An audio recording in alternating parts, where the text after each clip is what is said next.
the door to be shut. We're starting right now. I'll request everybody to take their seats. And just a bit of a request, if we have seats over here at the front, can we fill them in first? Can we have the chairs over here at the front be filled in? If I can please request people at the back to please kindly come forward and fill in the chairs over there at the front. There's always an urge to be a front bencher, and I'm sure this is going to be very helpful. So if you guys can please cooperate and be over here with us to fill in the chairs over there at the front. Can I please request people over there at the back to please kindly fill in the chairs over here at the front so that the people who are joining us later can take those seats. Thank you. And I'm sure our speakers and everybody who are here on stage, they would feel like a full house right in front of them, right? So of course, a full house over here right in front definitely helps. Thank you so much to you, ma'am. Thank you so much for coming. All right, so ladies and gentlemen, this is your host, Shubhajit Ghosh, and it is my absolute pleasure to welcome all of you to the 16th Realty Plus Conclave 2025 over here in Pune. Ladies and gentlemen, I promise when I say this that this is just not an event, it's a celebration of innovation, collaboration, and leadership in the real estate sector. Today, it's our honor and privilege to be joined by some of the most distinguished leaders, visionaries, and experts from Pune and all over the country as well. This gathering is an opportunity to engage in meaningful discussions, exchange insights, and pave the way for a future-ready real estate sector. Ladies and gentlemen, as we dive into this exciting event, we have an incredible lineup of speakers who will address some of the most pressing, thought-provoking, and transformative topics shaping the industry in today's time. To tell you all a bit about the live streaming aspect, this event is currently being live streamed right now on the Realty Plus website, which is www.rprealtyplus.com. And I'll also announce our social media handles as well. This is the world of social media. We are all hooked into the world of social media. So please do tag us in LinkedIn, Facebook, Twitter. I'll say the handles as well for all of you. You can find us as Realty Plus on LinkedIn. Our Facebook handle is @RP Realty Plus. On Twitter, you can find us as @RP Realty Plus. And on Instagram, you can find us as RP_Realty. So ladies and gentlemen, this is our official handle, the entire lineup. Please feel free to tag us, share your insights, and most importantly, your valuable feedback. We would love to cherish that and move forward to making it even a better occasion the next time when we do it. Now, before we begin, it's now important that we give you all a brief introduction about what Realty Plus is all about. So on that note, can I please request the console to play the AV for all of us over here? Some people are born to show the world which path to choose in a crisis. Some brands are born to do the same. And during the times of challenge, the stalwarts of the Indian real estate industry have chosen to do just that, by showing others the way to finding opportunities even amidst a crisis, by showing the world how to go about delivering on promises even amidst adversity. Success doesn't just happen, it happens by design, by pushing the boundaries, by raising the path. It takes days to develop a vision and nights to make it a reality, knowing that pictures are worth 1,000 words and that every word makes a difference. It's doing the research, trusting your instinct, and finishing what you started. For the past 20 years, Realty Plus has been turning obstacles into opportunities, keeping the industry informed on the latest developments,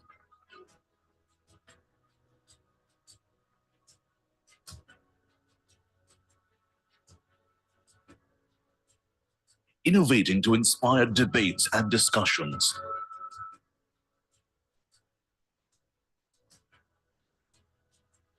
bringing forth the perspectives of the industry leaders,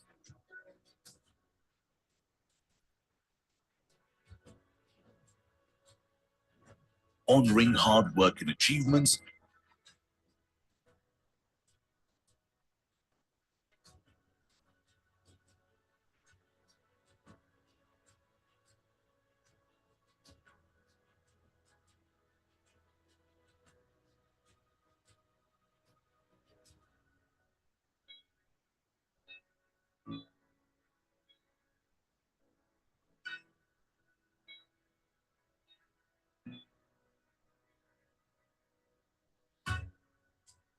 keeping the industry connected.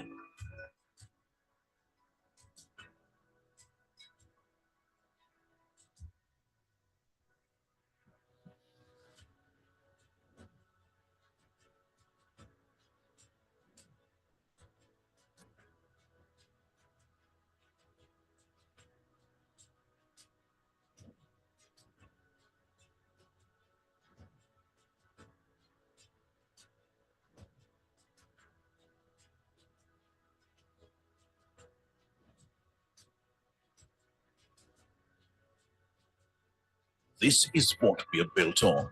This is what we are building.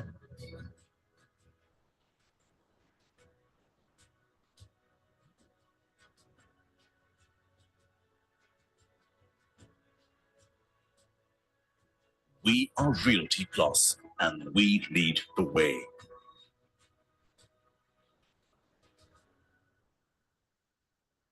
Ladies and gentlemen, Realty Plus truly leading the way from the front, as you heard in the audio visual. 20 successful years completed. They're in their 21st year. Can I please request all of you to give a huge round of applause for the entire team of Realty Plus. Thank you so much. You all are very kind. And I was here in Pune last year as well. And I'm here now as well. It's my humble honor and privilege. The excitement, the enthusiasm, and most importantly, the positive energy and aura that you all had last year. This time it's even better. So thank you so much for being such a wonderful audience. Can I request all of you to clap loudly for yourselves as well for making it over here on this very fascinating day. Thank you so much. Ladies and gentlemen, for more details regarding Realty Plus, you can always get in touch with Ms. Tripti Kedia, publisher and business head, Realty Plus, always helping everybody and guiding. So thank you so much. It's now time to move forward with the event with the inaugural lamp lighting and Ganesh mantra. And to do the honors on stage, I would like to call up Tripti Kedia, publisher and business head, Realty Plus, Amit Jetli, Deputy Managing Director, Mid India Colliers, Ashish Madhav Malpani, Director, Malpani Group, Gopal Sardha, Founder and CEO, Vibe Realty, Jay Prakash P. Shroff, MD and Chairman, Shroff Group, Smitha Patil, National President, Naritco Mahi, Nitin Gupta, Founder and Managing Director, Maestro Real Tech, and Rohit Kedia, CEO, ARC VI. Can I have a huge round of applause for all our esteemed guests over here as they do the lamp lighting for all of us over here. Can we have the appreciation a little louder, please? Because I'm sure they would want to hear that as well. Thank you so much. The most supportive audience indeed. Thank you. वक्रतुण्ड महाकाय सूर्यकोटि समप्रभ निर्विघ्नं कुरु मे देव सर्वकार्येषु सर्वदा वक्रतुण्ड महाकाय सूर्यकोटि समप्रभ निर्विघ्नं कुरु मे देव सर्वकार्येषु सर्वदा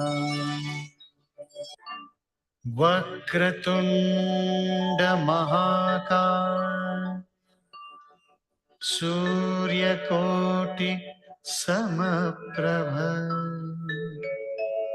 निर्विघ्नं कुरु मे देव सर्वकार्येषु सर्वदा वक्रतुण्ड महाकाय सूर्यकोटि समप्रभ निर्विघ्नं कुरु मे देव सर्वकार्येषु सर्वदा. Thank you so much to our esteemed guests for doing the honors. Can I request for another huge round of applause for all of them over here? And if I may request, Pune mein aaye hain hum log yahan pe. This is the land of Maharashtra. Ganpati Bappa! Ganpati Bappa! Ek aur baar, please. Ganpati Bappa! Thank you so much. Thank you so much. It's my humble honor and privilege to be with you over here. This is your host, Shubhajit Ghosh, an anchor, MC, and YouTube talk show host. And it's my honor and privilege to take the event forward from here. Sir, aapko kuch chahiye yahan pe? Okay. मजाक कर रहा हूं आपके साथ. आप मेरे दोस्त हो, मजाक कर सकता हूं. All right. So it's important that we thank our partners as well from the bottom of our heart, ladies and gentlemen, for their support, because without their support, we truly couldn't have pulled this off. Ladies and gentlemen, presenting partner, Maestro, powered by VTP Realty, co-partner, Millennium Towers by Phoenix, Mills, and Champion Infra, AI partner, Absolute CX. PropTech partner, ARC, VI. Digital partner, Realate. Technology partner, Propacity. Event associate partner, Trisha Developers and GS Developers. Industry partner, Naritco Mahi, Naritco Pune, and Architects, Engineers, and Surveyors Association, AESA Pune. Business media partner, BW Business World. Online media partner, exchangeformedia.com. And of course, organized by the wonderful, incredible, and I can only get running short of adjectives, the incredible team of Realty Plus. Can I please request for a round of applause for all of our partners for this event, for helping us put this event together. So thank you so much to all of you. Like I said, we truly couldn't have done it without you. So thank you. All right, so I'll request this to be stopped in the meantime because we have a special message coming up and I want the screen to be completely visible for everybody.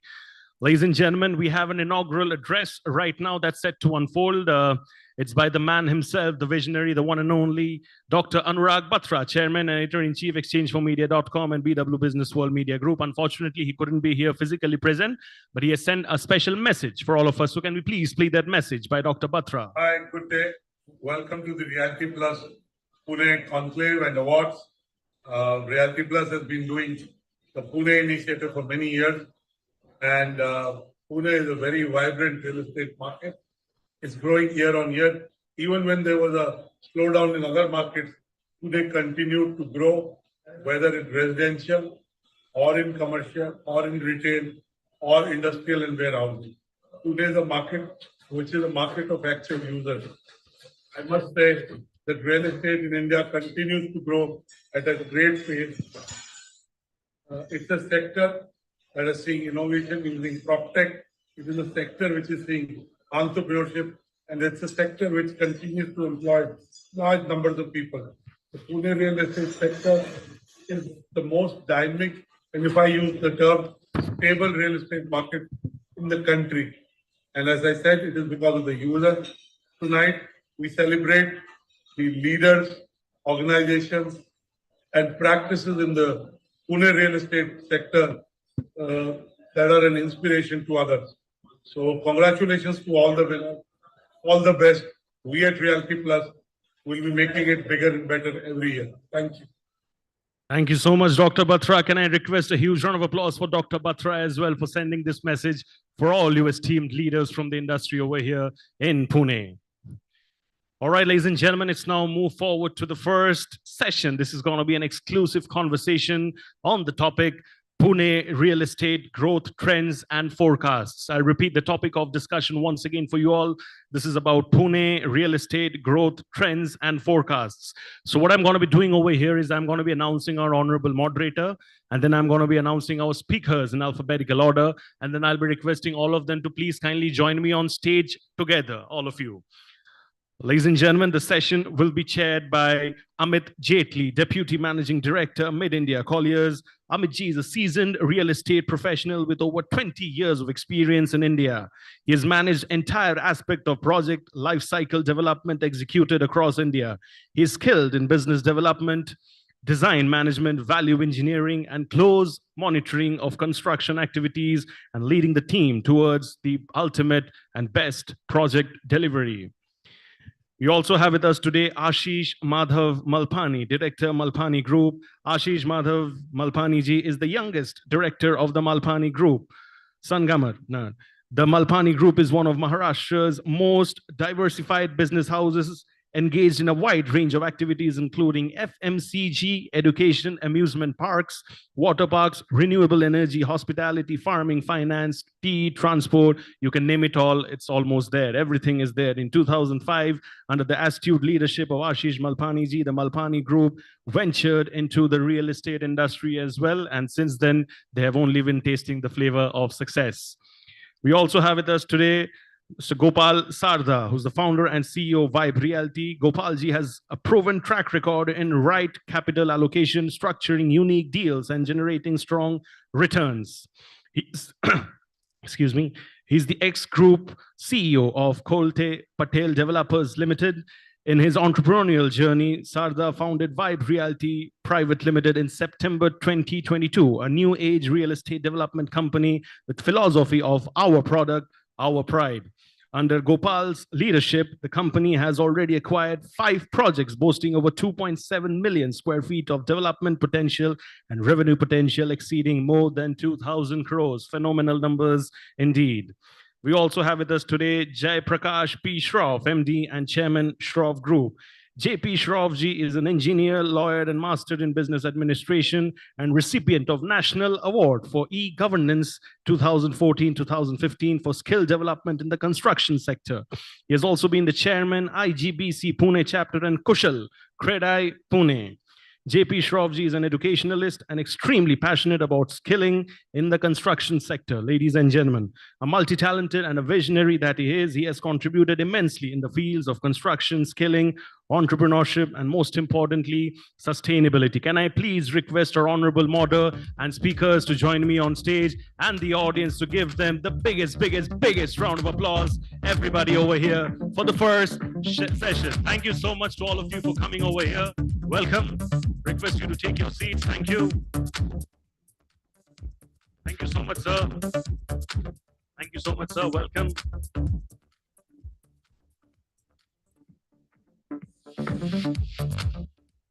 Ladies and gentlemen, the experts are here. The first exclusive conversation, all set to begin. Over to you, sir. Thank you. Hello. Thanks, Reality Plus. Before we start on this, what I would like to do is, have an initial thought about Pune market from our speakers who are there, and I would request Jayaprakash sir to start off with that. Hello, can you hear me? Wonderful. Namaskar. That sounds good. I know you have had a very nice lunch, and of course, I'm going to try and prevent you from sleeping. But all said and done, my name is JP, and in Marathi, I call myself Jagruk Punekar. So there you are, a young man of just 69, talking to you about how Pune has transformed itself in a couple of years. And luckily, being the youngest here, I've seen it all, right from it coming up as a small pensioners' paradise to the Oxford of the East, then it becoming an auto hub, and finally, as I call it, from Bakarwadi to Hinjawadi. Do you agree to that or not? So it's a transition of this lovely city of mine from Bakarwadi to Hinjawadi. And this has happened over lots of things that have transpired, and we have had great leadership. Many of you don't know why Pune is famous for, particularly when it comes to this industry of ours. Do you know that the first ever body of contractors ever in this country, which is the Builders Association of India, took shape in Pune at the Southern Command?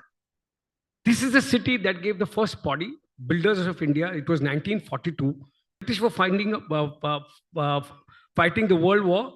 They got up all the contractors of Pune and of the country, and they established the first contractors body called the Builders of India.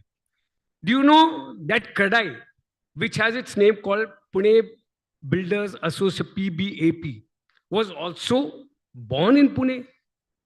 So this was when Mr. Ramkumar Rathi and Kumar Gera, I don't know when you guys know these names, they were great dons of the industry who thought of an organized way of doing business. And therefore, PBAP was born way back, I believe, 30 to 40 years back. And so Pune led again in taking this or making this industry respectable and also organized. Let me give you a small third example, very strange. And therefore, I believe that you should be all very proud of this city. Do you know the concept of education through exhibition? Do you know that there is still an exhibition being held called Constro exhibitions? Have you heard of them? So first ever idea of having exhibitions specifically for construction industry was born in Pune.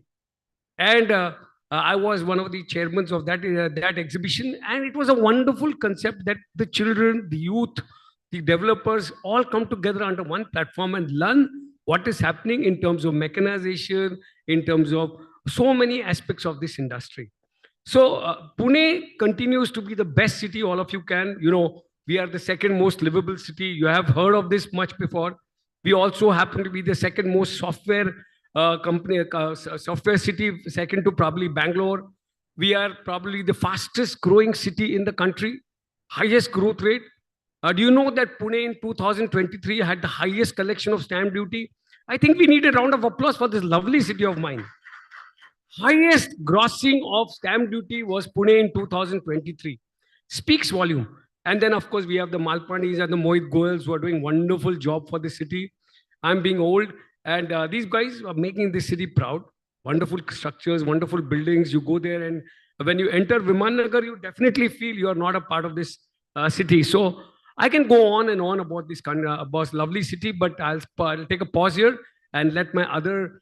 So many times it always happens कि पहले वाले ने सब कुछ बोल दिया हमारे लिए बचा ही नहीं.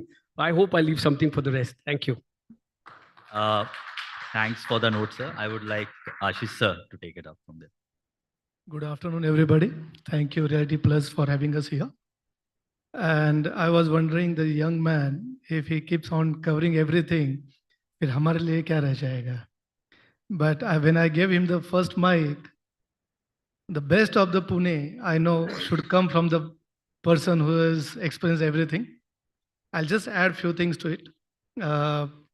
Pune, I believe, is the only city looking at the size. We have Ritz-Carlton, we have Conrad, we have Hyatt, we have almost every hospitality brand here in Pune.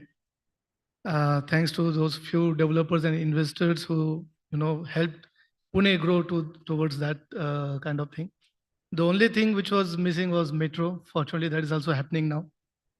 Late Panthet is what they say. And we also have beautiful, a lot of schools. 3 of them belongs to us. We have water park, amusement park belongs to us. But all said and done, Pune gave us the opportunity to invest in Pune, and we could grow here. And it's a lovely city. So thoda bahut pollution ka problem solve ho jaye, तो साला पुणे जैसी city ना हो. But I think, sir, that's the point. The growth will bring some things which we need to work upon. So over to you, Gopal. I would say Pune has its own vibe, and that is spreading all over world. Originally, Pune was an education hub. Most of people from Maharashtra or rest of the India, they are coming to Pune, they are settling down, and they are really bringing some vibe to the Pune city. If you see, Pune city has everything. You start and you name it, and the city has everything. As Ashish ji and Mr. Shroff said, there are all 5-star hotels are there. Nice education institutes are there. Infrastructure is growing day by day. Now, the biggest 2 point, one's like a ring road and the metro, which will add a real value to the Pune as a city. Second, I think Bombay connectivity with Pune is great. And there are hardly few metro cities which has been known worldwide, and Pune is one of them. And I see, the transformation is happening now. Initially, since the prices were moderate, the development were going more on the horizontal front, and vertically people were not going beyond 70, 100 meter. But the recent transformation, the viability, and probably the kind of FSI distribution which is happening from the government, I've recently heard that there were 25 files which has been approved, and Pune is taking 120 to 150 meter towers. So I think that is going to add a real value to the city, because people were talking about so many things. Bombay is just 2.5, 3 years down, 2.5, 3 years from Pune, and Bombay skyline is different, Pune skyline is different. But I'm very confident that in the coming next 1 decade, that things will also start adopting, and you will see some flavor of Bombay all across Pune. And Pune is so affordable as of today that I think we are getting everything in 1/3 of the price of Mumbai. So Pune is gonna rock for not only 1 decade, but decades. And I'm very confident people shift to Pune so many times just because to enjoy the environment and weather over here. And I can clearly see that day by day, the expansion is going. There's still plethora of land is available. A lot of new age developments can happen, which can really add value to the city. They can create their own history, and Pune will rock always. I think rest of the point has been covered by them. Thank you. Thanks for that opening note, what we have. If you look at Pune as a office space, what we have, it's been close to about 70 odd million square feet of a grade A building, what we have. And Pune would account for about 10 to 12% of the India context of the commercial space, which is coming up here. And if you look at the kind of supply that's there and what we look at over the next 3 to 4 years, close to about 25 to 30 million square feet of the commercial space coming up. So any thoughts on that, Ashish ji? Commercial is a very interesting subject, Yeah. basically. And Pune never had that type of commercial supply. If you go 5, 7 years back, there are a couple of names which we can talk about, and they definitely did a wonderful job in Pune. But eventually, many of them started realizing the Pune market, and international, national, big national developers and international developers are already here in Pune market. We are still growing. I believe, even though numbers are high, they sound very, very high. But I believe there are hardly few cities in India, and look at the population. Yeah. And how many cities are there which are very people friendly? Whether it comes to language, we have no problem. Our culture is rich. Environment is quite good. Very nice. Infrastructure coming up the way it's happening. The wide roads, the ring road will happen soon. If we look at everything, जो मसाला चाहिए successful movie के लिए, that masala is there. For the safety of the kids, no problem. Like I have 2 daughters, they go around. I'm comfortable. I'm not scared. Not much, of course. There is always some cautious. You always feel, right? But we have everything, right? And there for Pune, there are 2 locations: एक Kharadi side और दूसरा Baner side, east and west. In Jawadi, I would say. And only these 2 marketplaces, if they develop well and the residential coming up well, I think commercial should see great success in Pune. Yeah, I think commercial would go as an economy base. The commercial would drive the other demands that come into the city. Also, if you look at it in terms of the industrial growth that has happened over it will be one of the cities what Pune is. It's got commercial, it's got education is being one of the things which comes over here, plus an industrial growth which brings a different mix of people which all comes in, and that propels the residential demand that's over there. And we have seen over the last couple of years the kind of a demand that's happened on a residential and the prices which are gone up. So I would like, Gopal, anything whether you are focusing on this market, because as we understood initially, it's all on the redevelopment and all your main portfolios coming from Mumbai. So what's your view on Pune point? Pune as a market always attracts me. I've worked here for more than a decade, and definitely we have long-term plans for Pune as a region. I think the only thing is that when we started Vibe Realty, the primary focus was because I am based out of Bombay, so I thought one region needs to be established, and redevelopment was a favorite subject with me. So we quickly got 4 projects in Bombay. Recently, we have signed one JD in Pune at NIBM, which is 1.1 million square feet.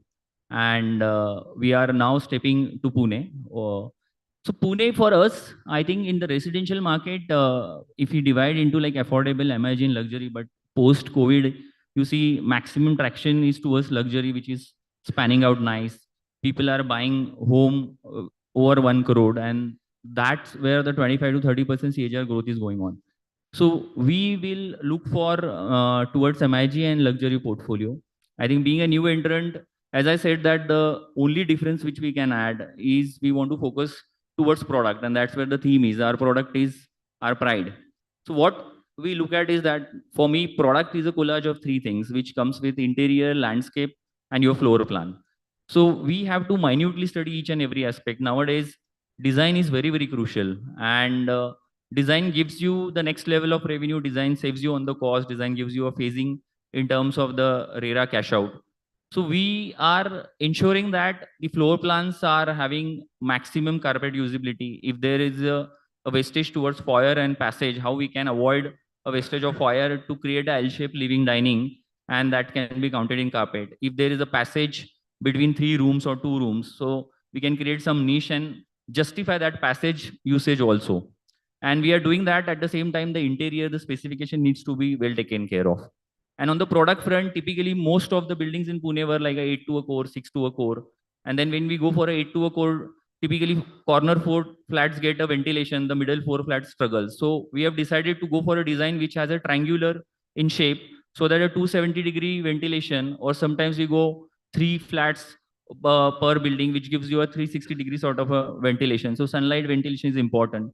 Then nowadays, landscape plays a phenomenal role, because modern landscape amenities is what people are chasing. And being a Pune, larger layouts are possible, not like a Mumbai wherein you have to go vertical development, you give your all amenities on the podium layer or rooftop. So Pune specifically, when the open spaces can be nicely utilized on the landscape front. And once you have a collage of interior landscape and floor plan, I think that's where the product is. So our primary focus is going to be on the location, so location agnostic, and on the product agnostic. Rest, we can't say that we are brand, we are giving timely delivery. There are thousands of brand in the market. Timely delivery is the era, because post era, everyone has to give on those dynamics. And if we can have like tech enabled, we considered some of the new technologies, like people can operate the home automation through their mobile, or probably we can build some AI technologies, tech enabled home. So that is the added things which is brainstorm is going on. We feel that 2 parameters for us is very important. One is locations, and second, complete focus on product, including the aesthetics, the elevations, and that's going to be only differentiator we can bring, and that gives a Just edge to in take the it up solar. from there, like what you are seeing as a trend, do you think the upward trend would continue on the residential part of it? See, I'm very bullish on the residential front. Okay. If per se, if the overall pie we decide, I think the 70-80% share is always residential, followed by commercial, and then the alternate assets. And residential housing demand, still there are 7 crore homes which are required. So I believe residential trend is going to be continued. Obviously, currently affordable segment is struggling, because post-pandemic, people have realized that they need larger spaces, then work from home concept, and all those things have really changed. And one thing we have to appreciate, that the pay scale in realty segment has grown year basis. So the paying capacity has grown up. I believe that 1 crore to 2 crore homes is going to play a significant role all over India, not only in Pune. That's where the maximum share is coming out. And residential, we are super bullish. There would be always a demand. It's up to us how we can bring new age products, how we justify our pricing, how we justify our project positioning. And it's a collage of 5 things, like price, product, payment schedule, packaging, and promotion. So if you do all those things correctly and position yourself in the market with a solid execution going on, irrespective of sales momentum, if your cranes are moving and you are delivering on time with a quality construction, then there is no hurdle or probably any difficulties to sell and achieve your targets. Uh, Next question would be to Sharaff sir. If you look at it now, if the Pune as a market, and what's required when you have this huge supply of residential and commercial coming, and other infrastructures coming up, like the malls, the hotels, what sir mentioned about, is having a proper infrastructure line. If you look at our metro, which is over here, the first part is operational, the second will be getting operational. You have the airport, which has been upgraded a bit, other things. So what do you foresee, sir, how this transformation of the ring roads which are coming up would propel the demand which is there, and how does that ensure that the city grows all over, not in the 2 locations, if you look at it, since the IT is predominant, in Kharadi as well as at Hinjawadi, so that takes you the 2 corners of the city, and then the growth of the commercials which are coming in between. So the ring road, when we talk about the metro connectivity which is going to be, and linking of that with respect to, currently we're not able to reach to Chakan and other places on the industrial belt and all that. If we can reach that, so that would help. But what do you see, how this infrastructure is going to help Pune to the next level? Or is it too late, the infrastructure that is scoping up? So I was very fortunate to be on a panel with the additional commissioner of PMRD, Dr. Mr. Desla. And I would like to share some very unique information. I don't believe that most of you know that the PMRD, a budget of about 3,838 crores has been approved by then the Chief Minister, Mr. Eknath Shinde, which is the largest ever for a region which is designated to be 6,914 square meters. This is the highest ever done in the country so far. So Pune has already shown the way of committing to a development of 6,914 square meters and a budget of 3,838 crore rupees. So therefore, The bureaucrats, the government is very clear. The government of Maharashtra is very clear that if anything really happens, it's going to begin in Pune. And obviously, because of the proximity to the capital city, the Mumbai, and we have the aviation minister here, things are going to be bright. We have about 32 kilometers of ring road done, and we are targeting another 32 more. So about 64 kilometers of, metro being done. And of course, the ring road is happening. So this is obviously the vision that the decision makers have in mind. Therefore, it's quite a literal fallout that there is going to be a lot of development. It's going to be a lot of people coming into the city and lots of homes required. So therefore, when Gopal said that nothing to worry, ते म्हणतात ना पुण्यात, पुणे तिथे काय उणे, everything is beautiful here. So there's nothing to worry. There's going to be lots of big houses, 1 crore to 2 crores, lovely segment. People are vying for it. People want to live a luxurious life. COVID has taught them, no, it's no point in it's no point in staying in rented homes. I want my own house because I do not know when I'm going to need it. So it's a damn good shift from rentals to ownerships. It's a damn good shift from basics to luxuries. It's a damn good shift from development to prosperity. So I see this as a wonderful opportunity for the city. And I'm glad I'm sharing this dais with two young people who have lots of vision for this country. You guys might have heard that very recently Atul Chodia announced that he would be investing about 20,000 crores in a data center. Now just look at the snowballing effect of 20,000 crores in a data center. So that is the kind of money people are committing to the city. There's a small story that Atul Chodia also shared with me once, where they did the Panchshil Tech Park, which is now the Poonawala Tech Park or whatever. And he got lots of foreigners to come and set up their offices. And the first thing that they told Atul, where will we stay? Where? Marriott is so far. And lo and behold, Atul creates a Ritz-Carlton. So that's the ability of Pune people to do something that is necessary for the city. You know, Atul, Ritz-Carlton was more a commitment of Atul Chodia. Guys, come to Pune, we'll give you the best in the world. So that's what Pune can do, and I'm proud that we are going to lead the way when it comes to doing best of retail, best of commercials, and best of housing. Okay, thanks, sir. Taking it from there, basically, if you look at our industrial belt, which is adding up, all the warehousing growth that's happening in and around of Pune, mainly everything is, concentrated towards Chakan, Talegaon, and Sanaswadi. So if question goes to Ashish sir, is, where do you see these areas evolving in the coming area? Which are the areas which would evolve and what is required? Because if you look at the growth of the city, the speed at what the city is growing and the infrastructure and what the companies are coming, they are setting up. But what is the ecosystem that is required at that as one more engine of a growth of Pune that should be, worked upon? I think yesterday only Ajit Dada, as a finance minister, declared that metro will go till Chakan. What is happening basically is when we look at the manufacturing. So I have also come from manufacturing background. Our cost to supply to any place is around, say, 15 to 20%. Whereas in countries like US or China, we all know that it's somewhere around 6 to 8%. This big difference can only be covered by a wonderful infrastructure. When I say infrastructure, it's basically road. Abhi kya ho raha hai? If you see our trucks, they are 12 meter long. But because now we are getting wider and more straight roads, it will be affordable to have 16 meter long trucks. जो हम लोग English movies में देखते हैं, बड़े-बड़े truck जाते हैं आजू-बाजू से. Those type of trucks, have you seen even one in India? Not yet. That's because our infrastructure then was not ready. पर यदि जैसे नितिन गडकरी साहब ने बताया कि दिल्ली से Mumbai, where the transport was taking 2 days, now it's coming in 1 day, straight roads. बड़ी गाड़ियाँ आना जाना will be very, very easy.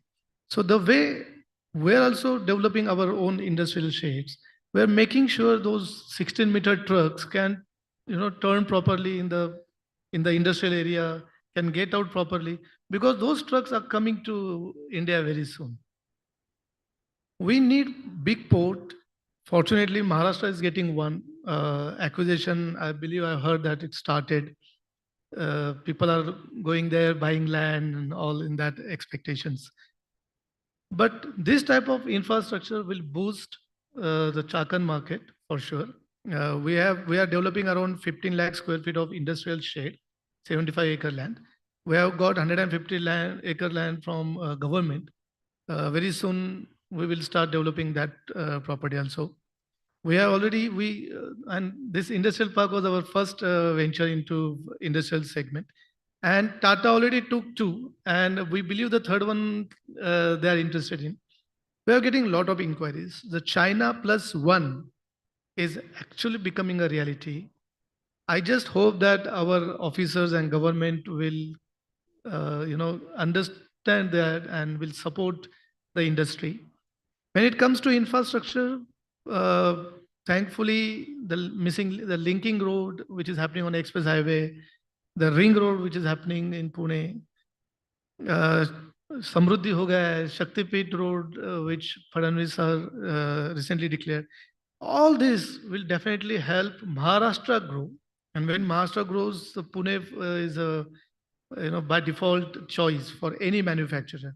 So I know few manufacturer friends, whenever who are not from Maharashtra, and whenever they want to, they think of setting up anything in Maharashtra, Pune becomes a very natural decision for them. Proximity to Mumbai definitely helps, no doubt on that. Weather helps, culture, as I was mentioning in my first initial talk.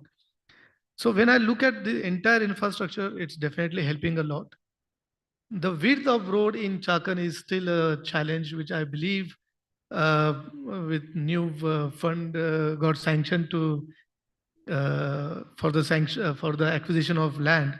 I believe that thing will be taken care. Once that is taken care, I think we will have जैसे IT का हुआ वैसे we will have a manufacturing happening, and for any country to grow, manufacturing is very very important. IT park क्या होता है? IT park becomes very city center, right? Whereas manufacturing and IT का क्या होता है? We are dependent on the economy of international, I mean the other world than India. So, but manufacturing, where our own demand is very high, the manufacturing will keep on supporting the economy, and that's why manufacturing is very important. That's why industrial shades are very important, not only warehousing. We have definitely have a lot of challenges, but it's working. I mean, we can see a lot of things are happening in India. Since you are into that sector of, the warehousing and the manufacturing, what do you see the end user when he's coming to Pune, trying to set up a factory here? What is that thing which you feel, if it is done, would really, make this as the first tick point for them? This is the city, I don't need to go anywhere else in India. See, when we look at Chakan, because I work in Chakan, Yeah. When we look at Chakan, it's already a developed area. So when you want to start anything new in any area, you always see which is a ready area to start with. There are already so many factories or industries, we can say there, warehousing there. So you have good trucks coming in, going out. The psychology, because you see other brands, if I'm coming, say from Germany, for example, and I see other German brands, I feel, okay, यदि ये लोग यहाँ पे है, so it's easy for me to start it. तो वो बोलते हैं ना, जहाँ पे already development होती है, it becomes very easy to sell that area. Whether it's a residential, whether it's a commercial area, or whether it's an industrial, it's the same thing. Okay. So that's why I believe that Chakan, because it started long time back, that helps us sell it easily. My next question would be to Sharauf, sir. If you look at today, we talk about sustainability being, net zero developments. The companies trying to become net zero and, the neutral, what they're trying to do. What do you think, what is required to ensure that this is adopted at a faster pace rather than just, few tick boxes of what we want to say is, that, okay, I have met this, I'm a LEED rated building, I'm a platinum rated building, but how efficiently is being done? What we need to do to ensure that happens in current scenario? Again, I'm going to begin with my lovely city. We are the second largest footprint in green buildings in the country. We are only second to Mumbai. Mumbai by default has huge complexes. Therefore, Pune is the second largest IGBC footprints in the country. I happen to be the past chairman of IGBC. Therefore, this could be with this reasonable amount of authority. What is it that has been a little detriment to the greening of real estate? It was initially the misconception that going green is expensive. But now it's very, very well said that going green or not becoming sustainable is stupidity. And that is the order of the day. And I believe that so the government was very proactive when we decided, when we spoke to them. We said, you are not going to make buildings green unless you give some incentives. And most of you do know now that platinum, gold, and silver gives you an additional FAR of 7, 5, and 3%. So that was a very good step forward that the government took, or the corporations took, to encourage that every developer got in the green things back into their construction plans. Now, that being so, is it still being really applied, used? So luckily, we have a company called Sustain and Save, and we had a very good dialogue with the Municipal Commissioner, Mr. Shekhar Singh. And they have realized that to see that sustainability becomes a habit, not merely a compulsion. They are trying to evolve apps, whether it is they are AI based, where people are able to do monitoring of sustainable practices, whether they are use of solars or STB plants on a real-time basis without human interface. Matlab, no reading will be taken by a person because that can be manipulated. But on real-time basis, अगर readings लिए जाते हैं और उसको taxations में benefits दिए जाते हैं, so certainly there will be a great impetus to going green. So these are very, very proactive steps. And of course, Pune city being one of the most lovely cities in terms of weather, great effort by the Pune fraternity, construction fraternities to keep it green. So I'm looking very excited, and I'm sure with the push and the pull, we are going to have a very sustainable Pune that's going to happen soon. Okay. So when we talk about sustainability and all that, one is when it comes to a commercial building aspect, and there's another chunk which comes to residential and complexes and other things. Any viewpoint on those? Because when it comes to commercial, you're getting an FSI, everybody is, there's a corporate governance, everybody is working towards that. When it comes to the individual complexes and other things, do you still see there are certain norms that needs to be brought in for them? So because at the end of it, it just goes to a society. So yeah, so I'll divide this into two parts. One is the developer who develops it, and second is the user. Unfortunately, there has been an apathy of continuing to maintain green building activities. Whether you run the STP or you have your solar systems working properly, there has not been, because again, the societies believe it's a cost to the members. That is not the case now. I believe that if at all the end user starts committing and wanting and deciding that I am going to use the green facilities provided, it's going to be a very good churning of activities for the green environment. So I believe that it's very necessary, not only whether it comes to commercial, we have companies talking of total net zero. But what do I mean by that? So whatever I use or whatever I produce, whether it's carbon footprints, are going to be neutralized by lots of other efforts that I do. So my carbon footprints are eventually zero, which is a tall order. Government of India has spoken about 2040, 2040 when government decides to be carbon neutral. So it's a tall order, and people are now, I know, so my daughter is doing something for Rustamji, and Rustamji is saying that in the next 5 years, we'll be carbon zero. So that's a very paradigm shift in how people are thinking about carbon neutral and sustainability. Just to take it from there, like the bigger IT giants are all targeting like 2028, 29 to be carbon zero. So that's big efforts being put in there. And that's the way they have been, targeting and trying to, move towards the net zero, what carbon zero neutral that comes in. Moving on from there to Ashish sir, is, since you are in the market, you have into a different asset classes, what you are operating out. Do you have any plans of venturing out into like a co-living or a senior citizen living and other things? Very frankly, co-living. Since we have a lot of, IT as well as educational stuff coming here. Understood. So co-living is a subject which I'm not very keen on because I believe Pune is still not ready for it from finance, from returns point of view. There are a few developers who have tried it. Build to suit is fine. You build, you sell, get out of it, you may make money. Whether you can make money by running it, I doubt. I saw those numbers and never dare to go that way. I would rather build residential, sell it, get out of it. So I do not see wonderful things happening there. I do agree with Shop sir. Data center is something that is we're also hoping to get in, but that is one real estate class. See what is happening. Basically, the other opportunities which is also coming in to us. So there is always a competition. We are actually we are five brothers company now. My grandfather started this company, then my father and my uncle. And then we five, one by one, joined the business. I'm the youngest one. And our second business was amusement park, water park. Then we started with solar and wind, then education, because itne bhai hai, हर एक को कुछ ना कुछ काम मिलना चाहिए. So that's how we started growing.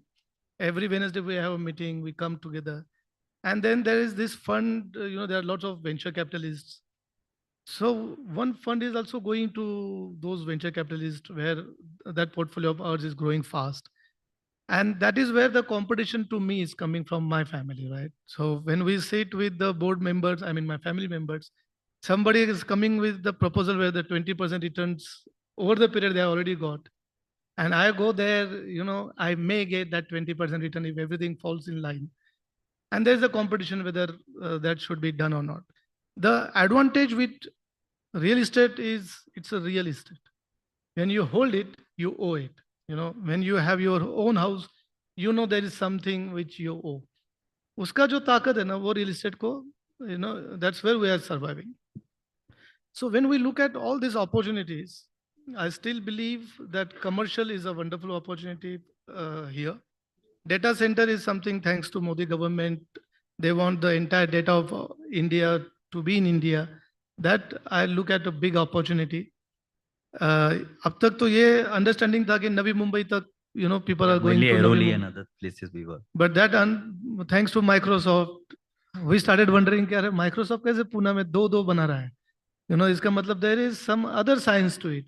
And that's how we started checking it out and we realized कि मेरे एक दोस्त के दोस्त ने he started a small setup in Hinjawadi. And that gave me ideas कि अरे यार इसमें कुछ हो सकता है, So when it comes to data center, yes. When it comes to senior citizen living, that's also a good business. It is, but actually we have not been able to see certain things what it should be about because everyone has their own thinking when it comes to design, the facilities that need to be shared. But knowing you are in real estate, where's the business model of that? How would that be? Basically, it's all about holding it, right? It's like you are running a hotel. Here you are able to sell that apartment. अभी वो tendency ना, it's still not there.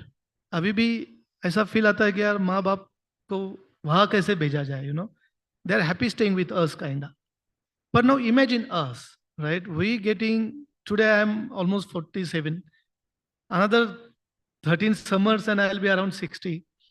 If I start thinking of retirement, I will like to be around with the people who are like me. 60 के आसपास है, शाम को एक साथ बैठ सकते हैं. We can have whatever drinks, wine, whiskey, whatever you love it. We play our own sport because we cannot play other sports. We don't have to worry about the kids because that's how the lifestyle will go, right? Eventually. And whenever needed, doctors are nearby or whatever. All that, those type of facilities are there. आज नहीं, पर imagine आज से 15 साल में, you will find successful people want to go into that facility where it will have more amenities. That can be a reality in 50 Yeah, because there are a lot of this, the senior living where it's going to be like a branded senior citizen living, which is going to be coming up with, most of the hotel chains trying to run it because people are used to that luxury and they would like to go. Taking the point from there where you mentioned, still the commercial is what holds as the prominent player, what we're looking at. My next question would be to Gopal, looking at the rentals, what Pune offers as compared to Mumbai, what are the, the areas where do you think we could look at a, highest ROI when you look at a Pune real estate? See, for commercial market, I think historically and predominantly East and West are doing well. And as Ashishji has mentioned in one of his earlier statement also, typically Kharadi, Baner, Balewadi, these are the locations which are showing a next level of growth. And in last 4 or 5 years, you see 12 to 14% CAGR growth, even commercial, residential, both we have seen and witnessed. My take is that West will be little more higher returns than East because the West part of Pune has a global recognition because areas like Hinjewadi, Baner, Balivadi, they have a global recognition, while probably Kharadi would have a recognition in the form of rest of Maharashtra, rest of India, and slowly picking up. So both East and West is gonna do phenomenally well, but West will have little over edge compared to East. And I'll not give a generic statement. I think I would say probably from a commercial point of view, grade A class is very important. Grade A development by a grade A developer. And if you have that aesthetics of good facility management company, nice gentry, and larger size offices planned, that will have more edge compared to boutique towers. So probably in commercial, we cannot generalize. Some are 1 acre, 2 acre development, which are more on the boutique side, and some are a larger development of 5 acre, 10 acre, a million square feet. Then a lot of multinational companies are coming, a lot of private equity players, or probably a lot of corporate houses who are buying floor plates and so. So do you think like the central, like the CBD areas would start picking up? CBD will start picking up, but that's not much of land parcels are available. Very a lot few of options. redevelopment things if it starts coming up. See, CBD का problem क्या है? The landowner want very high returns. High profit. So if I want to build in CBD, my rent should be what, 110, 20? Achieving that in CBD for everybody is very, very difficult. And metro coming in, you don't need to be in CBD district, matlab center from that point of view. Hinjewadi now, imagine metro going up to Hinjewadi. Imagine metro getting from Hinjewadi towards Kothur side, that side. Imagine that connectivity. People don't want to be in city centers. They don't have to be. Because at the end of the day, if I'm an IT company, I want my leasing to come down, right? I want a better infrastructure. City ke andar, if that plot is not sizable enough, then it becomes very, very tricky. Okay. My last question would be to Shroff sir. We talk about Pune growing all around. We have the Navi Mumbai airport, which will be operational in a couple of months. What the government is saying, but even if we have to take a conservative, we could say by the third quarter of this year, the airport, the flights would be operational from there.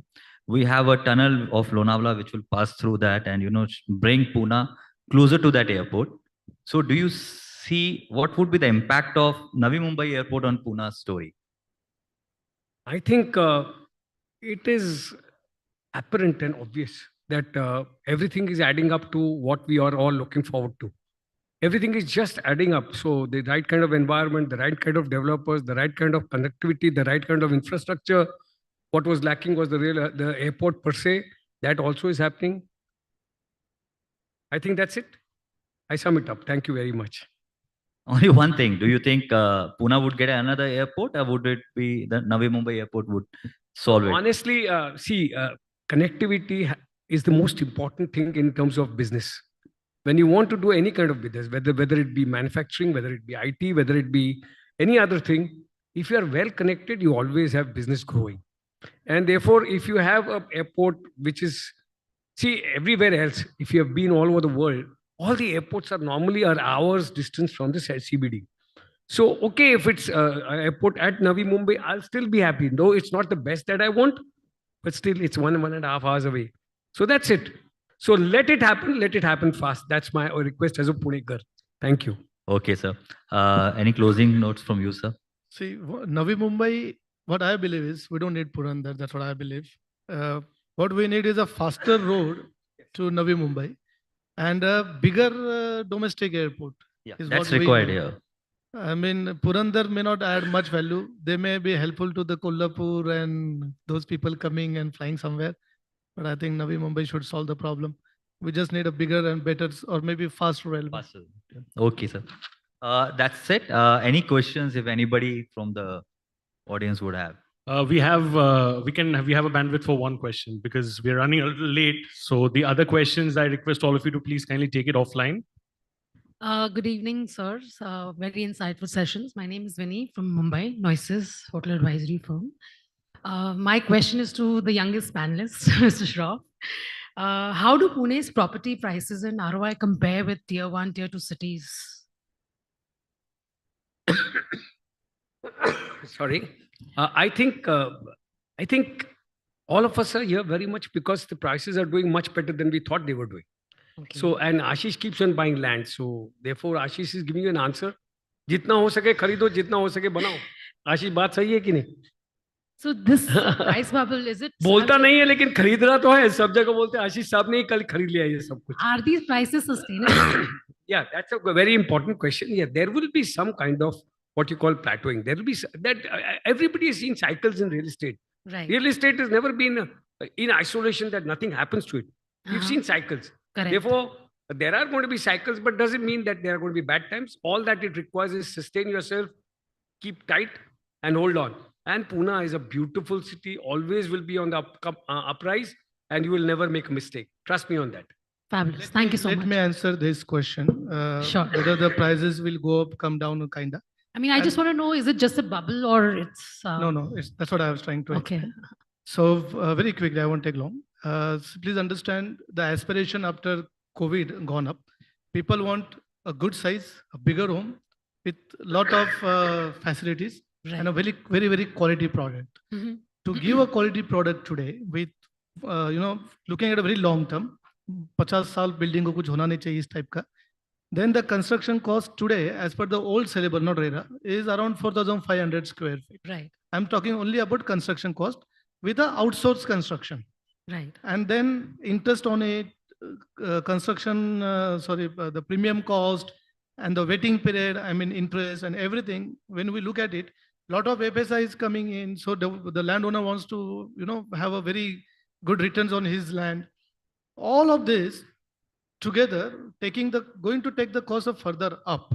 It will not come down. It will not stay there. It will go further up to a certain level. And then it will get matured. Then landowner will also understand, the developer will also understand not to buy the land at whatever the price the landowner is asking. And eventually it will get matured. Will it come down? It cannot come down because the construction cost is not coming down. In fact, construction cost is going up. See, please understand, the infrastructure all over India is growing. Right. So getting the labor to Pune is becoming big task for all the developers. I agree. When the labor is in shortage and you cannot still go for the steel structures, the construction cost is going to go up. And that's where I do not see the prices coming down. If somebody is, reducing his prices, just be careful whether you want to buy it there. Sure. Thank you for the insightful answer. Thank you for that question and thank you for the answer and humble apologies to everybody, especially sir over you. Really apologies, but then, I mean, we're really, really running late. So please give them a big round of applause, ladies and gentlemen. Thank you so much. Feel free to connect for your questions offline. I'll request all of you to please kindly wait on stage. And I'll request Rohit Kedia, CEO ARC VI, to please join us on stage and hand away the token of appreciation to our esteemed guests over here. Please give it up for Mr. Rohit, ladies and gentlemen, as he joins us over here.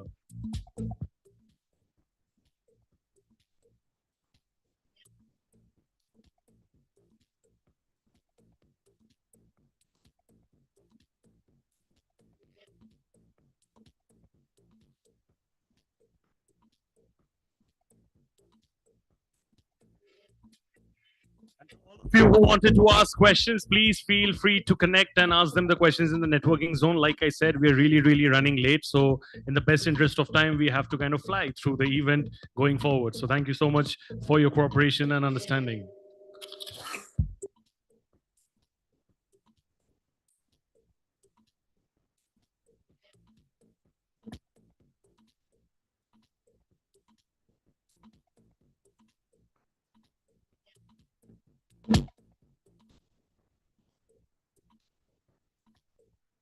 you so much. I request all of you to come and pose for a group photo as well, all of you together over here at the front. And can I have some appreciation coming in from everybody over here during the group photograph? This is the moment when you want them to smile all the way more because they truly have added value with their incredible session. So thank you so much to all of you for taking out time and being with us over here. Thank you so much and looking forward to see you all the next time as well. Thank you. Pleasure. Thank you. Pleasure. Thank you. We will be now moving to the next panel discussion. Let's quickly add the chairs on stage. So what I'm going to do is right now I'm going to be introducing the topic for the panel discussion, ladies and gentlemen. And I'll also be introducing our honorable moderator and speakers. And then I'll request all of them to please kindly join me on stage together. So ladies and gentlemen, the topic for the panel discussion right now is budget to bespoke Pune housing demand dynamics. I'll repeat the topic for the first panel discussion of the day. It's about budget to bespoke Pune housing demand dynamics. I'll first introduce our moderator and then I'll introduce our speakers in alphabetical order and I'll request them to come and join me on stage together, all of you. Ladies and gentlemen, to moderate this session, we have with us today Aditi Wadve, President, Sales, Residential, Anurag Property Consultants Private Limited. Aditi has been engaged in real estate consulting, debt, equity fundraising for real estate projects, organization, reorganization, control, processes and implementation, consulting for real estate developers. She also is responsible for investment sales and REIT advisory. To talk about our speakers in alphabetical order, ladies and gentlemen, today we have with us Anurag Goel, Director of Operations, Goel Ganga Development. Anurag ji is a seasoned second-generation young entrepreneur who leads the operations at Goel Ganga Development and has a legacy of over 40 years and has forayed into diverse business verticals like education, logistics, health, energy, and built to suit industrial buildings and warehouses for MNCs and listed companies as well. We also have with us today J.K. Bhosle, Director, Amanora Park Town. J.K. Bhosleji is an economist by training, but worked in the industry in corporate planning, project and general management areas, in top management, in steel, engineering, telecom, energy, and real estate areas as well. He was also an advisor to Feedback Ventures, the World Bank, ILO, and Maharashtra Economic Development Council, mainly on infrastructure areas, including the state government's township policy.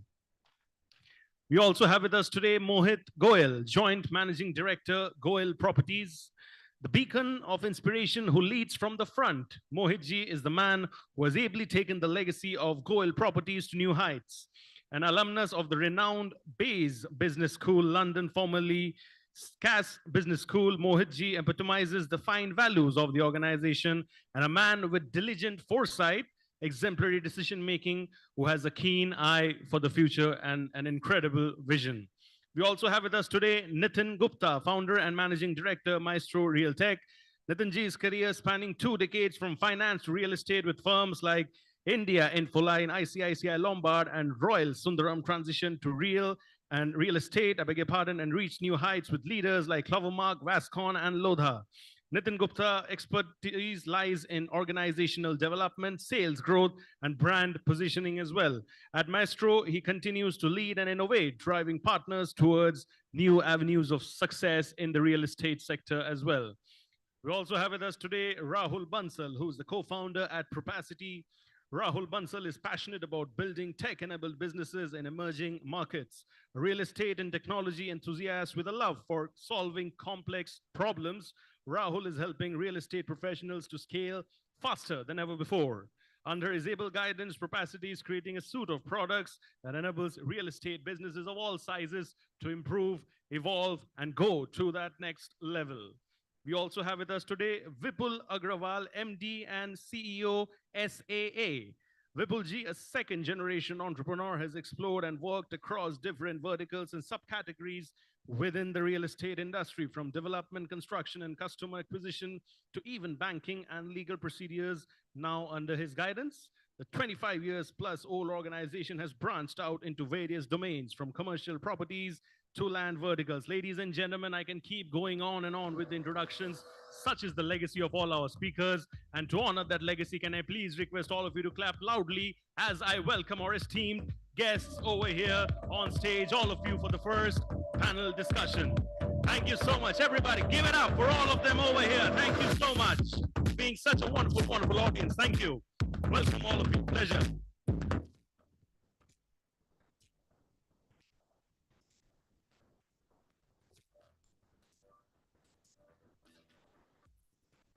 Ladies and gentlemen, the magic of 7, the Hum Saath Saath Hai moment of real estate over here in Pune. Give it up once again for them, please, everybody over here in this room. Thank you so much. And over to you, all the experts over here. Thank you.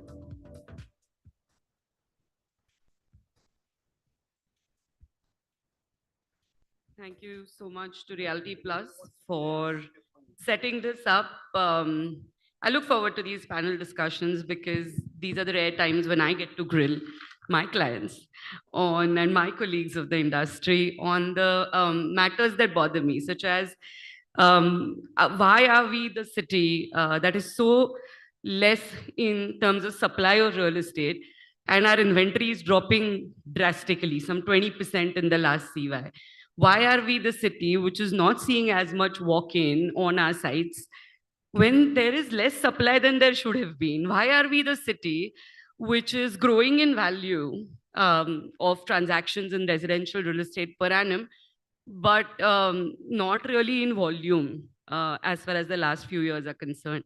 And why are we the city which is the only non-capital city of a state always featuring in top few cities in this country? Without sort of getting into too much of introduction, I think I really wanted to look at this panel from the perspective of literally budget to bespoke, right? And let's start with the budget end of affairs. What is budget in our opinion now? And are we even constructing it in our august city? Are we even able to deliver anything that can be close to budget? Mr. Malpani just said that we need at least 4,500 rupees for construction. How does this sort of math work? And I'm happy for you, Mohit, or yourself, or even Rahul, if you wanted to start. Is there a tech wand that you can wave at us and make this possible? I think if you guys can sort of kick this discussion off with the budget end of things. So, good afternoon, everyone. I'm Mohit Goyal. Budget. Pune is a middle-class city, so to say, because we have people migrating from all across the neighboring cities.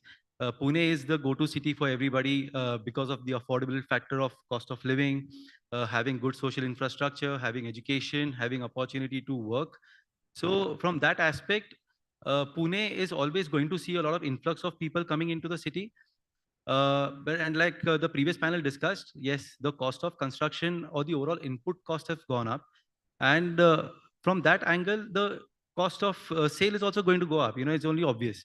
In the entire discussion, the bottom line of the developer still remains the same.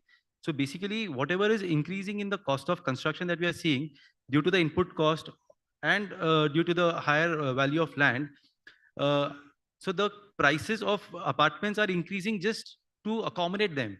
So, today, if you see, like last year's data said that the average cost of real estate in Pune would be somewhere around 6,000 rupees a square feet. So today it is about 6,500 to 6,600 rupees a square feet. That's what the GERA report mentions. So how much have we grown? We have barely inflation adjusted is the cost of increment, the increased cost of apartment that we are seeing. So I think this is the new definition of budget that we should get accustomed to. And this is the reality of Pune, which we cannot change. So there is no magic wand over here, but yes, this is the fact over here.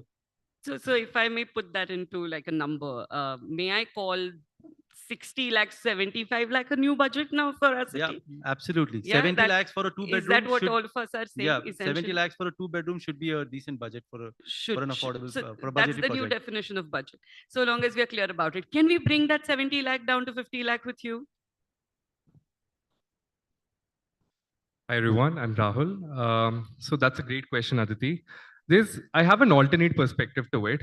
I feel that I love the way you started this debate in which you were talking about that, hey, Pune is not doing this, Pune is not doing this, Pune is not doing this. What Pune is also not realizing that we are lacking a global appeal as an investment destination that we had. Okay. So as a platform over the last few years, what we have been able to help developers with is to non-hyper localize the inventory that they have in that particular micro market. Like supposedly, if there is a Pune developer which is coming up in a project with Moshi, how can that particular project be sold all across the country? Why am I saying this in this context? Because I don't think the budgets are going down, the construction cost is going down, the temptation to continuously increase the price is always going to be there. But if you are only targeting the micro markets and figuring out how the local micro market can capture your demand, it is always going to be a problem in order to premiumize the inventory that you are launching. What we essentially have to look at is how, as developers and the entire fraternity, we can create supply and we can create demand through which we can again bring back that entire Pune as an investment destination kind of a hub, which is which is a kind of a tag which is now going back to the tier 2 cities. Like yesterday, I was in Nagpur and I was sitting with the Karamchand group from the All Out family. And the conversations that they have of non-hyper localization was very similar to the conversations I used to have with developers about 2-3 years back, where they never used to look at their supply as something that would be absorbed 100% into Pune, right? So that is something that I think we should look at into perspective. I think that's a great way to think about it. And that sort of leads me to my next two questions. One question is to you. You guys operate also in central India, is essentially Madhya Pradesh and others. So my question to you, if we are non-hyper localized, or if we are hyper localized, should be told to us by someone who's not from here. Because we, in a lot of ways, have our blinders on and we love ourselves, all right? Let's not kid ourselves, it's Pune. So we want to know what you think. And if I may just sort of extend that question to you, is once he answers it, I really want you to look at it from slightly longer perspective in terms of number of years. And from the perspective of, is there some policy level intervention which is required? Because there are going to be people who will want to live in this city who cannot afford a 70 lakh rupees 2 BHK or like a 50 lakh rupee 1 BHK, which all of us find very, very difficult to deliver, let's be honest. Is there something that needs to happen at policy? If he may take this and then if you can follow it up with that. So there were a lot of options for me when I was expanding my business from central India to other parts of the country. And studying all the other metro cities, I find Pune, which has been clearly declared by the CRE recent metrics report, that Pune is the most affordable city right now. And the 70 lakhs ticket price, which is the sweet spot of affordable housing, it's selling very fast. Pune is the only city which has sold 44,000 homes, the highest in compared to all the other metro cities. So whatever you are saying, that is okay. But looking from the other perspective, I find Pune as compared to other cities more cosmopolitan, more adaptable to new technologies, new things, new innovations. And people here are very open-minded. And especially the IT hub, the Pune, which is being developed right now, all of the ITs which are coming here, plus the automobile industry which is working here. So this makes Pune the best destination for real estate, I think, and the close proximity to Mumbai and how Mumbai and Pune are now being connected. I think Pune has a great future, and this will really, it is already on the top as compared to all the other metro cities. I think it will really surpass more compared to other cities. Slightly digressing from the subject. First, when I saw the subject, budget and etc., so I thought something to do with the central budget or something you're talking, but it's not. Then she bombarded, we will question here the matter, so we will nothing. But I still want to talk about budget. Budgets have nothing to do with the real estate so far. If somebody does study like Aditi or Mr. Gera, whenever people say budget was good, but that year the market has been down. People say budget has been very bad, but people, 22-23 में कुछ budget था नहीं, खास नहीं था, but we had a very really good. So forget about the budget. In fact, budgets are negative. Yesterday also Maharashtra has nothing to offer to real estate really. But what Ajit Dada has offered is a high cost of machinery, this, that, etc. He added. So that, but forget about budget. I think the real estate has come. Pune real estate has really come beyond budget impact now. Pune's long-term story is good. Uh, like she asked, what is the future of this thing? Because Pune's per capita income is one of the highest in Indian cities. Its infrastructure is dumping, but something is always happening in infrastructure that gives a push to them. In terms of houses, one statistic over there, 60% of the growth was in 1 crore and above a year back. So that's the kind of consumer mix we have. In Amanora, when we do, of course, we do most of its luxury thing and some mid-market. Our experience is that up-market thing moves very fast. The velocity of mid-market, everything gets sold, but the velocity is smaller in the budget, so-called budget home of Amanora. But those are, like you say, 75 lakhs. Okay, this is up-market goes to something like 2.5, 3 crores, 4 crores. But all those bigger things are really happening now. Bigger tickets are really selling. So Pune has this kind of this thing, and Pune's long-term story is good because something is always happening in terms of infrastructure, job creation. The people like builders like them, they're coming up with new ideas and doing something different, and that different area catches this thing.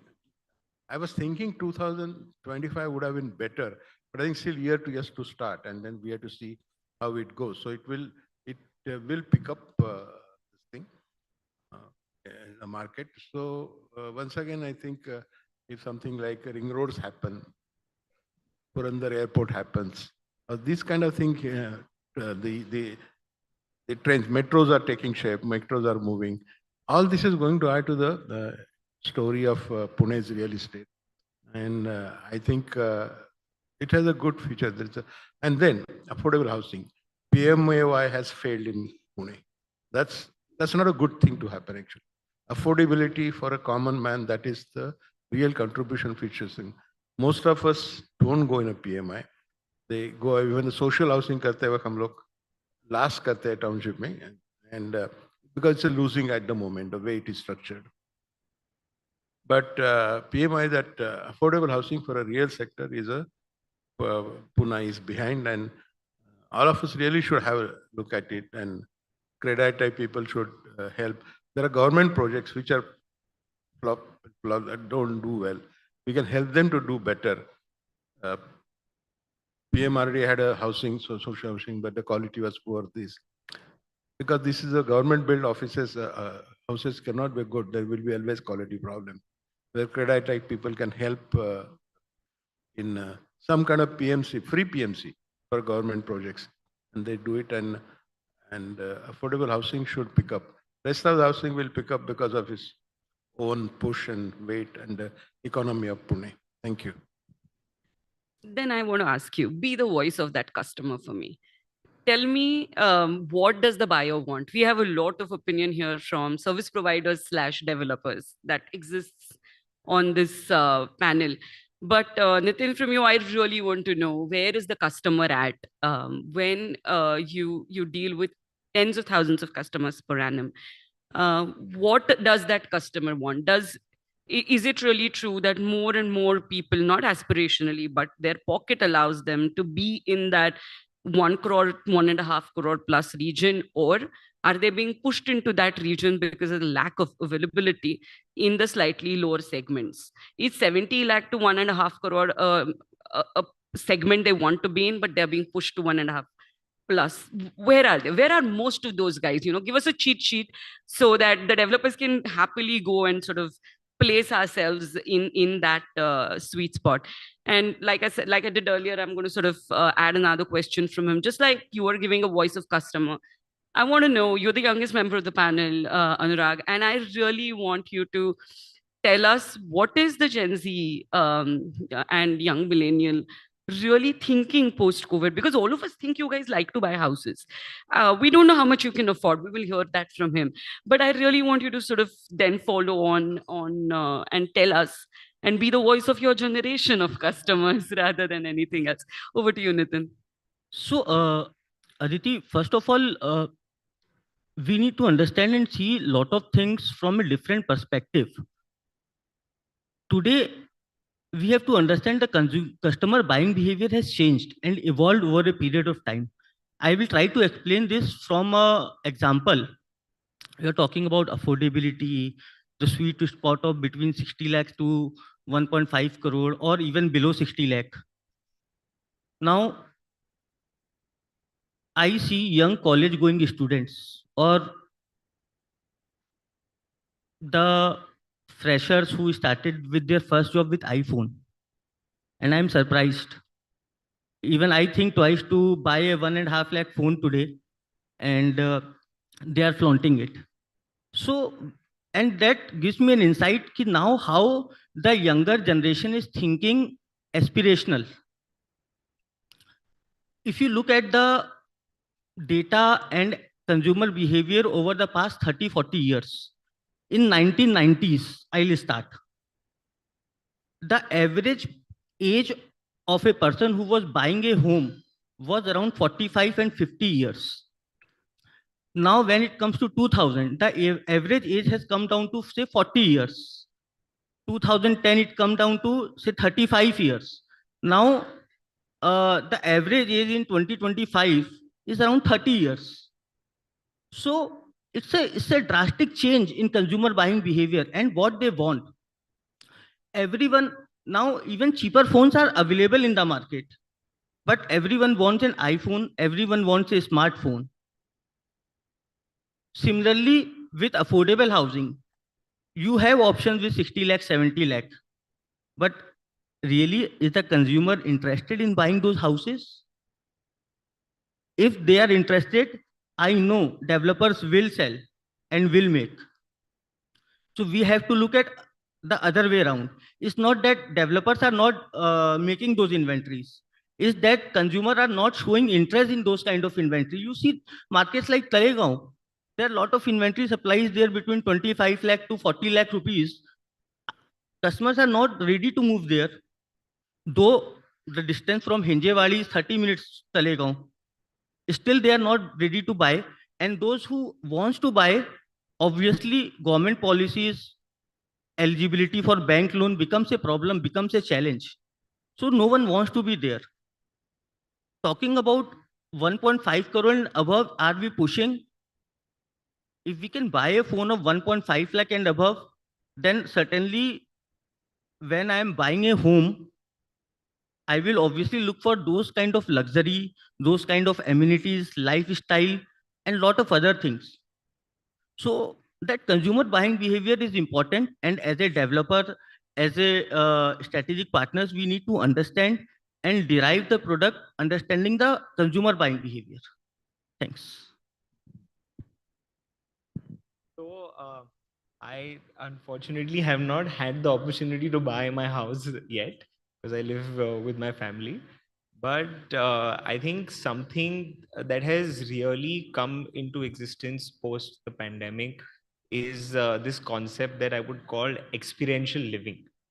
And what I notice with a lot of my friends and like a lot of people our generation is that we are no more just looking at our individual apartment or home, but we're really very conscious of the community that we're entering into.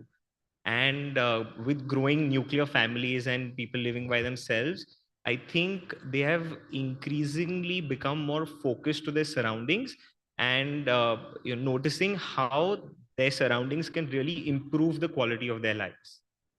So I think community living is something that is, I think, the next big step ahead.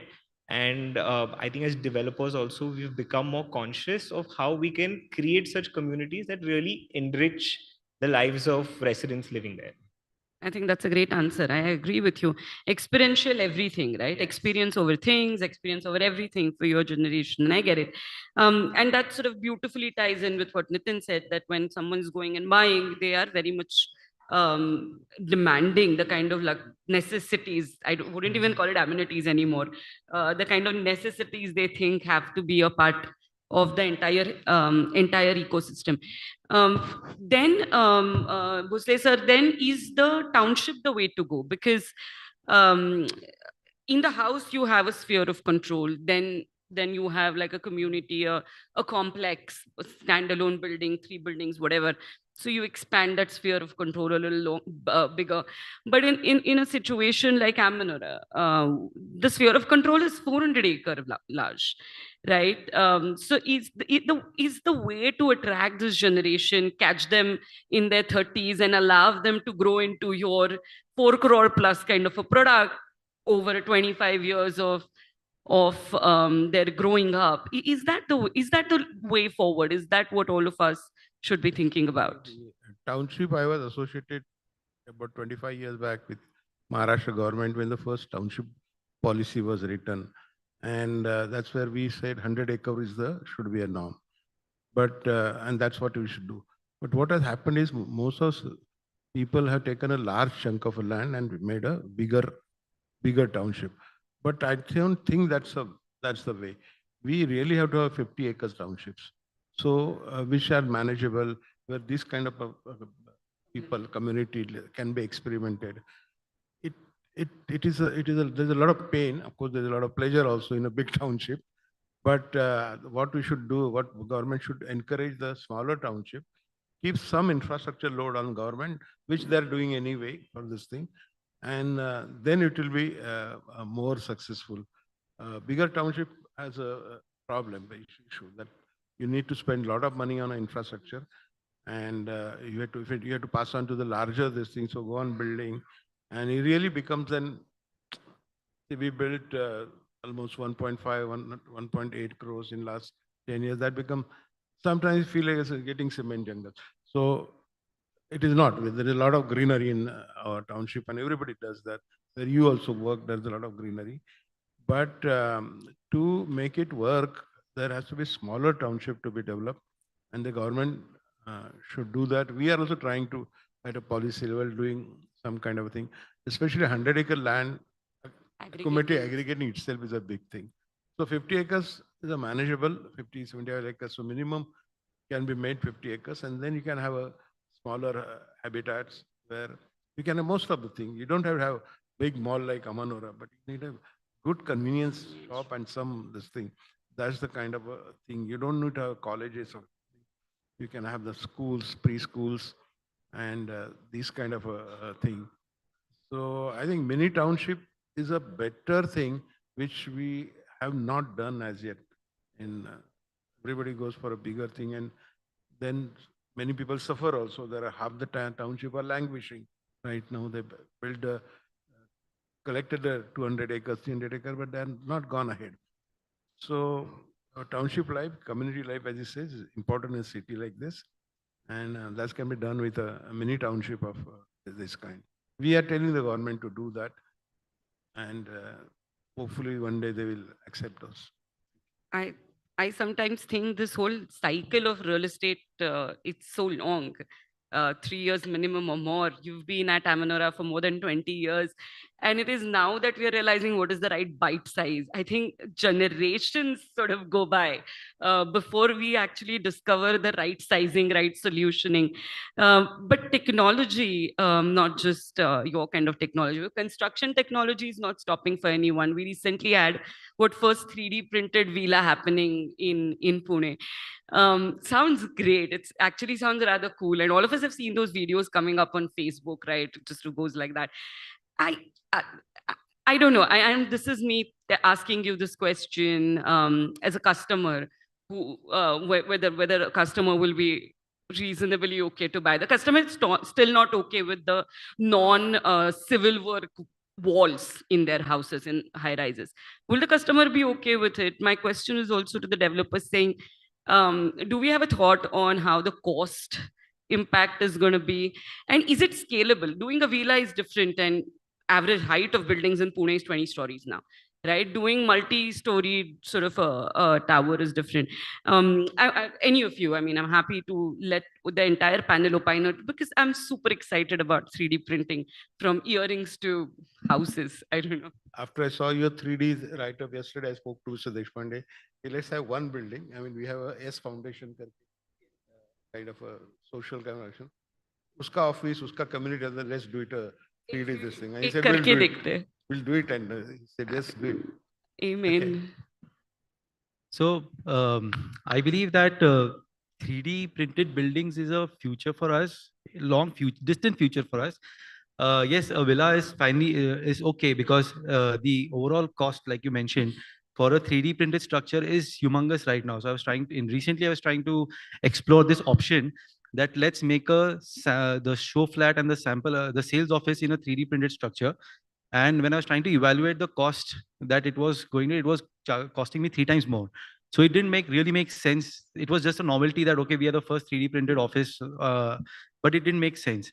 Secondly, making buildings in 3D printing today, I don't think the IS codes, the Indian standard codes that we have, are going to allow us to make buildings, because we come in a seismic zone 4, which already has increased our consumption of steel and concrete in the buildings. So the part of the reason why the cost of construction also gone up. And so I don't think in the immediate future, yes, as a novelty, maybe a few restaurants, few offices, like small single story structures, maybe as a novelty or as an experience setting, like, Or speed, maybe? Sorry? Or because you want to do it faster? Yeah, so, but then these spaces are going to be like, more from commercial use perspective rather than from residential use perspective. So I would like to say here from a customer's perspective, whenever there is new technology or new thing coming up in any type of field, it always shows resistance first. But if you look back, my one technology was something which was not acceptable at that time, but coming forward, looking forward, it is the one thing that has been accepted by everyone. So it's just a start, but that start is needed.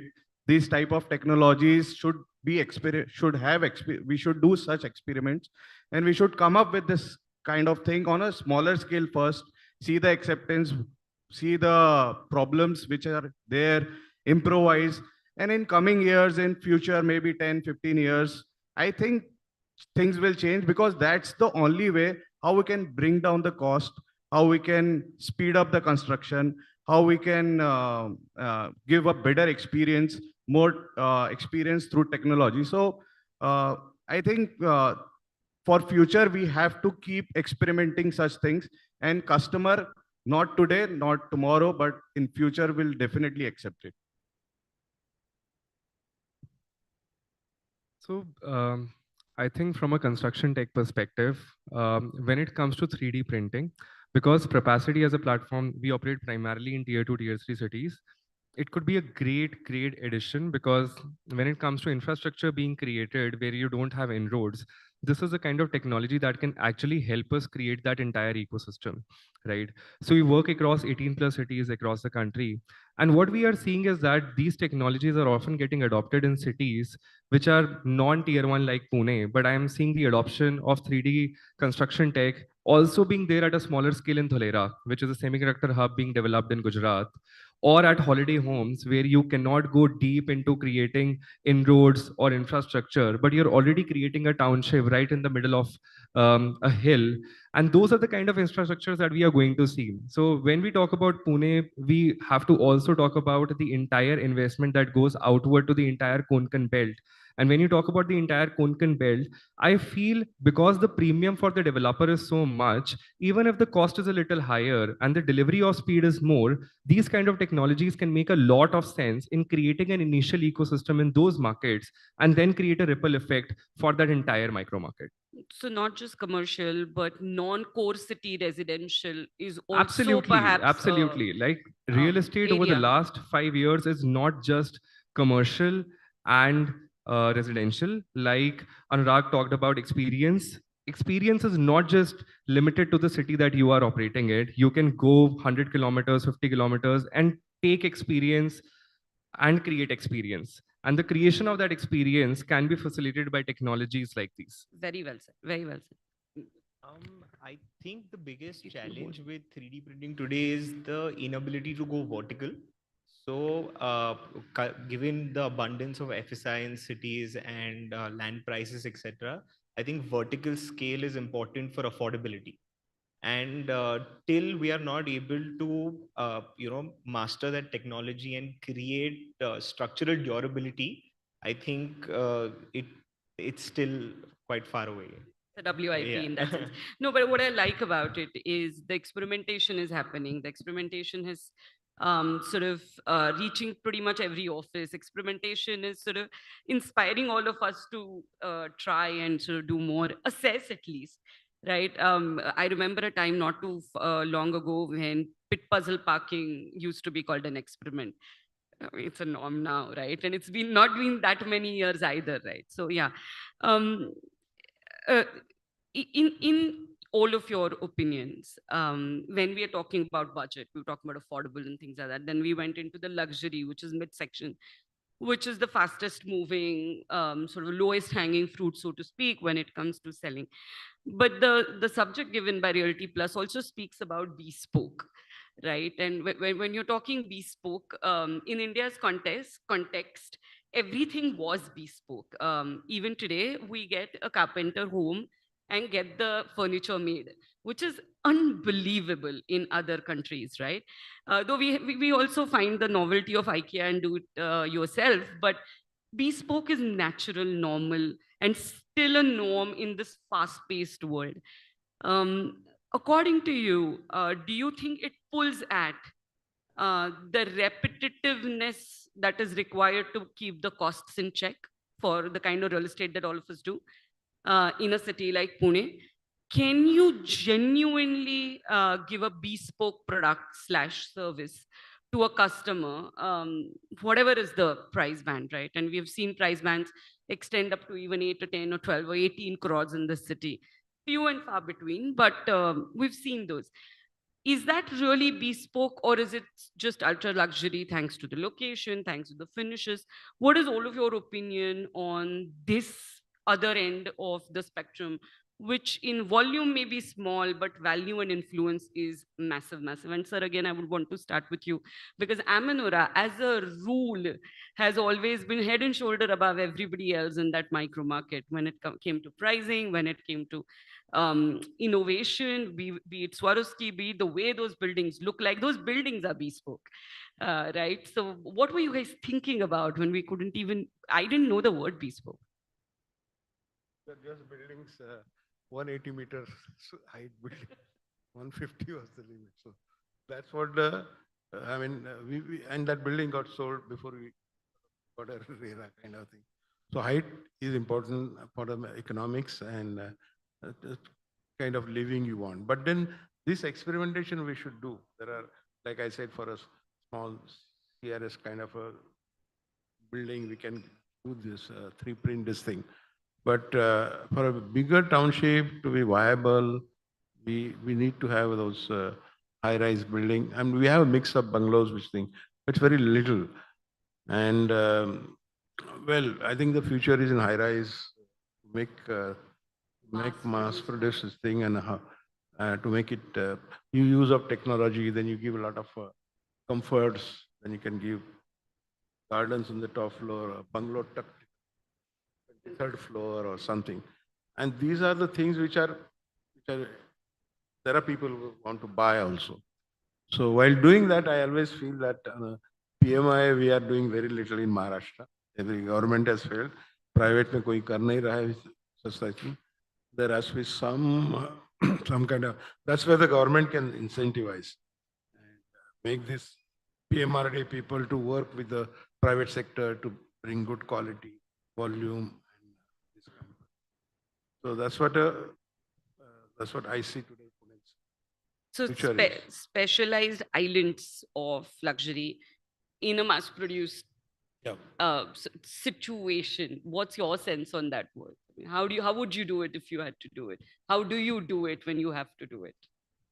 So we've heard about DLF Camellias, 100 crores homes selling like hotcakes, and they're getting sold out in the flash of a week or a month. So I think as a developer, we at Goel Properties, we typically are into mid-income housing.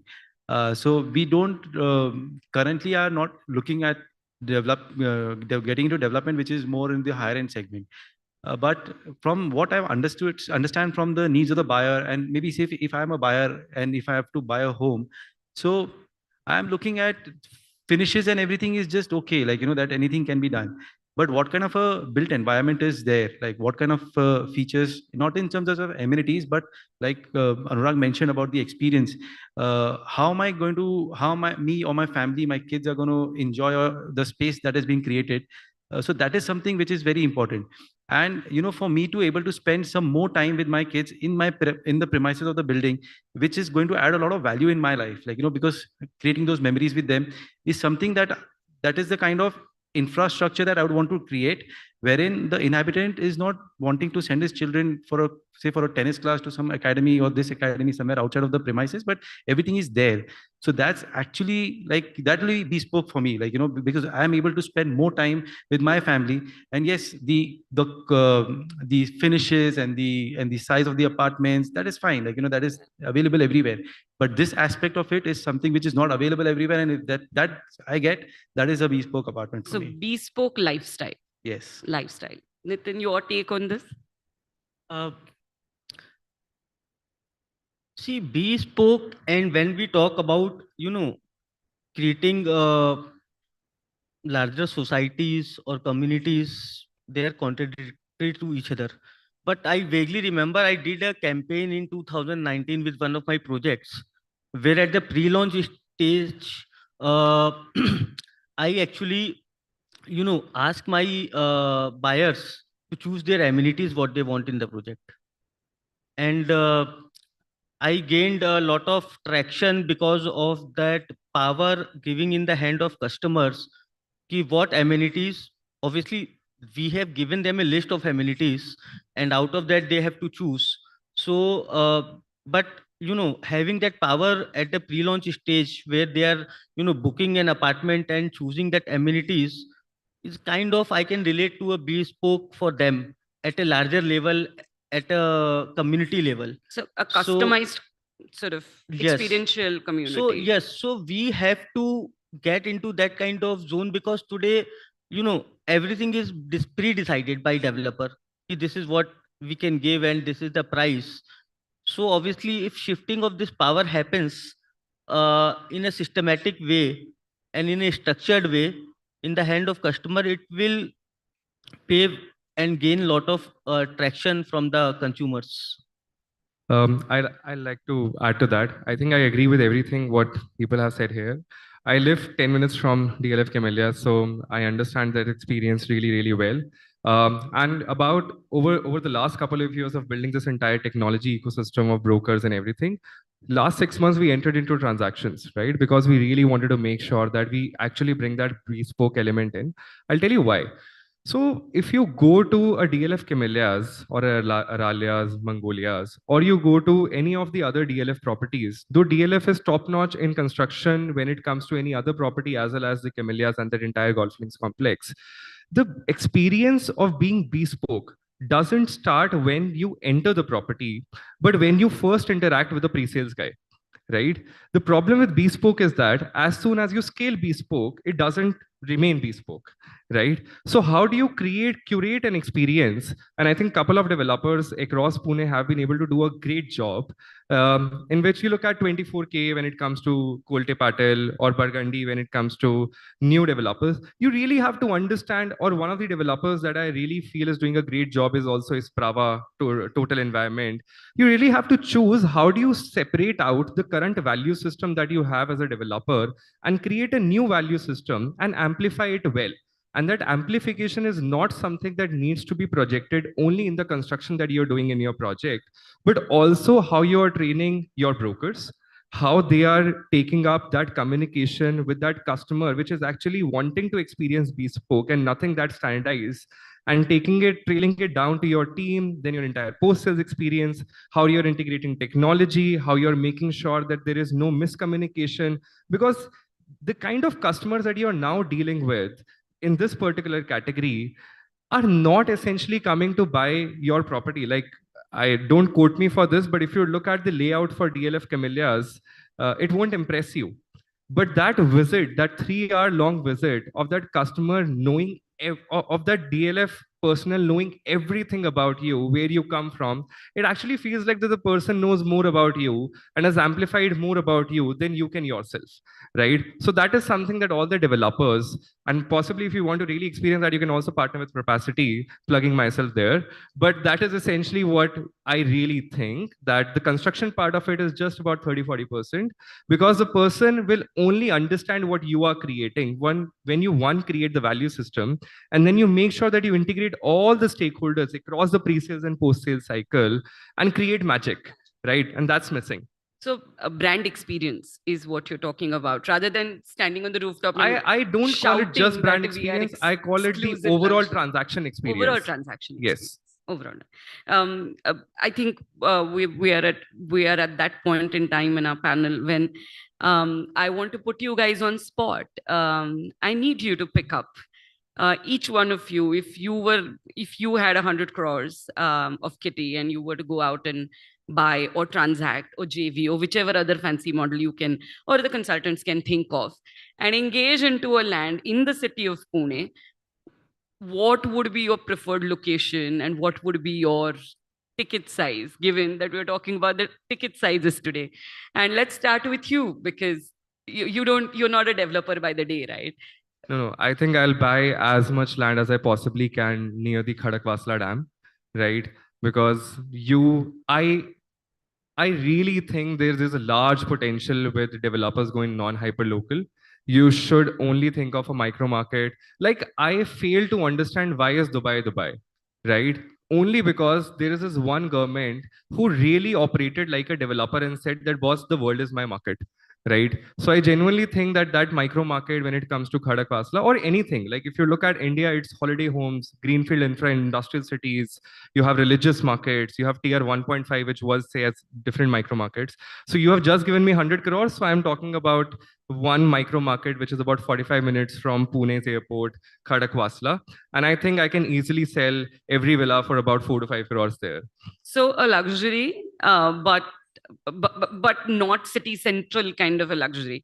Yeah. But 100 crores will take you a fair amount of acreage over there, doesn't? Yeah, exactly. I mean, exactly. if unless somebody else. See, wants to buy I on the believe boat club any road or developer whatever. which is not working upon increasing their margins and rapidly increasing it will have a really, really hard time over the next 3-4 years. I think I'm going to ask the same question to you first before I come to the rest of them. So I sort of agree with your opinion, but if I was given that choice, I would go ahead and buy that land in Koregaon Park, because what we've seen and what I've noticed with Pune is that there has been exponential growth in the last few years, and Pune really hasn't seen a real luxury product in the center of the city, like DLF Camellias, or like the numerous projects in Hyderabad or Bangalore, etc., and all of that. And I think there is tremendous scope in that, and I think there would be tremendous demand for that kind of a product in the city. So bespoke end of the Yes. spectrum, and a city center kind of a location, like a sexy sounding city center. Good idea. Bhosle sir, what would you do? Actually, I'll go beyond Khadakwasla also. After seeing Lavasa very closely, and its success and failure both I watched closely, part of this thing. But there are places like Varasgaon where there are 50-60 acre lands, blocks are available for this thing. And I'm helping one of the fellow to set up something there. And it's a paradise to stay there if you have a very simple house, but all the facilities are available and the connections. I mean, work from home. My son wants to work from home. He can do it from there also. So that is what I will do if he have to buy a second house. What would Goyal property? Where would you go? I would buy land close to Pune, between Pune and Mumbai, say maybe close to the stadium, Mamurdi, for example. And that would get me about good 40-50 acres of land, and I would be able to create a project which is surrounded, which is a core as wellness as core of it, and create an ecosystem over there wherein the overall aspiration of a bespoke that I think is not just in terms of value, but I'll be able to provide that at a much affordable pricing, and it has good connectivity, it has good infrastructure, it is sustainable because it is it's a pledge that we've taken that all our projects are green projects. Lucky for us that we've completed like one project which is platinum certified in terms of getting it completed post certification, and under construction, so definitely we have a couple of them more. So yeah, my bet will be on Mamurdi between Pune and Mumbai, basically close to Pune, where I could create a beautiful space for the So inhabitants. growth market closer to the sweet spot. Yes. Nitin? Mohit, is that a hint you are coming up with new project in Mamurdi and trying to sell it over here? Nitin is going to sell for you. No, but Yes or Nitin, no? what would you do with your 100 crores? Is what, because just like Rahul, you don't do this for a living, right? I want to know, where would you put your money? I am a punter by nature. So I will never put my money in Koregaon Park, Baner, or Kharadi. If I have to take a contrarian bet, yet an intelligent bet, I will like to go close to and believe in the Purandar airport story. So I believe any city or any, be it Gurgaon, be it Bengaluru, not Bengaluru price up, or you see now the Panvel story unfolding, Navi Mumbai story unfolding. If Purandar airport story unfolds, and which probably will, as far as I have trust in Devendra Fadnavis, I think we will see a lot of price appreciation, and it will be a multi-bagger area to invest in. Guys, take notes. As Pune's connectivity is increasing day by day through metros, through expressways, through all the ring roads, I would really like to focus all the developers on the peripheral areas of the city, because those are the areas where we can buy land which are little cheaper than the central part of the city, and yet they are connecting to the city. So customer can also get a product at a very affordable and a good price with lot of amenities and remaining away from the hustle bustle of the city. So any areas like Wagoli is the area, like Talegaon, Kevle, the peripheral areas, I think where connection is getting built day by day through metros, through expressways, that would be my point where next growth is going to happen. What I like to sort of take from all of this is that. Oh, you're putting me on spot. I have been rather obsessed with South Pune right now because of the third phase of metro. Dhankaudi, if it had land, hypothetically, I would love it. But because it doesn't, I would be happy to buy everything in Ambega, literally everything right now. See, one thing, again, I like to add about the investment. We are seeing one city, one price, and we are moving towards that direction. So where the prices are low, those areas will catch up. Even if you look at Mumbai, now there was a time when in Sobo, prices were 2 lakh, 3 lakh rupees square feet, and people used to look at Bandra and Andheri with like, boss, who will go and live there? Now you look, even Andheri and Bandra are even at the level of Sobo or even higher in certain territories. No, I totally So, agree and with same you. trend we are seeing in Pune also. Yeah, we definitely are seeing it. No, but what I would want to take away from this sort of 6 panelists, one is saying city center is rocking. There are 2 of you who are willing to take bets which are slightly away from the city and saying, guys, that's where you're going to get most bang for the buck. And there are then a couple of you who are essentially saying that fringes where the maximum business happens is a great place to be. It gives me a lot of happiness that our city therefore feels so robust, right? It's a growth city, and we are all very fortunate to be a part of this real estate market. With that, thank you very much. It says time's up. So I can hand it over to you. I genuinely wish there were more than 24 hours in a day. But then on that note, आप लोग और जोर से ताली बजा सकते हो for this very, very, very fascinating panel. Thank you so much. And on that note, I'll also request Bhavya Trivedi, CBO Insomniacs, to please kindly join me on stage and give away the token of appreciation to all our esteemed speakers over there. Everybody, once again, please, if I may request, ek aur baar zor se tali for all the wonderful, wonderful insights that they have shared from their end. Thank you so much. And extremely, extremely thankful to all of you for taking out time and being with us over here today. Thank you. Give it up for Bhavya as well, please, everybody. Ladies and gentlemen, he's come to give away the token of appreciation to all of us over here.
Thank you so much. We'll do a nice group photo. If I may request all of you to please kindly come forward and do a nice group photo, all of you over here.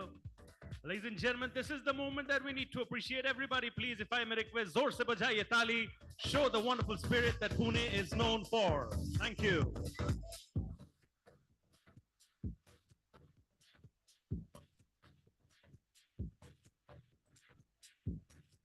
So much to all the speakers. Thank you so much for coming. Pleasure. Looking forward to having all of you very soon. The next time we do it over here in Pune. Thank you. All right, so we will now swiftly move on to the next panel discussion. But prior to that, just two announcements, two updates rather. In the best interest of time, we couldn't take questions. But if you have questions for our panelists, please feel free to connect with them offline. And they'll be very happy to take your questions. And if I may also request everybody to please keep their mobile phones in silent mode, because we don't want to distract any of our speakers over here. So if I may request all of you to please kindly keep your mobile phones in silent mode. What I'm going to do is I'm going to be introducing the next topic for the panel discussion. This is about the second panel discussion, ladies and gentlemen. This is about Pune commercial and industrial realty opportunities. I'll repeat the topic for the panel discussion. Number 2, this is about Pune commercial and industrial realty opportunities. I'll be first introducing our honorable moderator, and then I'll be introducing our honorable speakers in alphabetical order. And then I'll be requesting all of them to please kindly join me on stage together. Ladies and gentlemen, this session is going to be chaired by Anuj Dhodi, Executive Director, City Head Pune, Head Advisory and Transaction Services Pune, CBRE. Mr. Anuj has over 18 years experience in fields such as telecommunication and real estate, with an extensive experience in executing strategic space acquisition plans for leading corporates. Anuj heads Advisory and Transaction Services team in Pune and is also the regional A&T head for Gujarat and Madhya Pradesh as well. His role encompasses corporate and office leasing, lease renegotiation, acquisition, and business development for companies, setting up facilities in Pune and the rest of Maharashtra, and also overlooking the retail and industrial business PLN. Ladies and gentlemen, that's our honorable moderator. We'll be quickly talking about our speakers now for the second panel discussion. We have with us today Gerald Manoharan, who's the partner at JSA. Gerald has over 23 years of experience as a corporate commercial lawyer and works with clients on matters covering entity setup, structuring and compliances, land aggregation, title due diligence of lands, and issuance of title opinions, joint development projects, construction and infrastructure contracts, build-to-suit agreements, leasing contracts for commercial, hospitality, recreational, and warehousing spaces, and sale transactions, including acquisition and, of course, funding for the same. We also have with us today Meenakshi Jhamtani, who is the Executive Director at Jhamtani Sales and Service Private Limited. Meenakshi Jhamtani has been a crucial part of the sales, marketing, finance, and human resource verticals of Jhamtani Sales and Service Private Limited. Under her leadership, the company has shown tremendous professional growth and is known to be a process-driven organization. We also have with us today Prasad Lahane, who is the Vice President, Sales and Marketing, Khed City. Prasad ji is a dynamic leader and seasoned professional with over 2 decades of experience in industrial development. Ladies and gentlemen, under his leadership, Kate City has successfully attracted over 70 multinational and national companies, and his efforts have facilitated investments exceeding 4,500 crores and generated employment opportunities for approximately 8,000 individuals. Tremendous stuff indeed. We also have with us today S. Salai Kumaran, CEO, India Land Group. Salai Kumaran ji brings a wealth of experience in the real estate and construction sectors. His leadership is characterized by a focus on strategic growth and sustainability, allowing the company to thrive in a competitive market. His vision has been pivotal in steering the India Land Group towards new opportunities and ensuring its continued success. Ladies and gentlemen, I'll request all of you to give it up for our next set of panelists. And if I may please request this area to be a little clear because we want our speakers to come in. Can we please clear this area a little bit? And I'll request all our honorable speakers to please join me on stage. Everybody give them a big round of applause, please. Everybody, Pune, show some love, show some spirit. Let's have our speakers for the next panel discussion. Ladies and gentlemen, this is about Investors Delight, Pune Commercial and Industrial Realty Opportunities. Our speakers are here. I request all of them to please take their seats. Thank you so much. Thank you. I request all of you to please kindly keep your mobile phones in silent mode. And I'll request everybody to please be seated inside the auditorium so that we can move forward with the second panel discussion. And on that note, I leave it up to you. Thank you so much. Thank you. Thank you for that wonderful introduction and a very warm, welcome. And a good afternoon to the wonderful audience that we have with us in the room today. I'd really like to take a minute to get the audience to get a little quiet so that the panel discussions can be encouraging. And for those who are actually a little committed and they feel they want to step out, that will also really help. Great. With that, I think we've got the attention. And, once again, I'd like to welcome my wonderful panel members. I thought we'll start with a brief introduction, but, our co-host has done such a wonderful job that I will skip that section right now. And I represent CBRE, and I think the firm broadly needs no introduction. We are one of the largest real estate consultancy groups in the world, headquartered out of the US and offices worldwide. We have got various services within our business line, whether it's the transaction management group, project management, property management, or consulting, capital markets, private equity. So with this bunch of services that we have, I think we have a great exposure to what the client really needs. What's the pulse, how's the various sectors that are growing, and especially commercial and industrial, which is the subject that we have. So as an opening, I think it's only fair that we start with a slightly easygoing open question. We feel very buoyant as CBRE on the outlook for both sectors and Pune as a city. And I just want to start with some house views and try and understand. Maybe we've just come off Women's Day, and it's only fair that I start with this wonderful lady who's with us on the panel today. Meenakshi, maybe you want to start with an opening line of what do you think as the outlook? Good afternoon, everyone. Thank you, Anuj. That's so kind of you. That post 8th March also Women's Day is being celebrated. It's really nice. And what better topic than Pune, I would say. For me, I think we are at the right place at the right time. Consecutively, for the last 2 years, Pune has been the highest selling city in India. And it's mostly due to the affordability that is here. But then being the educational and the cultural capital of Maharashtra, I think Pune has a lot of scope for global population to come in. And being the expanding IT hub that Pune is now. So I think overall, the view that you have, that you are very happy and contented about Pune's growth, so are we. Yeah. Excellent, excellent. Salai, would you like to come in now and come next and give us a view? I know you're based out of Chennai, but have a lot of investments here in Pune, which keeps you constantly in touch with the market. So, see, I'm basically from Chennai. Last 9 years I've been in Pune and watching working in Pune, taking care of all the operations of India Land Group. We have operations in Coimbatore, Chennai, Mumbai, and Pune. So I always compare between Chennai, Pune, and Coimbatore. The vibrancy we have in Pune is completely much better than many other cities. And the climatic conditions, the schools, colleges, and high-level institutions which are operating here. And now large number of engineering graduates, arts and science graduates who are coming out of colleges, more than 80,000 engineering and more than a lakh of arts and science people. And also the attraction it takes from the cities surrounding the Pune. So that's what is triggering the growth. But Pune, naturally, as Chennai, it started as a automotive growth center. And post 2000, the IT started developing, starting from Bangalore, Chennai, Hyderabad, it expanded into other cities. But Pune picked up very well, particularly the east side, the IT development is tremendous actually. Hinjawadi, I came to Pune when I was working as general manager in Tidal Park, Chennai, which was one of the first ID parks to start in India actually. It's about 1 million square feet in 2020. Which is much bigger size at that point in time. When I came here, that is the time I visited Magarpatta.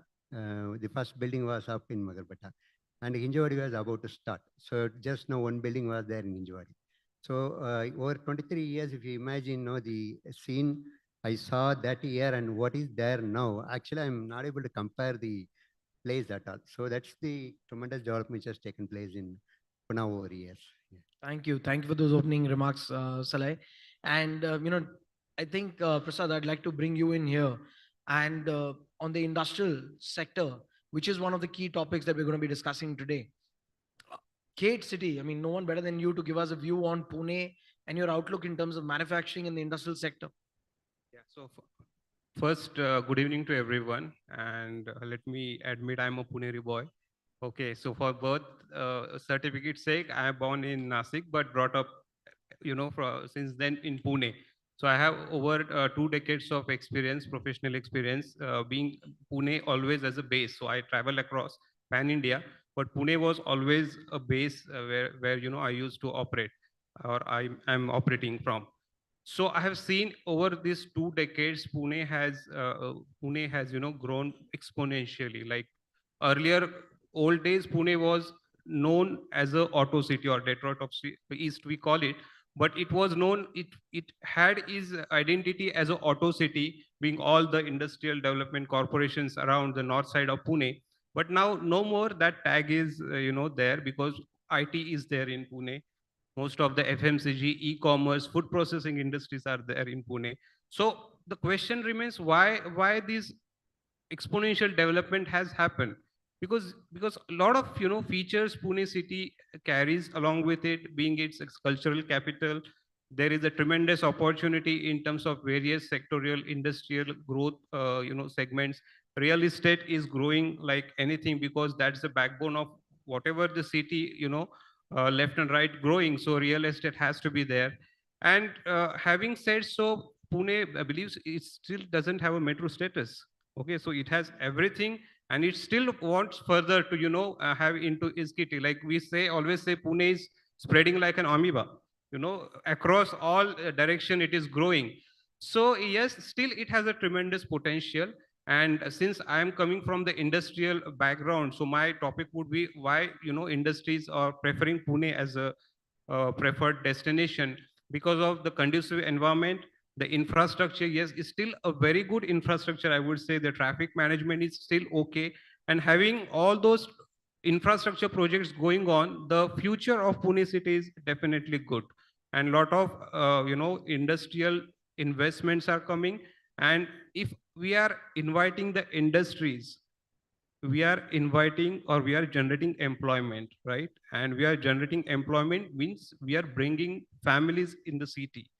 And if families are coming, you can imagine the need of the real estate or the residential or the commercial property. So that's how Pune is placed, and is a long way to go. I believe it just started, and the future is very, very promising. Thank you. Thank you so much. Gerald, anything before I get to the next section? Do you want to add any view from your side on this? See, I bring a little bit of a relative context here because I am from Bangalore and I have worked with developers in Pune when Panchil was setting up their very first, commercial development with IDO. We were part of that transaction. So I have seen Pune evolve. But one important element which I see about Pune, which is very similar to Bangalore, and why that is a great catalyst for growth, is the cosmopolitan nature of the city. Because thanks to the educational institutions, you had people from all over the country coming here and studying. So that flavor was always there in the city, very similar to that of Bangalore.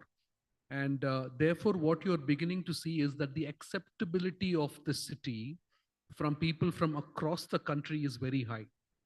Pune may have its problems, Bangalore may have its problems, but when you look at the flavor of both these cities, people are willing to say, this is still okay. We still have a life here. We have a quality of interaction here.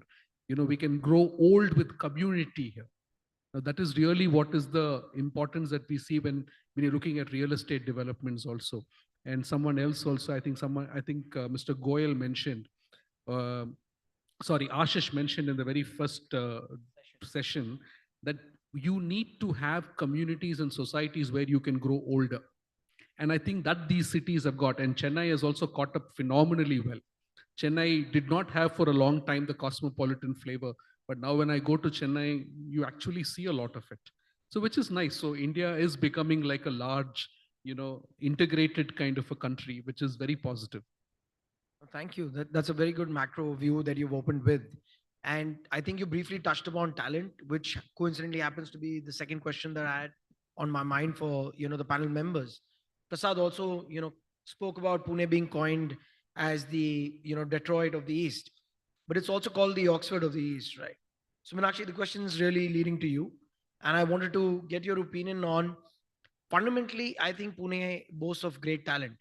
And we feel that talent happens to be a big backbone to a flourishing sector, whether it's commercial or it's industrial. What are your thoughts on the talent landscape? And is that really one of the key drivers for Pune? Yeah, so I would agree to that. As rightly said, that Pune is the Oxford of East. So it's obviously attracting a lot of students and their families to come and stay in Pune, to select Pune as an option for their living as well as for investment. Looking at the student perspective, I think we should also consider that the demand for co-living spaces and the demand for student housing is increasing in Pune now. And due to the cosmopolitan culture that Pune offers, a lot of entertainment zones, a lot of malls are coming up. So it's a great investment opportunity to be in Pune. And also, I would like to highlight that compared to other cities, I think Pune is great for senior living also, since we have a lot of good destinations, just very accessible from Pune, for example, Lonavala and Kathraj and Talegaon. So we have seen a lot of senior living also happening in Pune. So from the talent perspective, from people perspective, yes, it's a city, it's a livable city, as well as it is very good for investment. So, yeah. Thank you. Gerald, coming back to you, because you can give us another great opinion on talent. Is there comparables that you draw with Bangalore and Pune when you see it? Is there any other influence in India that you want to make when we speak about talent? That's the foundation for growth. So I was part of the policy with the Department of Science and Technology when the startup policy was first drafted around 2016, 2017. And NASCOM obviously was there and they were looking at pitching in different places. And two other cities which really became very prominent at that point of time were Bangalore and Pune. Because of the availability of highly qualified and skilled young people and the ability for companies to come and set up shop in these two cities. Governments have also enabled, through their different IT policies, the setting up of these companies. But in terms of the talent which we are able to see, it is comparable in both spaces. Just one addition which I want to make from a Bangalore point of view is because, see, now what you're beginning to see in Bangalore typically is that it is becoming more innovation, semiconductor, AI kind of focused, and the government is trying to move GCCs and support companies into other cities. I don't know how successful they will be in doing that, but I think Pune continues to attract a multiple amount of talent. So every company that I work with in Bangalore is very keen to move to Pune. And now, of course, Hyderabad is also becoming extremely hot because of their fabulous infrastructure. I think what needs to be done so far as Pune, I mean, I will, sorry, I'm touching upon the infra piece here, is that Pune and Bangalore have to really work on their core infra to make life easy for people who live here. You're right. I think that's a very, very important section. And I don't think I would have completed, this panel discussion without infrastructure, but I'll get to that in a bit because that can be quite a topic for us to discuss. Another view that I've always carried, and like Prasad, I have roots to Pune for many years. I've been here since '89. I think Maharashtra has been extremely blessed to have Mumbai and Pune as a twin engine. And I think, with two big cities, and if I'm not getting it wrong, I don't think there is another state, even Karnataka for that matter, can look outside of Bangalore and talk about another city that can actually go, shoulder to shoulder with the big city. So that really, I think, puts Pune and Maharashtra as a state in a state of advantage. But I'm not sure whether the state is totally taken, a good step forward in that direction. That's what I'm trying to unearth with these panel members. Pune, Mumbai, Twin City getting merged at the hip, something that they've been talking for decades. I somehow get a feeling the reality is around the corner. It's really getting right there with the Navi Mumbai airport that the panel spoke about prior to this. What's your view, Prasad, and what does it do to the manufacturing sector? I see a lot of growth in Chakan. Is that got to do with Mumbai? Over to you. Yeah, Pune always, played its vital role as far as GDP contribution of the state. It's the second largest city of state Maharashtra. So it has played its role and it is playing. And of course, somehow, it got overshadowed because of the growth of the Mumbai city. But now I think government is also taking cognizance of all those, development. And rightly, they are developing Mumbai 3 now. So Pune will remain as a Pune. So I don't think so any other city can take over Pune. And Pune will develop on its own for the simple reason because of the industrial belt in Pune is vast, right? As you rightly said, there are already multiple industrial zones within the city. Now city, if I'm saying city, like 40-50 kilometers is hardly anything. Like, you cannot call it as an outskirt because earlier it used to be called as a Chakan was outskirt of Pune city. People used to call, but now it is an integral part of the city, and Pune is spreading further. So because of the economy improvement or industrial ecosystem that is increasing, so Pune will definitely grow on its own. Government is also taking a lot of steps in terms of now yesterday's budget. Also, there were a couple of announcements that there will be a new industrial policy. So that industrial policy will also put forward to the industries to expand, get more and more investment. And now we at our project Khed City is also very close to Chakan. So we are hardly 15 to 20 kilometers ahead of Chakan, and it's one of the organized industrial setup. Trust me, because everyone, all industries, multinational, they prefer industrial zones driven by the government. And we are also one of its kind. We are a JV project, a joint venture between MIDC and Kalyani Group. So already it's a synergy between a government and an industrial powerhouse, which is backed up by the Kalyani Group with its legacy, like they are in the business since 1960 and onwards. So there is a scope, and as I mentioned, that government is also taking right steps in terms of creating infrastructure, in terms of creating all the basic infrastructure that will boost the industrial development. And as industrial development increases, definitely city and the state also grows.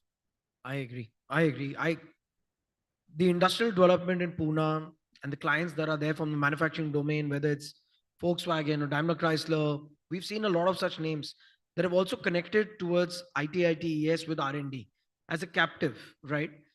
Which is why I totally agree with you, Prasad. Salai, would you like to come in again, trying to understand about Mumbai, Pune, Twin City, any advantages, synergies that you think there are?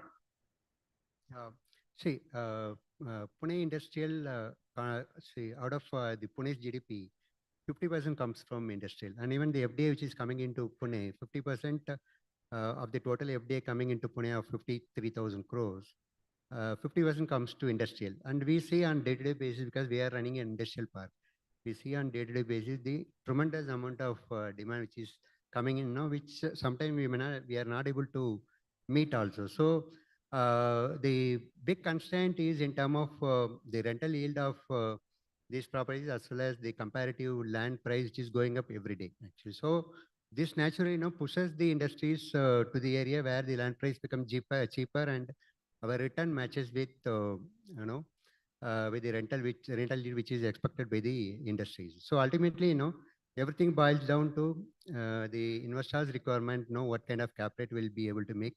So this naturally, in any city pushes the industries away from the main places, and this leads to gradual development of all surrounding area. That's what is happening in Pune also. Now, Chakan 6 years before was very viable industrial place. Now it is being pushed. It's already pushed to Talegaon, and it goes out of Talegaon, and there are many other peripheral places which are getting importance as an industrial center. But ultimately, as a developer, we have the responsibility of ensuring that we are providing the right place for them at right price, so that the overall 360-degree development takes place. See, industrial development is not going to be restricted to industrial only. The peripheral services will also develop. And in IT, we see the demand in Hinjawadi side is mainly triggered by the back office of industries. There are many companies like Atlas Capco and Forvia and these companies. So there's so many companies which, so previously we had the practice of keeping all the white collar job also in the factories, but today it is not the case. They don't want to sit in an industrial place and work where the support social infrastructure is not fully available. So they wanted to come into an IT park. So industrial development triggers the IT development and triggers the residential development. So this cycle, so this is how it happens, and this leads to gradual development of the city. The periphery will extend definitely. So that's how it happens. Holistic development makes sense. I think you make a great point. Industrialization creates jobs both on the blue collar, white collar, and with that, demand for residential, social fabric, and the whole ecosystem. So thank you. Thanks for that. Connecting from the Twin City, we cannot not talk about Navi Mumbai Airport a little more today, right? I think it's going operational in May in some parts and will be fully operational maybe by August this year. That's the government's notification, and maybe international flights by next year. Navi Mumbai Airport to Pune is realistically just about 2 hours away. So, Gerald, I'd like to really bring you in. And do you really see the impact of the Navi Mumbai Airport to Pune and the synergies that these cities will drive, it being on this side of, where the whole map really sits geographically? It's a very interesting question, Anuj, because in India, there is a little bit of airport politics that works. Absolutely. Okay, you're seeing that now in Karnataka with the Bangalore airport. Tamil Nadu government wants to have an airport close to Hosur.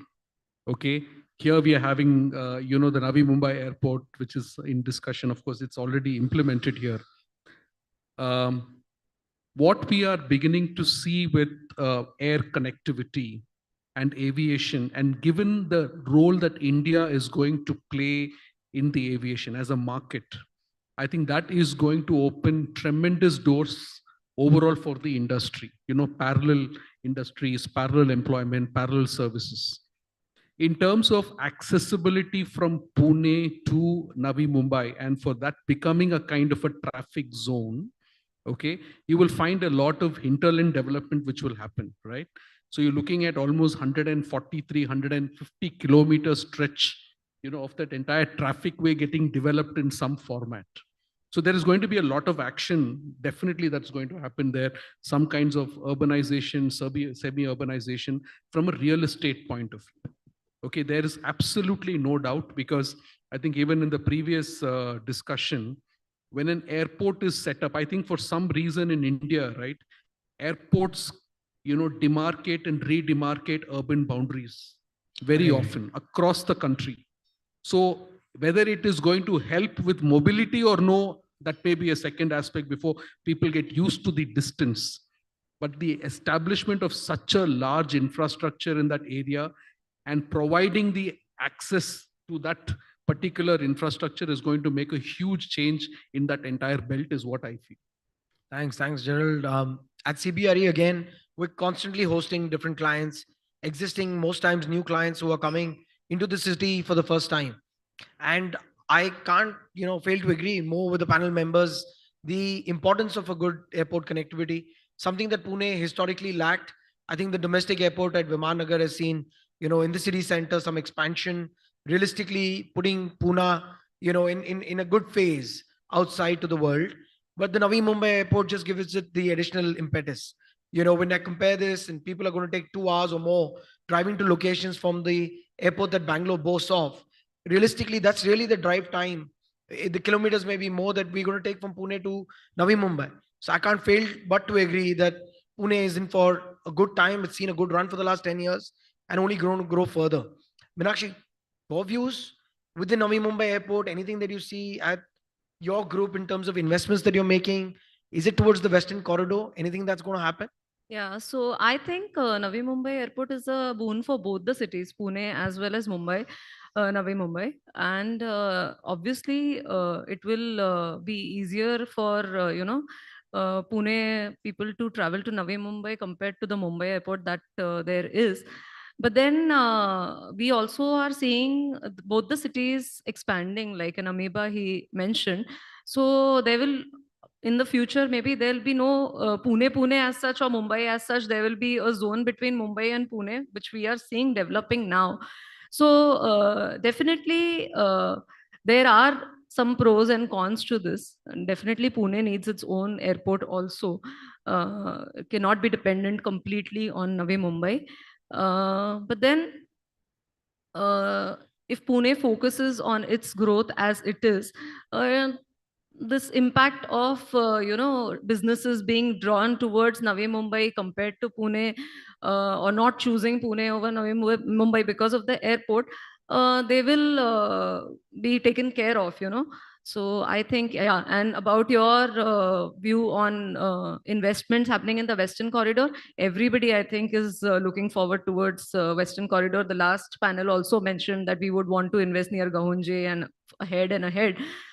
Because both the cities are expanding, there is a lot of land available and there are a lot of opportunities. And when the city lines get thinner, so it's better, to even we as a group are very bullish on the western side of Pune compared to East today. East gives us a lot of profits, but West gives us a lot of velocity in terms of sales, and the demand in the Western market is good. So yeah, we would also want to invest on the Very, west side very of interesting. Pune. Very, very interesting perspective. I think from a key infrastructure initiative as well, the government, I think way back in the Vajpayee government, planned out the expressway between Mumbai and Pune, and there was a missing link road that always needed to be fixed, and that's really what it's coined. That's what it's called. That's also coincidentally going operational this June, July. I think that entire hilly terrain that is also not safe or adds to the traffic woes and doesn't really appeal like an expressway all of a sudden is going to be fixed, which should also take care of a lot of important aspects that you brought out, Meenakshi. Prasad, I have a quick question for you related to this, right? Meenakshi said that that's going to be a boon. You really think it's a boon or a bane? I have a few colleagues from Navi Mumbai telling me the moment this happens, Navi Mumbai is going to explode and job market is going to move and stay within Mumbai, Navi Mumbai. And therefore your Khed city is going to be pretty much barren and empty. What's your view? No, definitely. It will be a boon for Mumbai, undoubtedly, right? But for Pune, I look at Navi Mumbai Airport as a short-term, arrangement, because yes, Pune needs airport undoubtedly, no doubt. But this Navi Mumbai Airport will take care of the western and the north side of that regional part. Now, what our honorable CM, I remember in 2014 when he took his oath as a first, term. That time he said, if airport will happen, it will happen in my term. So that time he has that vision of having airport at Purandar. Somehow 5 years, a lot of things happened, and we could see that it could not materialize. But this time I think there is a big push to impose that airport. I'm saying impose as a positive word, because that airport, if it comes, it will take care of primarily the central part of Pune, let's say the PMC portion, because Pune also has two parts, PMC and PCMC. So this new airport at Purandar could help to take care of PMC and the southern part of that region. Let's say there are other industrial zones like Shirwal, Khandala, Pargav, then there will be Karad, Satara MIDC, Kolhapur MIDC. So I see that airport as a long-term 50 years, 60 years down the line. But your question, coming back to your question, Navi Mumbai, it will be a boon for Mumbai. And to some extent, for next 10 years, definitely it will also help Pune. And by that time, we'll sell all the lands in Khed City, because yes, that will also help our investors. Because a lot of multinationals, they are appreciating the progress of the Navi Mumbai airport, and they are willing to relocate at Pune, being close to the other IDCs. So it will help. Excellent. We spoke about the twin city. We've also, directly, indirectly touched upon IT and manufacturing. Pune also happens to be blessed being a twin sector, right? We saw this being a Detroit of the East with industrialization coming 1960s, 1950s. We had Hindustan Antibiotics, a big initiative on the pharma sector, the Bajaj Group, followed by Telco with Tata Motors, erstwhile. So what are your views? How is Pune different? And Chennai happens to be very similar.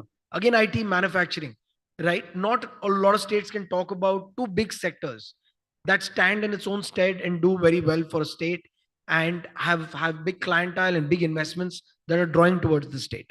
Yeah. See, if you see the Pune, the balance between industry and IT, it's really quite good actually. Almost 47% of total GDP comes in industry and 44% in IT, and balance goes in the remaining service sector. So this, how it has evolved in a very short time, maybe in the last 15 years, it has evolved. Previous to that, we can say the industry would have dominated with more than 70% the potential.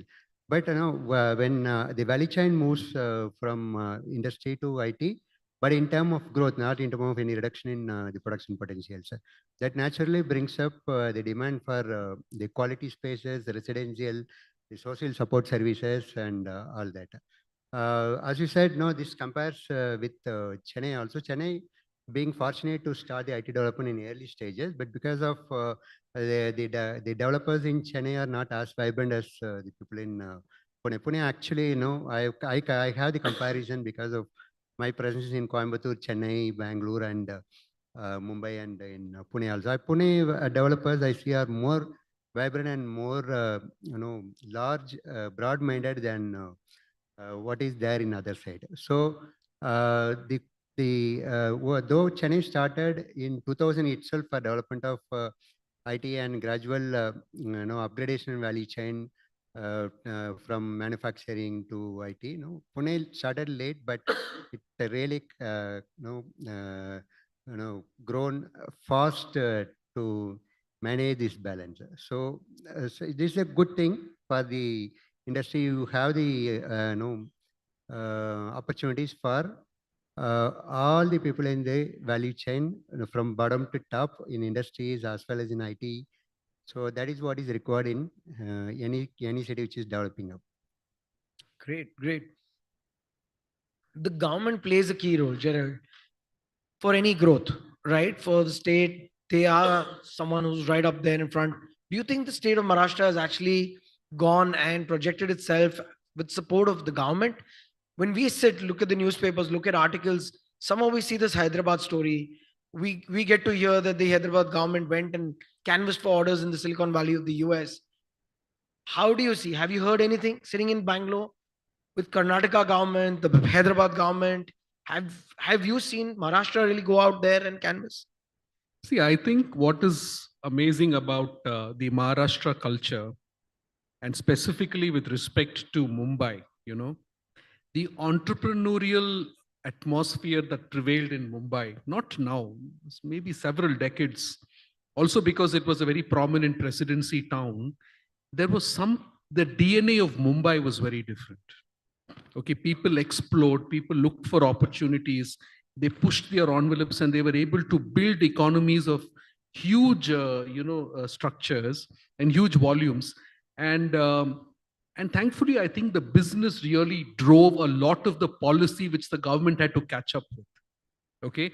I agree That's with a you, very Anuj. good point. Very, very good point. I agree with you when you say that when Karnataka started doing some road shows, because we didn't have anything else, right? And Hyderabad started. Hyderabad, of course, under the leadership of Chandrababu Naidu, that was visionary leadership because he realized that the state wanted it. And Karnataka saw the similar leadership in SM Krishna. So both these guys around the same era kind of marketed their respective states. Otherwise, we would have been a very poor state, okay? But Maharashtra had a different DNA. The government caught up with that DNA to make a change. And that is why there is still a lot of buoyancy here. You know, it's amazing. I mean, the Bombay culture and the Bombay discipline and the business has actually percolated to other parts of the state here. And that's fantastic. Absolutely. Entrepreneur. And Meenakshi, as an entrepreneur, you need to come and back this story that Jaras brought for us. What are your views on this front and how do you see? Have you seen the state machinery really work for you? How does it work as a promoter developer? So I have stayed in both the cities, Bangalore for a brief period, and Pune. I've been born and brought up in Pune. So the development in Bangalore, like I was in Bangalore in 2007, the metro had already started, and there were lot of malls and other things happening in Bangalore, which was not in Pune. So obviously, the commercial development that has happened in Bangalore still is to happen in Pune. But Pune has also caught up, and the government has played a good role in this. We have a good infrastructure thanks to the state and the central government. Pune Metro is already started and it's shaping up. And I think Pune is also a part of the smart city mission. So a lot of things like waste management, infrastructure development, and overall development of the city is being taken care by the government. And I would also say that when we compare any two cities or any two states, the ease of doing business is what is actually accounted. In Pune, I think a lot of policy clarity, a lot of transparency in Maharashtra is required for actually, the global investors to come in and have their hub here compared to Bangalore or maybe Hyderabad. Pune doesn't have that much of commercial development still, though the demand and supply is both is increasing gradually. And I think there's a lot to go. Government obviously has to take a lot of initiatives. It's not that it's not taking, it is taking initiatives, but we always expect more, right? There is always scope for more, yeah. Prasad, you as a large, developer would have experienced the government working in collaboration, some kind of a partnership model with you all. You want to throw some light that the audience could gain from on this aspect? To be very honest, I am bullish on this government, okay, because 2014 they took over the charge, but as I mentioned, somehow they could not continue their vision, what they set for then. But now again, having, coming in the power second time, definitely they don't have a scope but to perform. It's the clear mandate given by the people of Maharashtra. So as I mentioned, they are, playing their cards well. The recent announcement of industrial policy will definitely will be a game changer, I believe, because what happened nowadays, there is a competition between the states. So gone are those days like Gujarat and Maharashtra used to compete with each other. No, now there is UP, there is Telangana, Hyderabad, different states are competing. So Maharashtra having one of the major contributor, they will also play their steps. They will take their steps. And as I mentioned, government is rightly doing all the necessary things which are requirement for the state development, having metro lines in place, different, elevated corridors announcement, airports announcements. So these are few of the, basic or the required things nowadays, which they are completing. And yes, I think according to me, they are, performing what they are supposed to perform for. Nice. I think the general theme that I've been able to get over the last half an hour that we've been speaking is for a positive outlook for investors on either of the sectors and overall in the scheme of Pune, right? Another, view as we end is on the quality of real estate. At CBRE, we've increasingly seen, the quality of real estate in India largely, and that at Pune, has really gone up. We've been marketing and leasing commercial real estate or residential for a very long time. They bring in sustainability, ESG. Do you think the investors today are getting more value for money? The cost goes up. That's the conversation the panel before us anyways had. But is the quality also going up, and that's why the cost is? Meenakshi? So yeah, I think yes, the real estate trends are changing in Pune as much as it is happening in any other city in India. Talking about latest trends like sustainability, we are building green buildings and we are doing a lot towards sustainable constructions. Obviously, it has an environmental impact, but it also reduces the post-operating costs. So that's one plus point. Talking about wellness, the earlier panel also spoke about, having a balance between the amenities, having green spaces in the project, within the project itself. So obviously it caters to the lifestyle. And we also are talking about integration, like residential, commercial, and we have other developments happening in the same premise. So, and also the trend is technology, AI, smart homes. So all these things obviously add up to the cost. It also adds up to the quality of the project. But then when it comes to investors, it obviously fetches a little more Better rental returns. income. Yeah, and the occupancy rates are high, and the capital appreciation is better in such projects. And it actually gives a global standard to what we are making here. And I think it's a good point for investors to look at, and it's positioning Pune in a great way with increase in quality in construction. Yeah. Thanks, Yeah. thanks. It's Yeah. very good perspective that you could add. Salai as well as Prasad, on the industrial, because you have huge amount of investments, are you seeing an upscale in terms of quality of what's planned and executed on the industrial warehousing or industrial parks? Maybe we can start with you, Salai, and then move to Prasad. Yes, sure. See, we have to go for continuous upgradation of the quality and introduction of new technology. So the problem in India is, any new technology you cannot do at a higher cost. You have to find a technology which optimizes the cost. So because costs go on increasing at the basic level, not just because we are improving the quality. Even the basic costs are also increasing while prices remain stagnant for some time.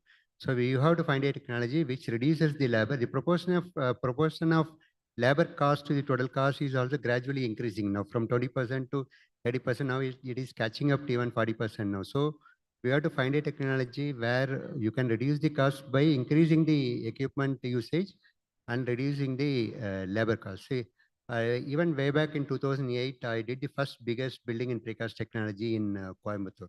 Almost 8 lakh square feet of space we did in complete precious precast technology at site. But the technology caught up very well in Pune as well as in Chennai and Coimbatore, but it has not spread to other places.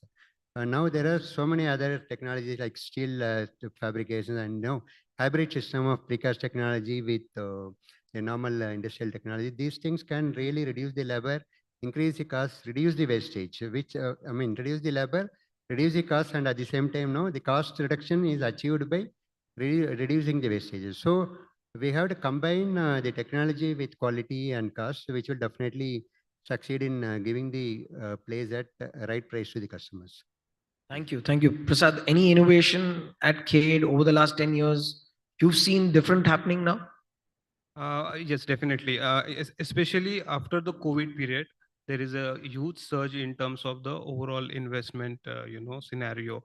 People earlier used to go for the rented facility. Now they are happily investing on the greenfield facility.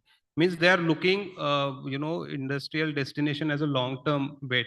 So that's the reason now they are buying land over the rented facility. Although the rented facility has also upgraded in terms of the infrastructure offering what they are doing.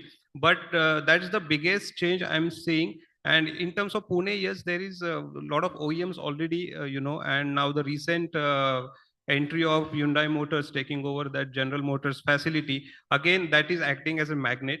And lot of investments from the South Korea is being observed in Pune, which will definitely help to the overall, development of that region. So that's a big change post-COVID, especially what we have observed. Great, great. Our time's nearly is up, but I'll just end with, a question for you, Gerald, that you could give us a finishing note on social fabric, quality of life index. These are other aspects, the climate conditions. They're also spoken positively for Pune. Your thoughts on that front, and is there any correlations to the overall, investor appetite and why Pune sees demand, and that's why the panel seems to be very positive?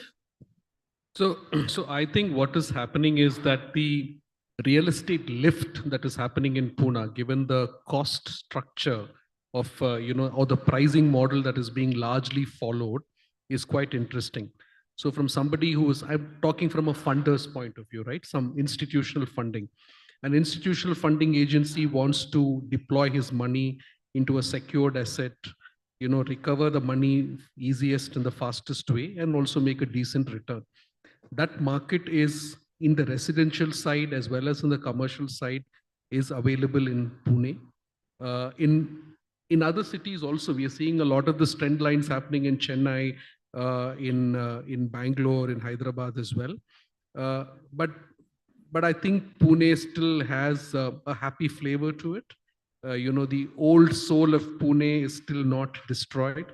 I think it's still a very nice cosmopolitan, happy place to be in.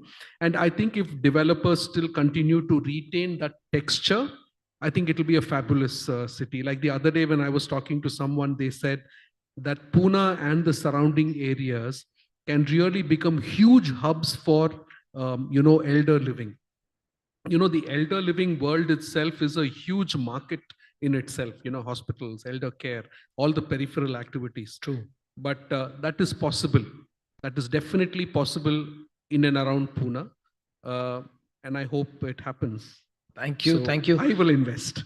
I mean, I think that's a wrap from us overall. Just to sum it up, I think we spoke about very interesting, segments right across the last 40, 45 minutes. There was a common theme about Pune being extremely positive in terms of Manpa as the foundation that we started with, talking about infrastructure, the connectivity to Mumbai, a lot from the government, the fabric and the soul, like Gerald just summarized with.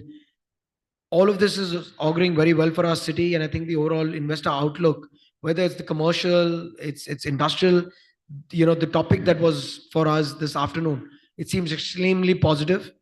And I'd like to thank everyone from the audience and also the panel members for participating in making this for everybody.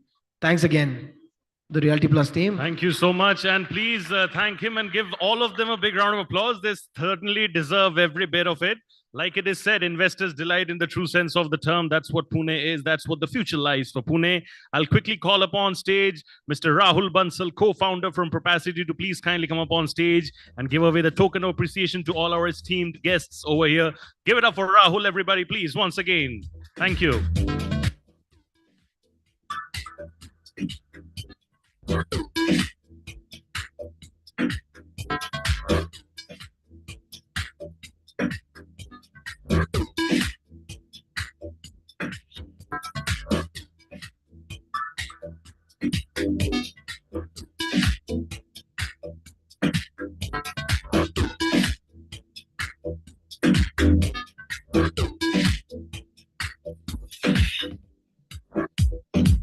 Ladies and gentlemen, just a quick reminder and update as well. I'm sure you have many questions in your mind. Unfortunately, in the best interest of time, we're unable to take questions on stage.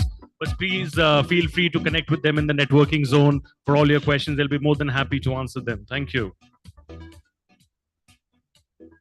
We'll do a nice group photo with all of you together as well. If I may please request all of you to come forward.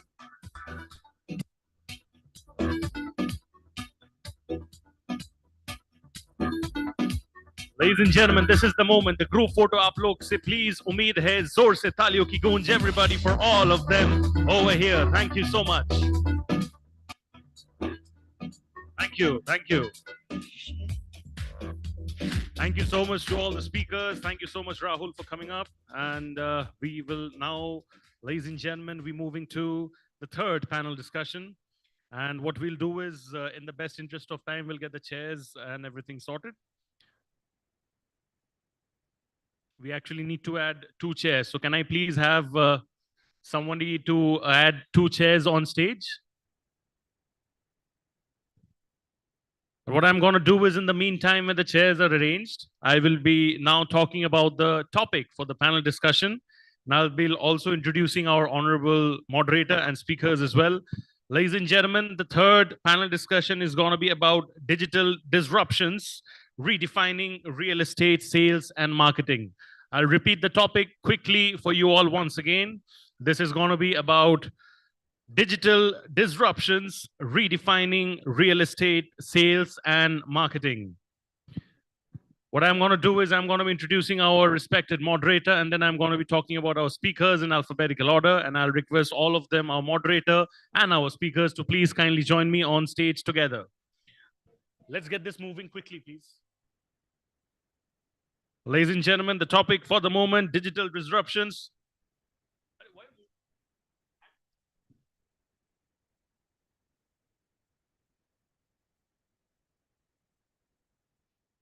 Don't move, na? Add karo. Just put it again, please. इसको डाल दीजिए यहाँ पे. We'll add 2 more. Add कर दीजिए.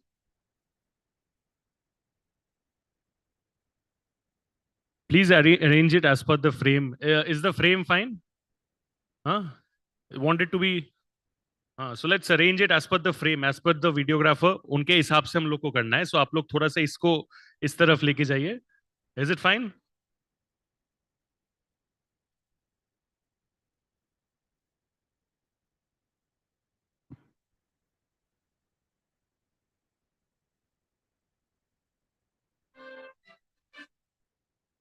Is it fine now? All right, so ladies and gentlemen, this topic is about digital disruptions, redefining real estate sales and marketing. To moderate this session, we will have somebody truly, truly special. He's an alumnus from IMT Ghaziabad, IIM-A and Lodha Group, and a serial entrepreneur with deep expertise in real estate strategy, sales, marketing, and customer experience.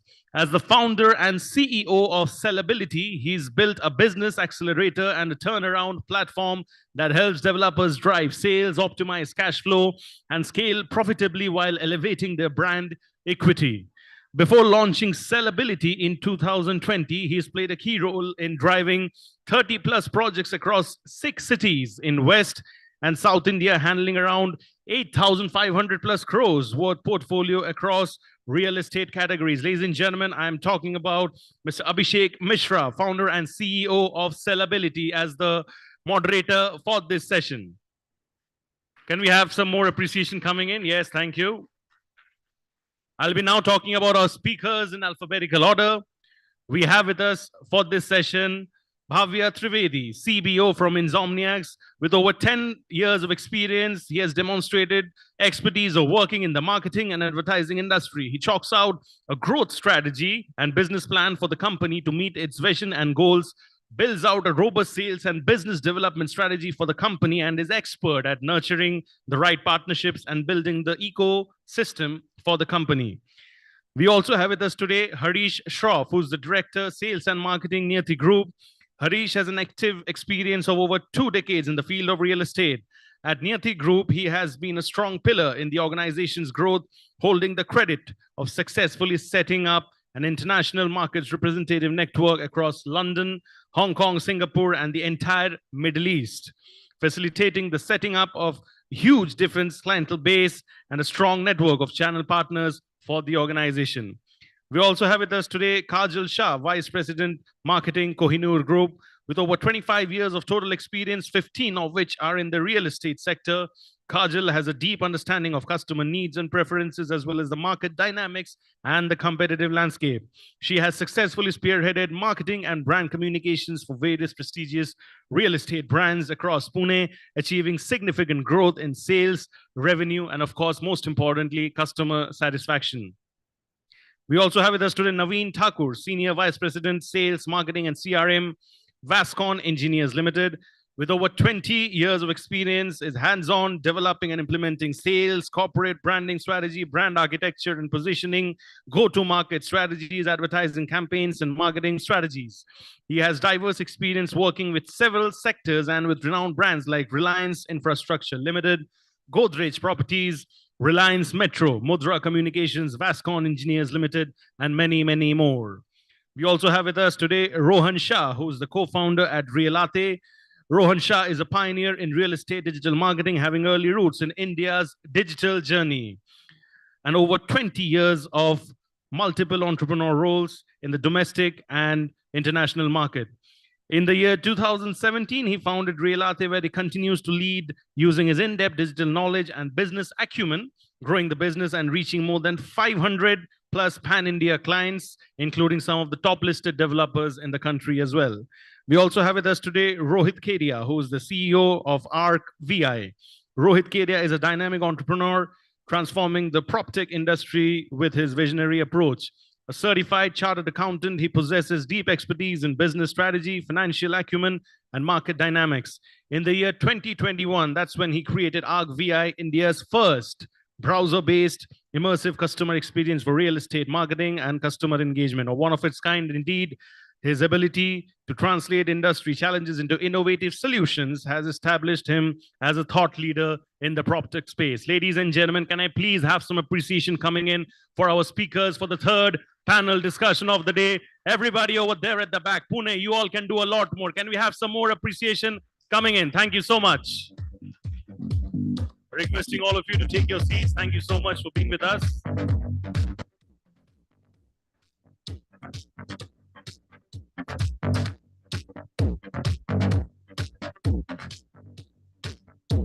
All right, so the stage is set, the panel is ready, and over to you. Thank you. It's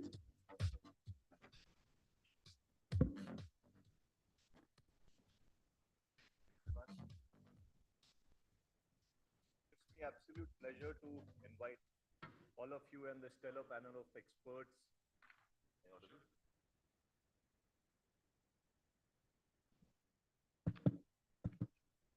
Is good? Okay. Good evening, everyone.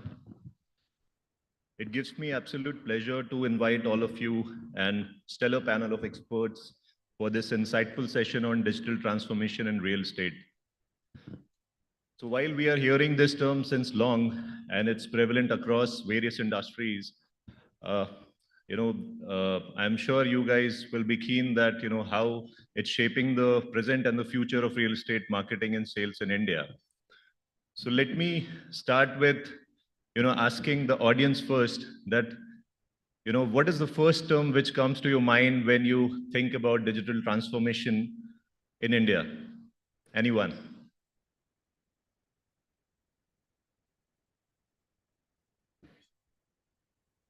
Efficiency, okay.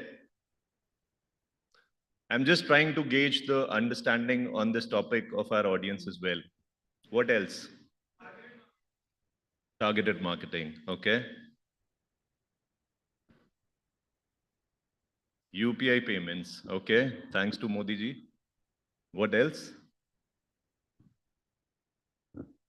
Great. So digital transformation in real estate, and especially on the sales and marketing side, it's about improving operational efficiency through automating of a lot of processes, and of course, enhancing the customer experience. While it has, larger objectives across the real estate life cycle, right from the, the design stage till the delivery stage, today we'll be focusing just on the sales and marketing side, which in itself is a wide topic. And with this, I welcome all of our experts, to discuss on this topic. While there are a lot of opportunities as well as the roadblock, it is very important that how developers, marketeers, and brokers, can stay ahead in this evolving landscape. So my first question with Mr. Harish Shroff, and the question is that while Western and Middle Eastern markets have made significant strides in digital transformation, what are the most real and impactful digital trends shaping real estate sales and marketing in India today? And more importantly, as we move into 2025 and beyond, what will be the key focus area for developers and marketers in this evolving landscape? Well, happy evening to all of you, and give you more patience to go through the fourth session now. I guess you already have been through three sessions, so I guess you need to build up a little more patience. And this topic is very different, and it is more on the sales support side. So anybody who's here in the sales and marketing definitely needs to give little more time to this session as well. Well, like you rightly said, Abhishek, digital disruption, especially in the Western areas, have been felt, but India is not behind. India is also getting its fair share of evolution, which has now started. It starts off with online portal systems, like how people can, at the comfort of their home, can actually compare projects, developers across all micro markets at a click of a button. That is what digital has brought to the table.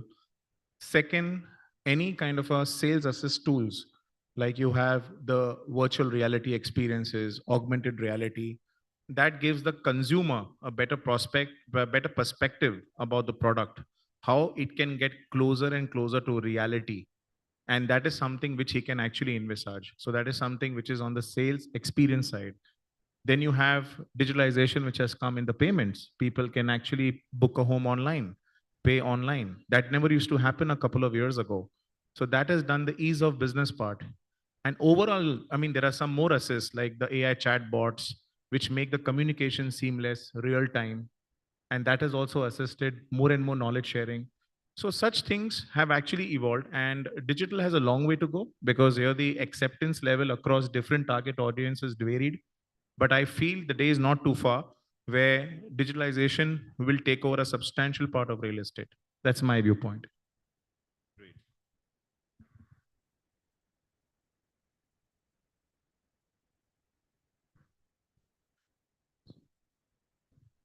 Thank you.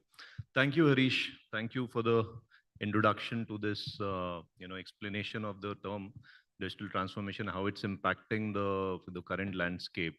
So my next question is to Ms. Kajal Shah, and the question is related with the operational effectiveness and how it can drive the efficiency. So, in a market where data analytics is transforming pricing and demand forecasting globally, how effectively are Indian developers or marketeers leveraging data-driven insights to optimize sales strategies, enhance marketing ROI, and the overall efficiency?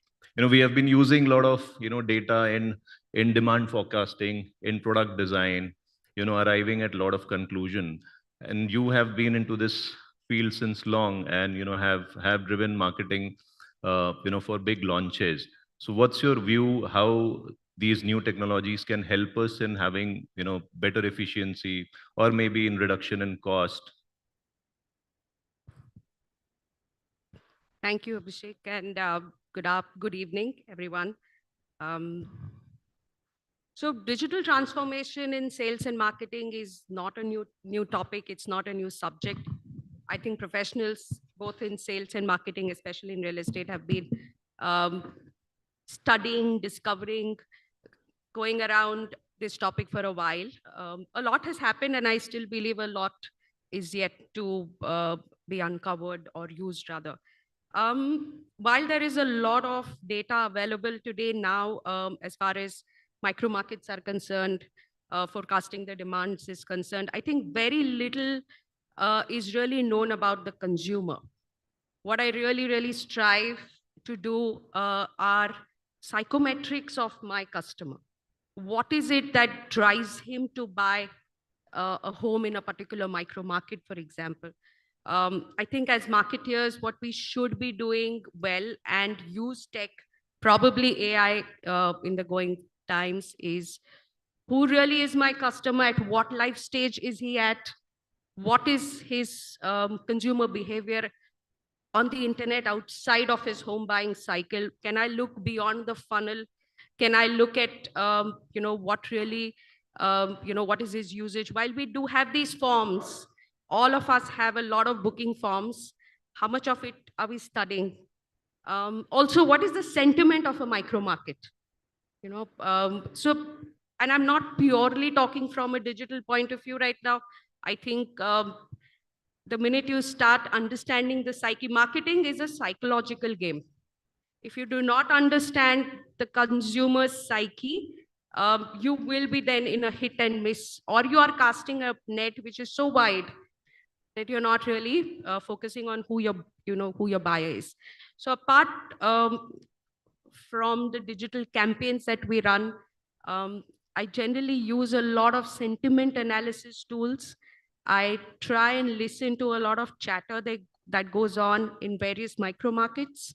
And then there are some of these very conventional kind of studies. So I think while there is a lot of data available as far as market forecasting is concerned, we have a long way to go. We need to understand our consumer better. We need to personalize our content better, which is catered specifically to a certain kind of TG, really, right? So I think true digital transformation will be when I will be able to deliver a different brochure, for example, online, created on the fly for a particular kind of TG. I hope I've kind of Correct, covered correct. this. And generally, the other day we were speaking, and as as a mandate firm, we take care of a lot of projects, and their operational effectiveness and the ROI becomes very crucial. So, we have to drive the entire marketing in a certain percentage, right? And I feel that there are certain processes which keeps happening, keeps repeating itself in every project, right? So I look at it that can we automate certain processes?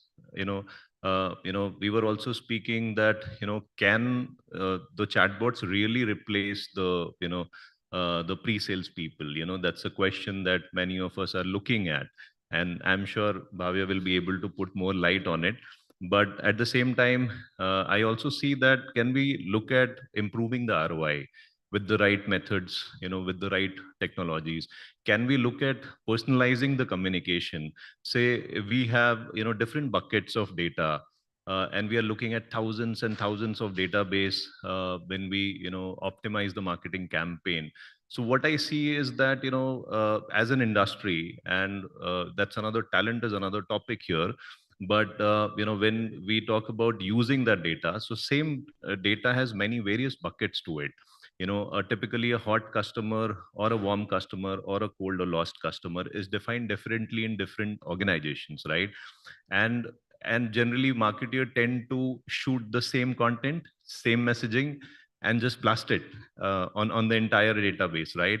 So can we look at tech and the analytics or the predictive analytics to use that data effectively, use and to personalize the communication, and in turn drive better ROI and and probably better output out of it.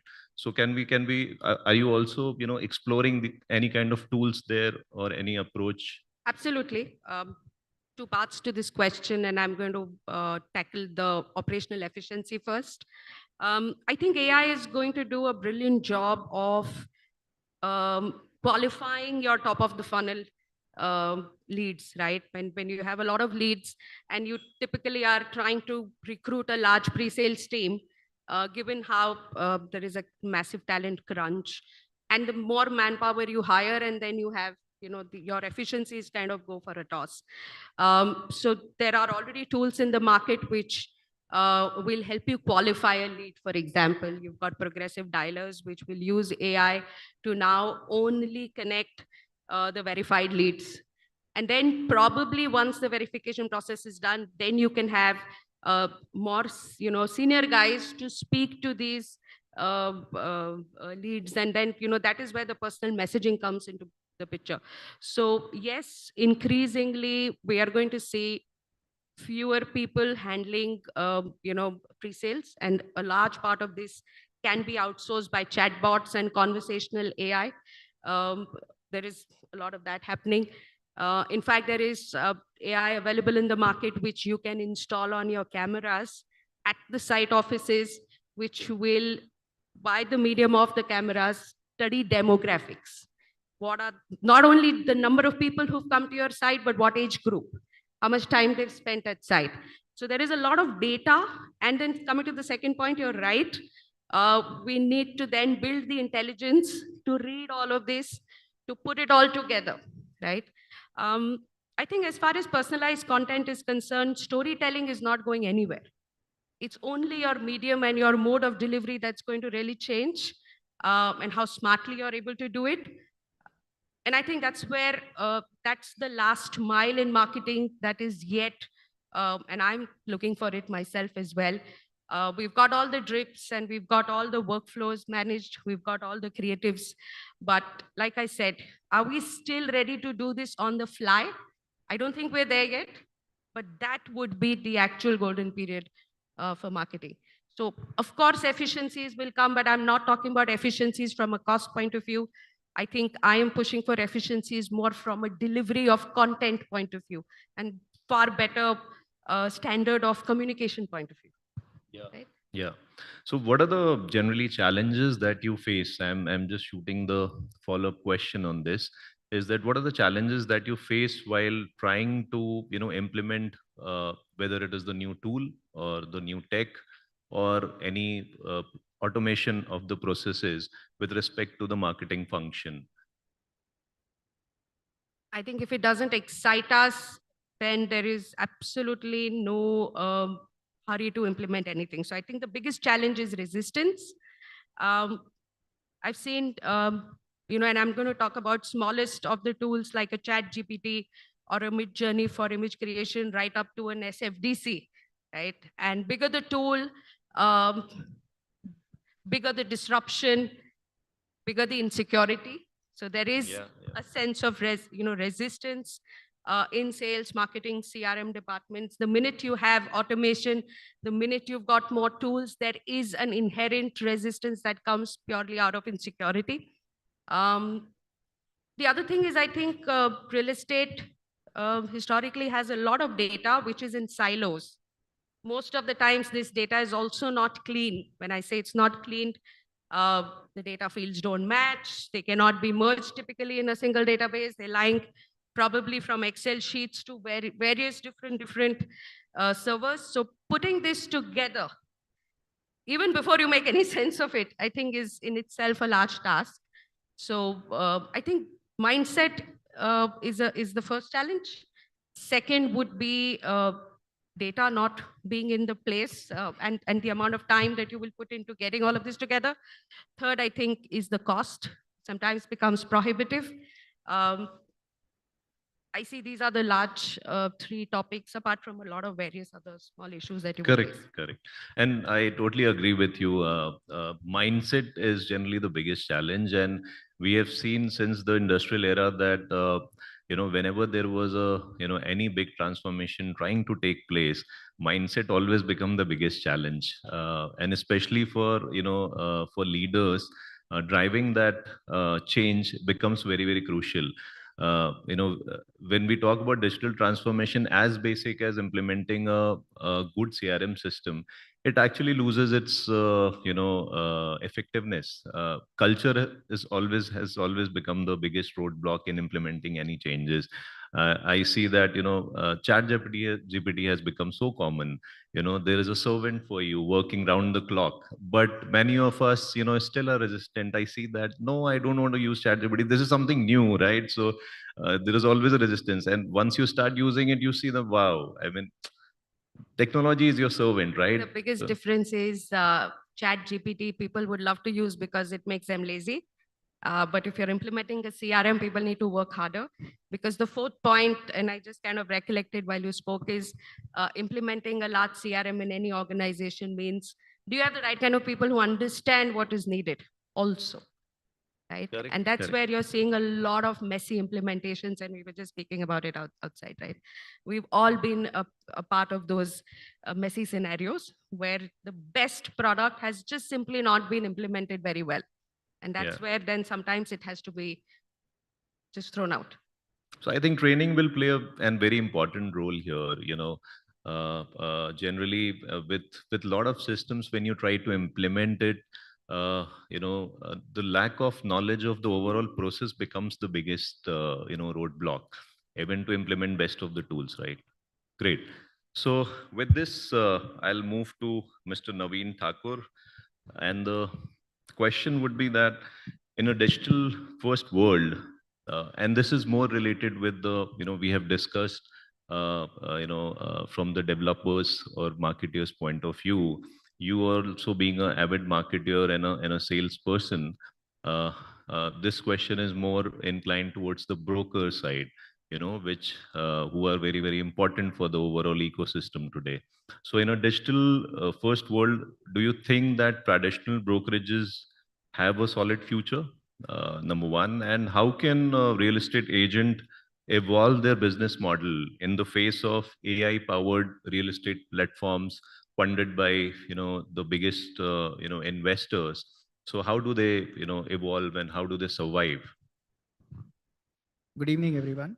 Uh, so, Abhishek, if the question is, can they survive? Yes, they can survive, and they are surviving. Uh, with all the tech and everything available to developers, still, we are in a business where we cannot work without certain partners, and channel partners are one of them. Important part is that what is going to be required from them? What is required is that they need to adapt, they need to evolve, and they need to go with the times. So if today digital is what is the need of an hour, they have to adapt themselves and use the technology to the best usage that they can. We have seen a lot of regular channel partners who were just doing broking now have become channel partner houses. They are doing things largely on mandates only. But then a lot of them have adopted technology. When the times were not great after COVID, the people were still scared. There were people who just got exhibitions online. Now this is a broker who is getting an exhibition online for multiple developers. So yes, did they do business? Yes, they did business and they did quite well.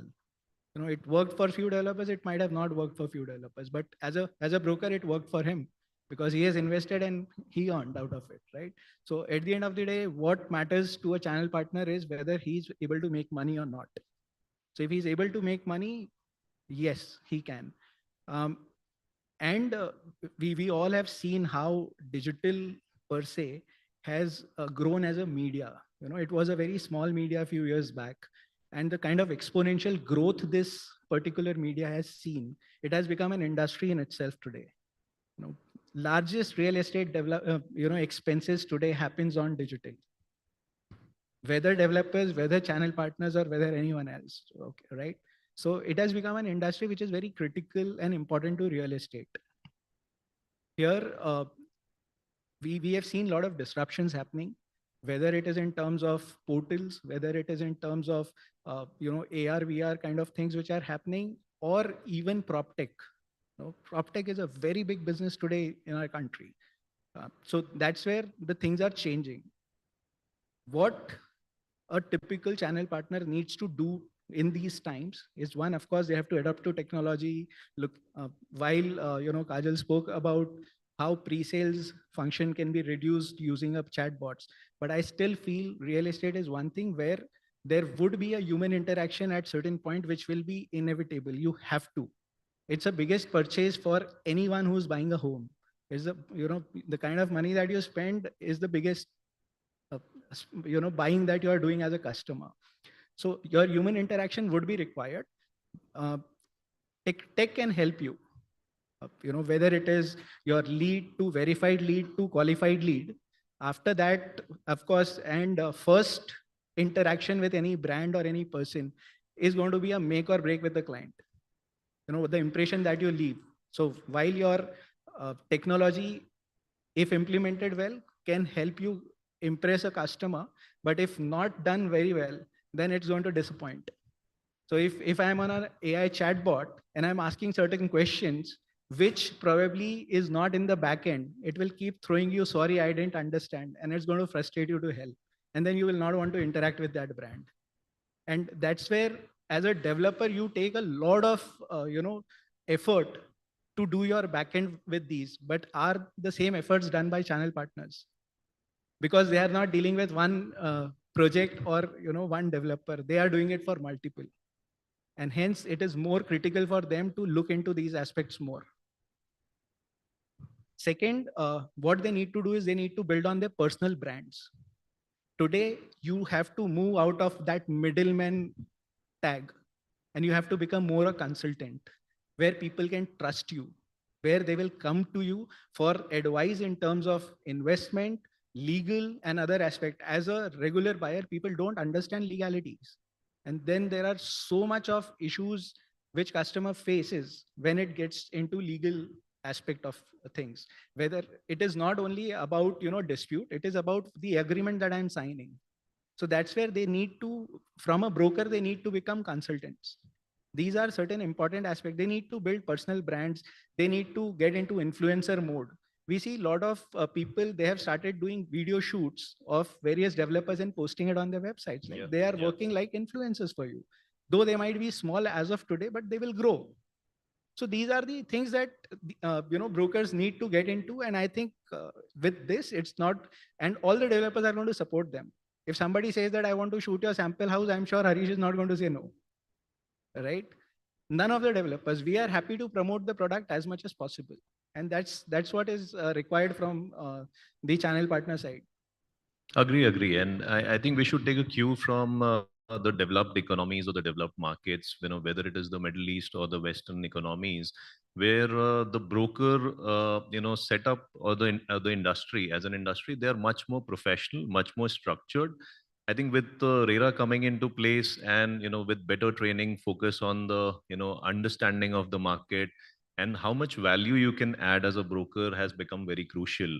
It's not just about generating leads online, but rather, as you rightly said, that consulting the clients in a right way, giving him knowledge beyond that one project that you are marketing for.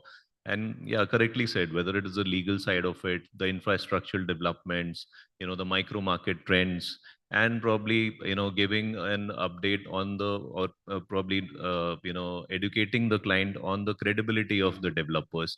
So I think brokers, no matter how much technology can come, you cannot negate the personal touch from the real estate, which is the biggest ticket size. In fact, RERA has also imposed now that all the channel partners, whatever sales they are doing, they have to report it back to RERA. Which is a good addition. In fact, it might look like a roadblock, but it's a good addition. What it is happening is, as a developer, it helps me in a very different way. Okay, so there is another tech, prop tech, which is under development, and I have been fortunate to meet them. What they do is they track that on which project, which channel partners are selling. Okay, so I know that, say, for example, in a market of Kharadi, there would be 2,000 channel partners. But the project which is comparable to mine, there are these 50 people who are selling it. So my efforts are then focused towards these 50 rather than those 2,000. Yeah. So these kind of things are definitely going to help with regulatory body coming in picture.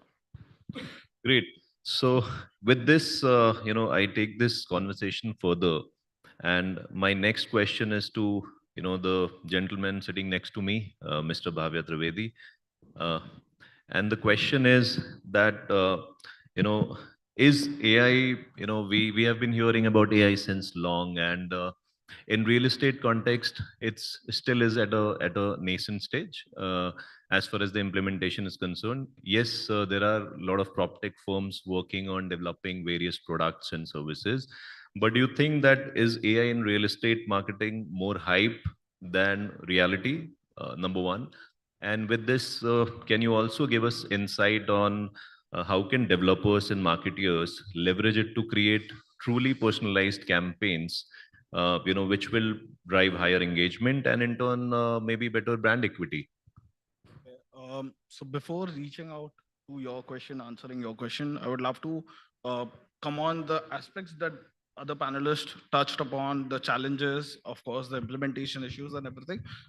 Rightly, of course, today the most important thing that is happening in real estate, the data is working in silos, okay?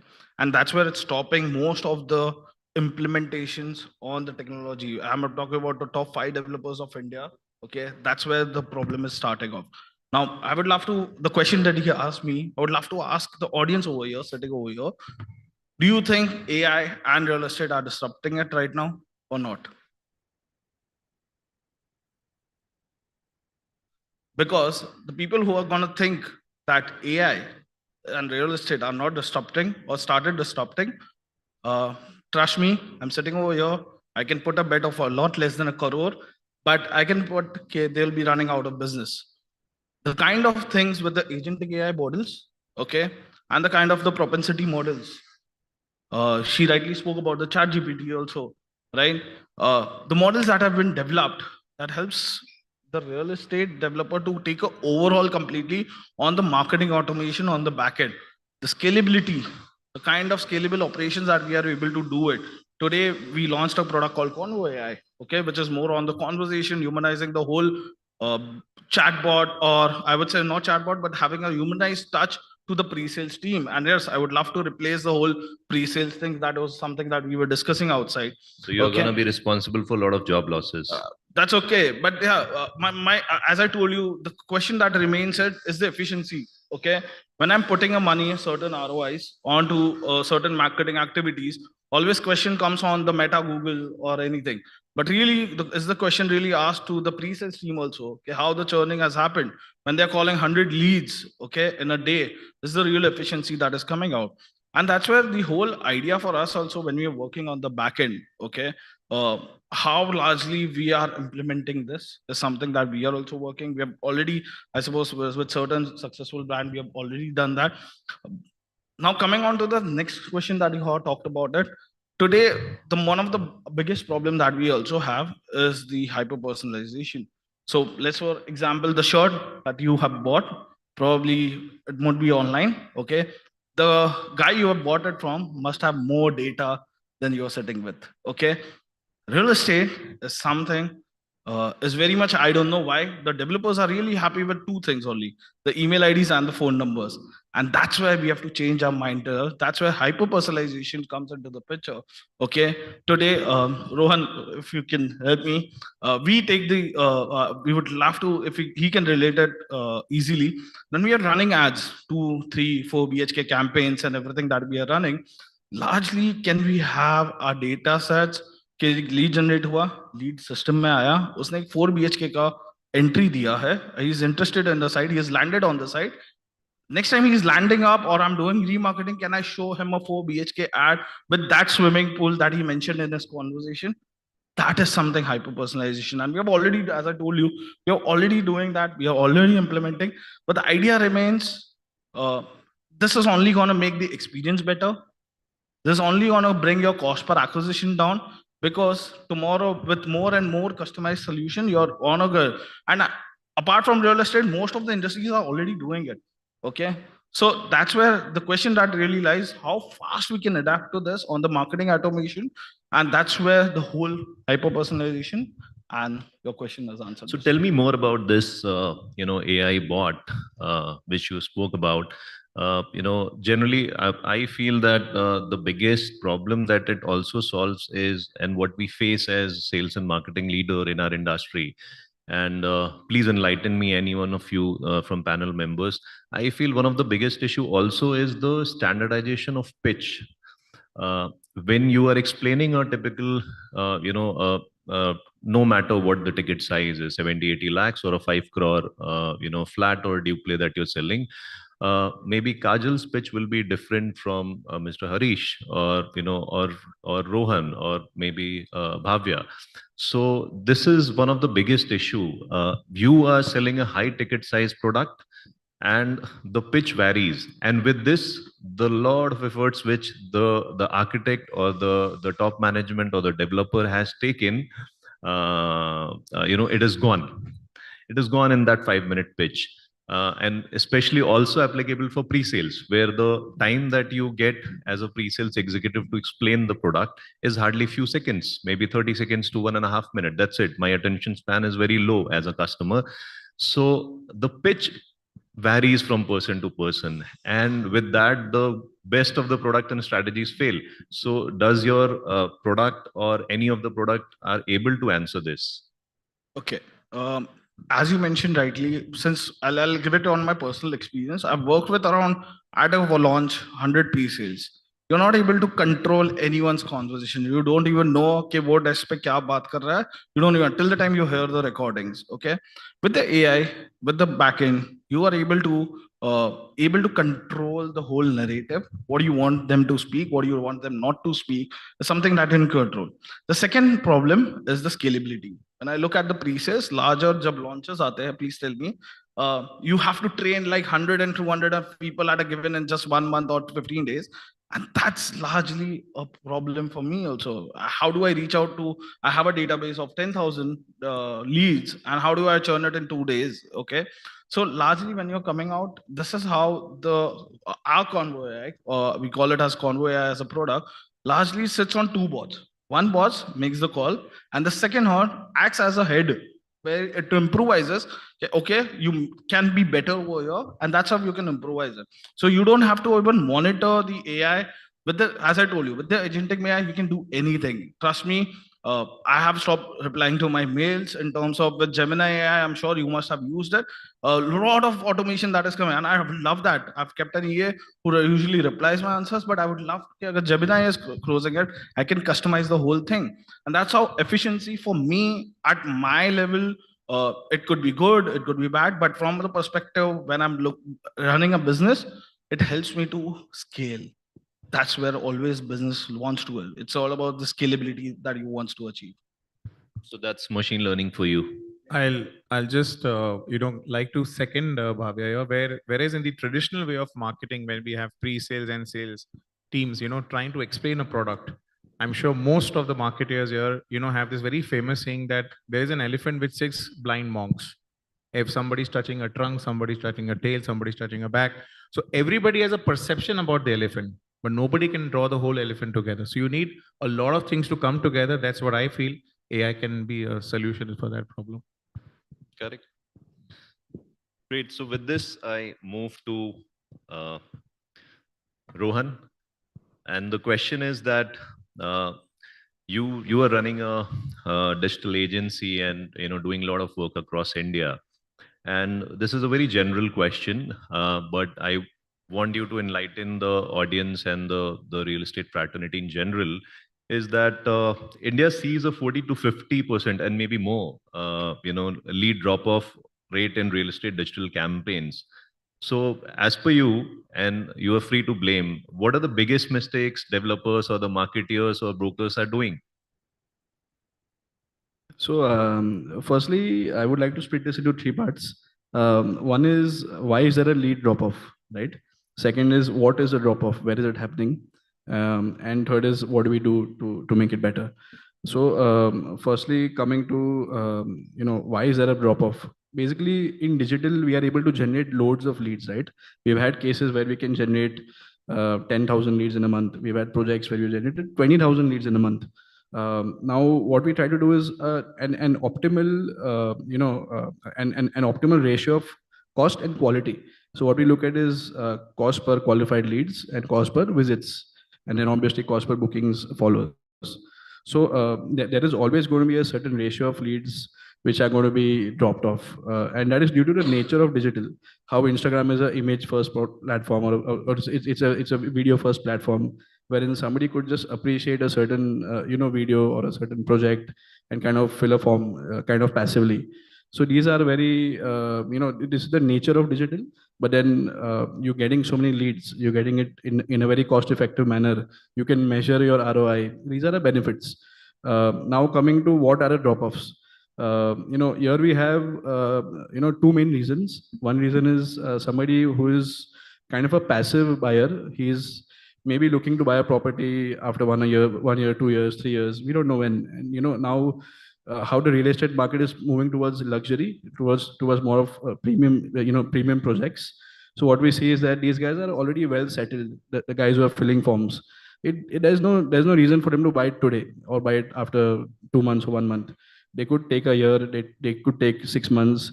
So the person who's calling them, the pre-sales who's calling them, has to understand what is it that the customer is looking at right now. We could take the opportunity and kind of build a brand, kind of have them give them an invitation to visit our site, to kind of visit the office instead of trying to sell the project. So this is one of the drop-off where it's about somebody who is willing to buy now or maybe in the near future, and somebody who's willing to just kind of explore and maybe buy it some point of life. And the other part is the mode of communication. So some guys prefer WhatsApp, some guys prefer calls, some guys prefer emails. So we need to kind of try all the different routes and just not do a call and then say that the leaders dropped off. There are so many norms that have come in where the number is going to be marked as spam anyways. So guys are not going to pick, they may not pick up the call. But WhatsApp is a very good mode. We have 500 plus million users in WhatsApp in India. People spend 1 to 2 hours a day on WhatsApp. So you have to look at different mediums. Now, what is the solution? Basically, we have in-house lead nurturing tools where we have something called as Tip Lead, which is our tool that we use in-house, where it kind of sends automated emails, SMS, WhatsApps, calls to customers. And we kind of first gauge what is their preferred mode of communication, preferred time of the day. So this is one of the information that we collect. And then this is passed on to the sales team and the pre-sales team. Then we also look at the different stages that a customer is at. First is if he's a passive buyer or he's a very active buyer. Second is, has he visited the site? Is he just about to do a booking? Has he just inquired and you just want to give them basic details? So this tool kind of takes all of this into account and kind of does automated lead, follow-ups, which will give you least number of drop-offs. So this is basically what I would kind of summarize in terms of drop-offs. We kind of tune our pre-sales as well as tune our the different technologies that we're using. Correct, agree. I mean, refining the processes, existing processes, and training is also key, along with using the right tools. Okay, so one of the post-pandemic, post 2020, we have seen a rise in the various AR and VR tools, and this particular question I'm posing it to Mr. Rohit Kedia, and you are running a firm which specializes into this technology. So what are the the key challenges and breakthrough innovation in AR and VR adoption for real estate sales and marketing in India? And can these technologies truly enhance buyer confidence and decision making? We have been seeing that there are a lot of tools which has come up, and it's not that these were not there pre-COVID, but we have definitely seen a surge in these tools. So how do you see what are the challenges in implementation, and how it is enhancing the customer journey overall? So see, pre-pandemic, what happened in real estate is still a touch and feel product. First of all the marketers will agree to that. And that's a belief that, and see in Indian customers, when you go to buy a car, anything which costs dearly, a lakh or more, we want to go, we want to experience it, touch it, feel it, and then we buy it. So, and pre-COVID, they were like, if you see the change in the age gap, age of the buyers, earlier people were 35, 40 plus who were buying real estate. Now, thanks to ESOPs, which startups are giving, people with less age, 25 to 30 years, guys are coming, they are willing to invest in real estate when they get ESOPs or nowadays they get good salaries. They want to invest in real estate. So first of all, the timing has also reduced. Like people previously used to take 7, 8 months, 2 years to buy a real estate. Now that gap has also reduced. People take 3, 4 months. They are youngster. They take quick decisions to buy unit. So post-pandemic, a lot of paradigm shift have happened in the buying pattern of the customer. So, and they are very tech savvy also. They stayed at home. They've analyzed a lot of online tools. So now they want to do the research before going out. See, previously people visit 40, 50 projects before taking a decision. Now everyone want to stay at the comfort of their house. Sitting at the house, I do a one site visit, and if I had any follow-up questions or query, how can I solve it staying at home? I don't have to travel 20, 30 kilometers. So that's where all these new age tools are required.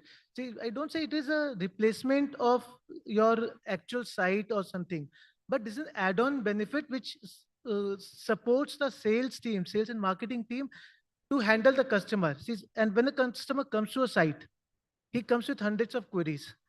And if he goes back to his home with 2 or 3 queries, like what is the view from my unit on 15th floor, or what is the measurement of XYZ wall or any sliding door, which the salesperson cannot give it instantly to the customer, and he goes back, then chasing that customer and bringing him back to the site is a big task.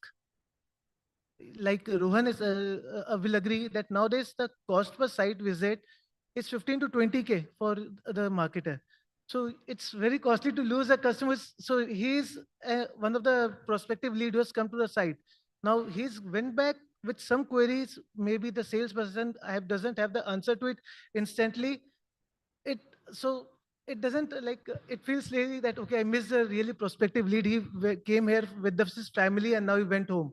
Now chasing him, asking him to come back again to the site to showcase that yes, we had this solution now, it doesn't help. So so this tools, all the tool which we have developed, ArcVI tool, it empowers the sales team to resolve all the queries of which a customer can ask, a prospective customer can ask, they will have in this tool. They can set with the customer. They can call. They can call. They can take on a call their relatives, their any friends, relatives who can influence their decision. Because if someone customer has come to a site, he will understand the project. But when he goes back to his home, to his parents or uncle or anyone who is the influencer, and he cannot explain the project in the same way the way a salesperson can explain. So these tools are helpful that the salesperson can explain the project to him and his entire family at one go. So that's why these tools are very useful for in real estate. It's not a replacement of actual touch and feel, but it adds on to a lot of queries which a customer can ask, a prospective buyer can ask, and let him not go with any query in his mind. Plus, it adds on a lot of values. Like nowadays, in the morning session, all the directors were saying that the construction cost has increased because we in putting luxury apartments are there. We put all high-end tiles and everything. The way we projected, but the way we projected to customers and buyers is we just put it on a brochure, and neither the salesperson cares of explaining it, neither the customer understands what it is. So all these tools like we have developed is they can show it on screen that yes, this is what we had invested on. Why the cost is high? Because this is something premium you are getting in my project. You may or may not get in any other project. So these tools are very helpful for the sales and marketing team, specifically the sales team, to project the to showcase the project to the prospective buyer and to not let him go with any query in their mind. I think you are right, and it's and everyone will agree to the fact that all these tools are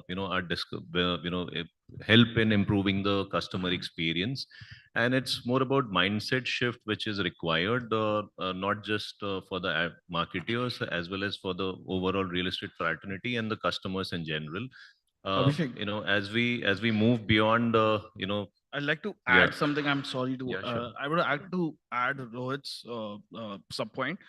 In the 90s, we saw a transformation that came, okay, on the technology websites. Okay. Now today we are all sitting over here, even the channel partners or the developers has one basic thing. That was a transformation that take place in the 90s. In the similar fashion, if you look at it, AR or the developed product that they have developed is a transformation stage that they are in. Tomorrow, can I say by 2020, can be brochures replaced with the AR visualization because they have better visualization? Is that the answer we have to take out today out of this room and answer it in our heads? Okay, we are not going to prepare for today. It's going to be preparing for tomorrow. And that's how we have to look at the investment that's going to make it today to get the ROIs later. That's how stock markets work, right? Mutual fund, sahi hai, pata hai na? वैसे ही AR, VR, marketing tools, all this are investment of currently, even on the back end when you look at the technologies, they are the investment for today. And the ROIs, you're going to get it tomorrow. So the perspective has to be changed largely. And that is where, of course, the challenges on the cost per acquisition will drastically boil it down. Yeah, correct. And I feel, as we are moving further, 2025 and beyond, tech is not just about using few tools, but rather, as many of us, have highlighted, of you have highlighted this, is that it's more about mindset shift. And I don't think change is coming. Change is already here. And it's more about innovation, adaptation, and the implementation. That is when the actual transformation will come into picture. And it's also about that, how do you personalize and not just advertise. You have to engage the customer and not just sell. You have to give the experience and not just few listings on the website. So that's the motto, and this is how all of us would agree to this. This is how the digital transformation will evolve in our industry, and a lot of disruptions will take place. And who knows, the next disruptor is sitting in this room only. So with this, I end this discussion. The screen is showing time is up. So I had a lot of other questions as well, but we'll probably take it offline. So thank you all of you. Thanks everyone. Ladies and gentlemen, the thanks need to be followed with a huge round of applause. And like you all have done, thank you so much for doing that. I'll request all of you to please kindly wait over here on stage. And also in the moment, can I have some more appreciation coming in, please, ladies and gentlemen? Thank you. That always helps. And on that note, I'll also like to request Mr. Shoaib Sheikh, Sales Head, Nemetschek Architecture and Design Business, Nemetschek India Private Limited, Nemetschek Group, to please kindly join us on stage and give away the token of appreciation to all of them. A big round of applause for Mr. Shoaib as well, ladies and gentlemen, as he joins us over here. Thank you.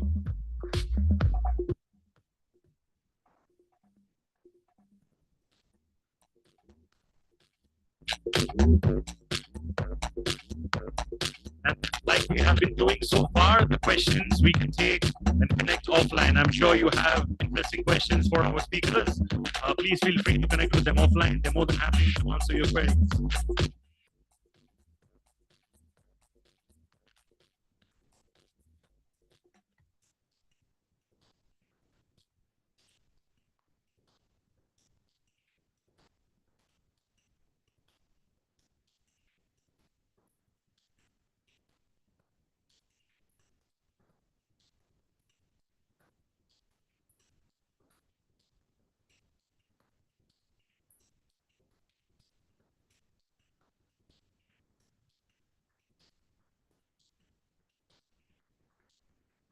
So much. इसी बात पे I'll request all of you to please kindly come forward for a special group photo as well.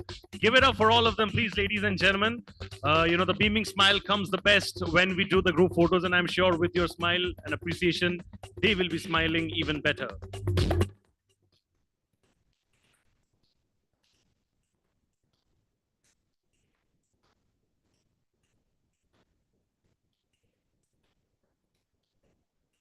Thank you so much.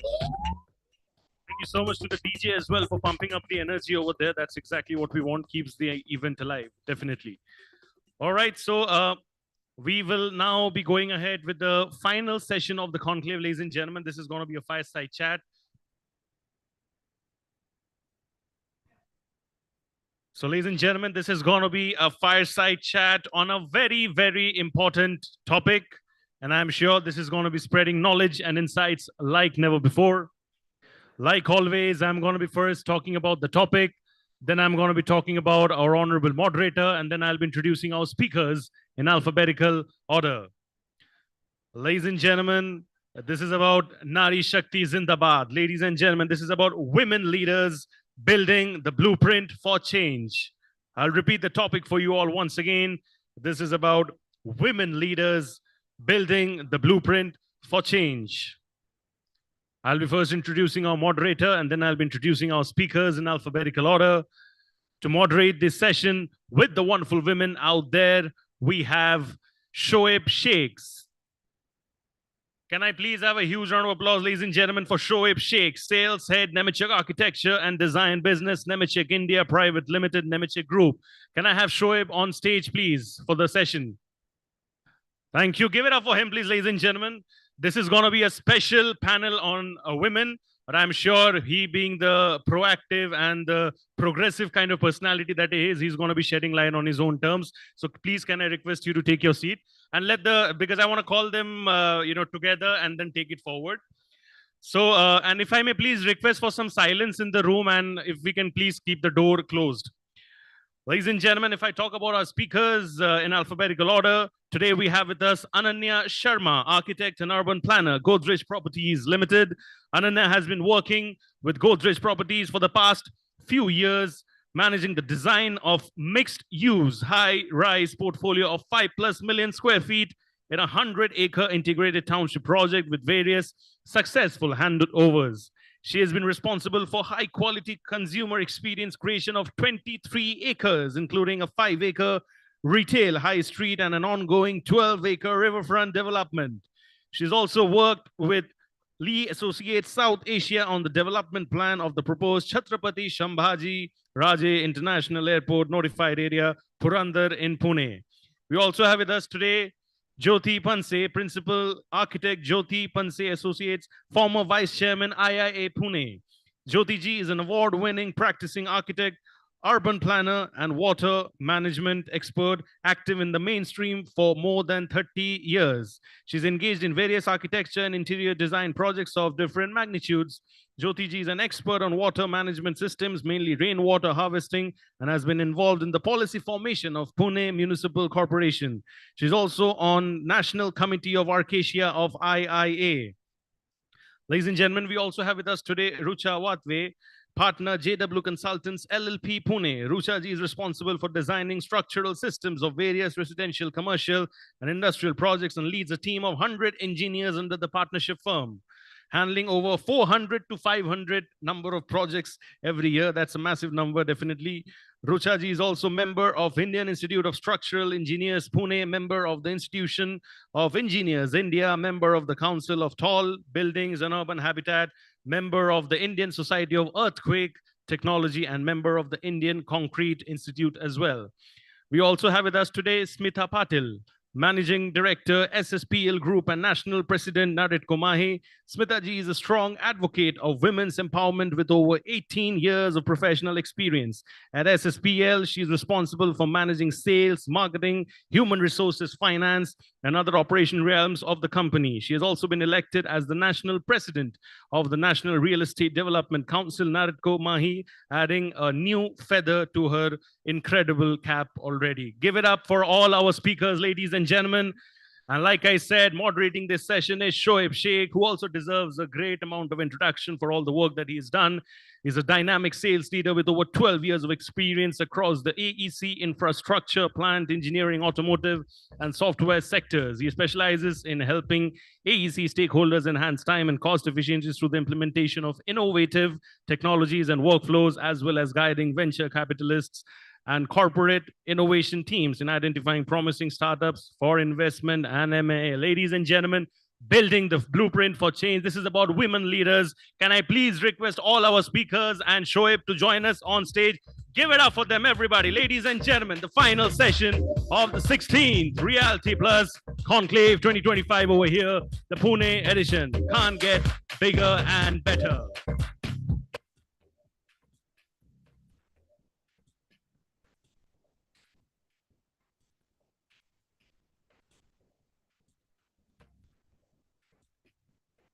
Ladies and gentlemen, this is about women. So can I please request all of you to repeat after me? Nari Shakti.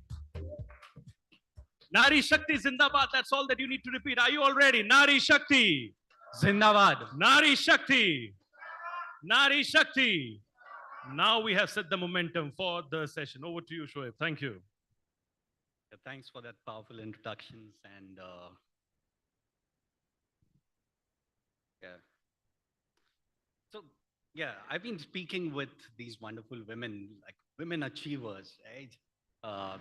Of course, each one of them has had such wonderful journeys, right? Even Ananya, right? She's young, but already achieved a lot, right? And also because of the choices she has made for a career, I think her insights will be helpful for the attendees here, right? And I believe the attendees include architects, engineers, and developers today, right?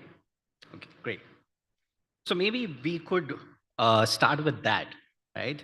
If you could walk us through your journey, why did you choose this profession, the industry, okay? And what keeps you in this? Maybe we can start with you, ma'am. With me, okay. Thank you. Thank you for the wonderful question. And the first question is to know about us. So that's amazing one. So my journey started with like a HR professional. I worked in HR industry. I did job for initial for a few years. And this SSPL group is my family business. We are into public infrastructure, and my father-in-law founded this company, and he's still the two elder sons of the family is continuing the same business. We are the youngest one, and me and my husband started into the private sector of we started with the land development and the commercial and the residential. Now we are into the luxury residential and commercially graded buildings as well. So my journey was, though it's a family business, but yes, it's yet difficult to make your own place in your own business as well. So as a woman, you have to prove yourself. So when this is a real estate is known as a male dominating industry, and so many powerful men of the family who are also elder to you are working in the same business. So it's difficult to make your own space in the family business as well. So I have shared, I actually, I had to gain the confidence of my employees as well to look at me as a leader. So I felt that when I joined the business, the people were like, yeah, so ma'am will come for 2-3 hours and she will go through some accounts and all, thoda hisab kitab dekh ke, then she'll go home. So it was not like that. I started interviewing people, and I mandated them to, if you have a recruitment drive, so the last interview of the person should be done by me. And that's how like my journey started in my company. And when I recruited the right candidate for them, for their department, then slowly I have gained their confidence in me, and they were looking at me as a leader. And that's how the things went on. And right now, after more than decades of experience, I can now guide others to reach to a certain level with this experience. Wonderful, ma'am. And if not your family business or this, then would there have been another career choice that you would have had? Sorry? Wait. Would you have become someone else or something else if not this? See, real estate was my choice. It was not forced to go for this option. So though it was a family business, I had my own career and own different things in place. But considering the kind of attachment I have to this industry and the passion working in the real estate industry, I have chosen this industry on my own. So I would have been in the same industry, I feel. Wonderful. Rucha, ma'am, could you share about your journey and what keeps you motivated? Okay, so I did my master's in structural engineering and joined my father's company. So been there since 2008. Since childhood, that's all I have seen, that there is something called columns, beams. Even as a child, I knew if there is a corner, I have to make it black. I didn't know that it is called column, but now I know it's called column. So yes, that's how maybe since childhood my structural engineering journey started. And then I took a formal education from US and joined the company. I totally enjoy and love what I do. So that's how I have become what I've become. So yeah, it's a good journey which I'm still enjoying. Thank you so much. Ma'am, what about you? Well, mine is extremely challenging but enjoyable journey. Way back 45 years, I joined architecture. Actually, no one from the family was an architect, not my parents, any auntie or uncle. But somehow I bent upon the idea like I want to go to architecture. I don't know how. And that time, this field was totally different, no, unknown. I mean, people used to come to me and ask me like, what they teach you for in architecture and what you are doing, what you will do afterwards. So the line was that unknown, and now it has flourished like anything. And then I started the practice on my own. Since I told you there was no one from the family, so challenges were there. And of course, I thoroughly enjoyed my work. During my after completing architecture, I did masters in urban planning. Then I worked with some architects and started on my own. While working on some projects, I did courses in water management from Delft Water Institute, UNESCO Water Institute, and zero discharge policies for industries and all. I work for them also. So I have pan-India projects of architecture and interior, and it is really thoroughly enjoyable journey for me. Thank you, ma'am. Can you hold on, please? I have a follow-up questions because you said water management and urban planning as Yes, well, right? yes. And we all know. So my parents live in Pune. Okay, I did my college in Pune, and I've heard very bad things about the river that we have, right? So if you could do or any one idea to fix Pune's water management issues, what would that be? Pune's management issues, yes, we can tackle it.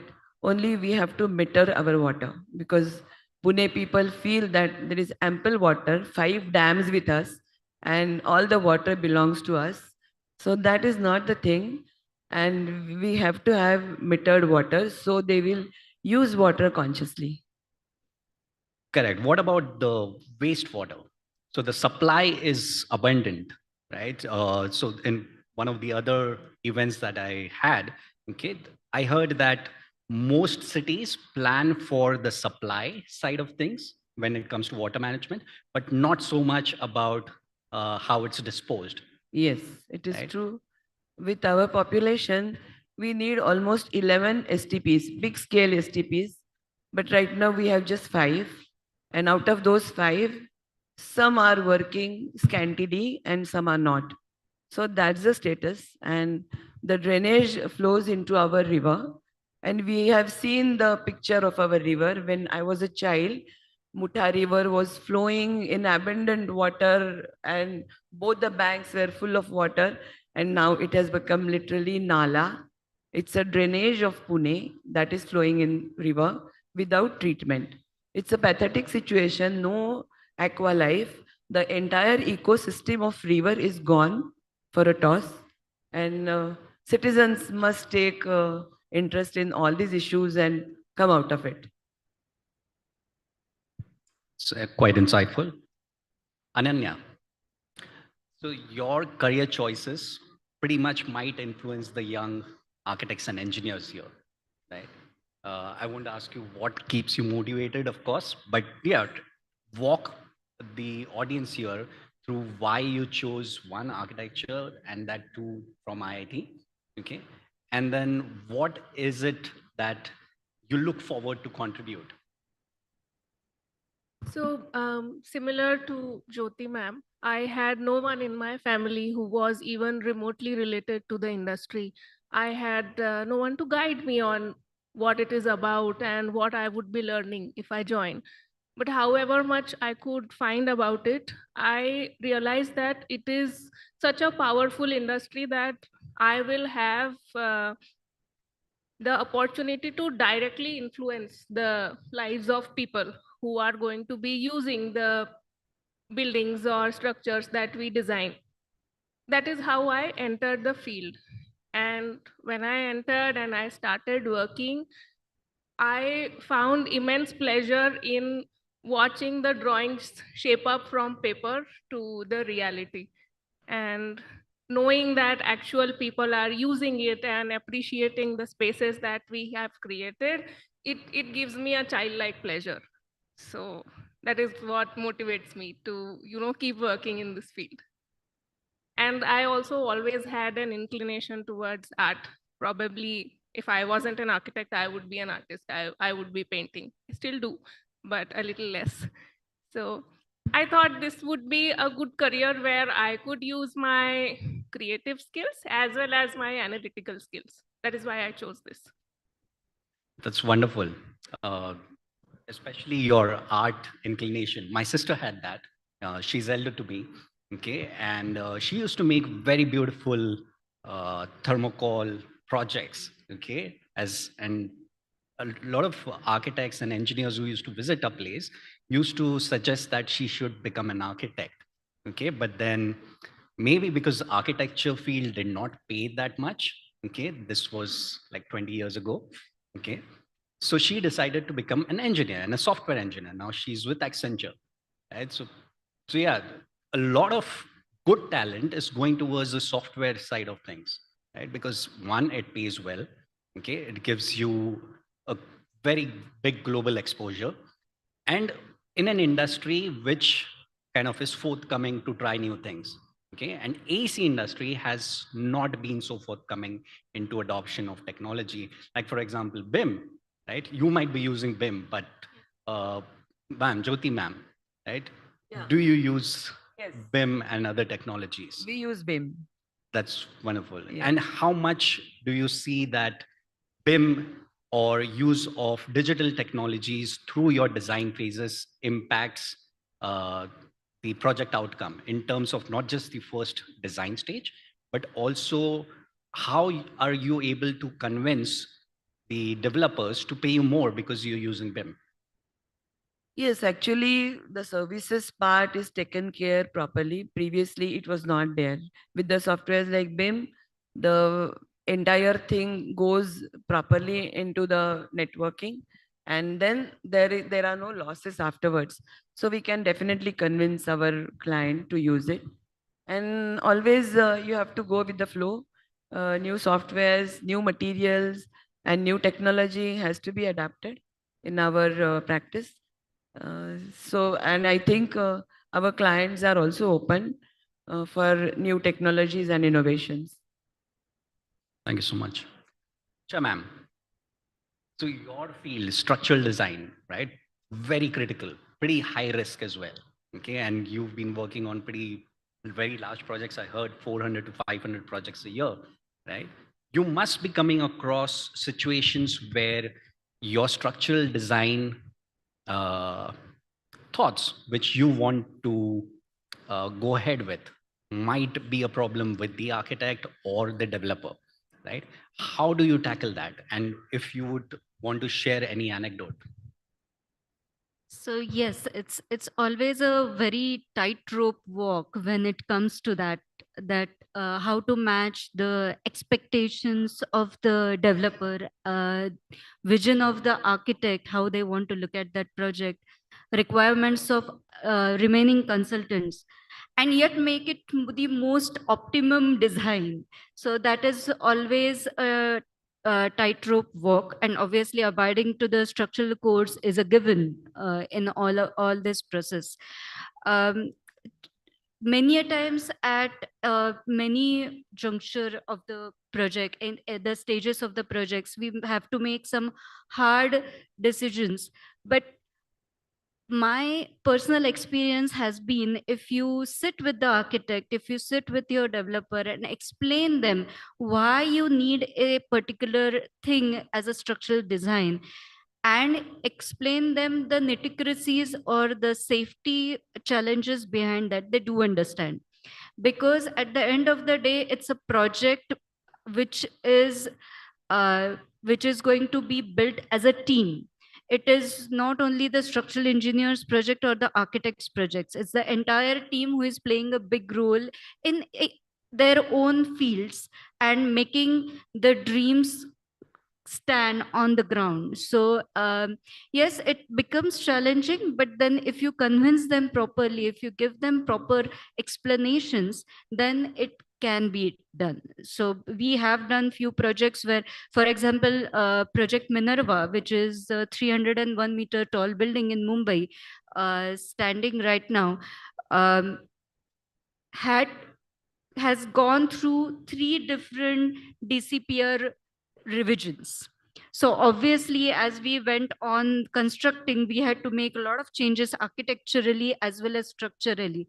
We can imagine the hit that the developer must have taken in order to absorb these changes. So as a team player, as a consultant, we have to support them entirely and make those changes and make it the best possible way. So yes, it is challenging, but then you have to do it. Correct. Talking about changes, right? So how do you handle this many changes and still keep your firm profitable?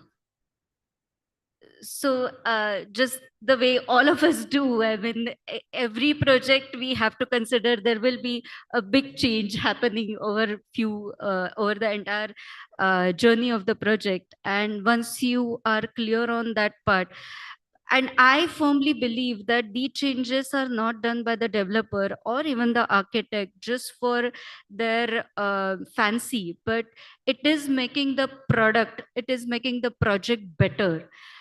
Either it is a challenge from the approvals point of view, or it is making a better product. It's the market driven change.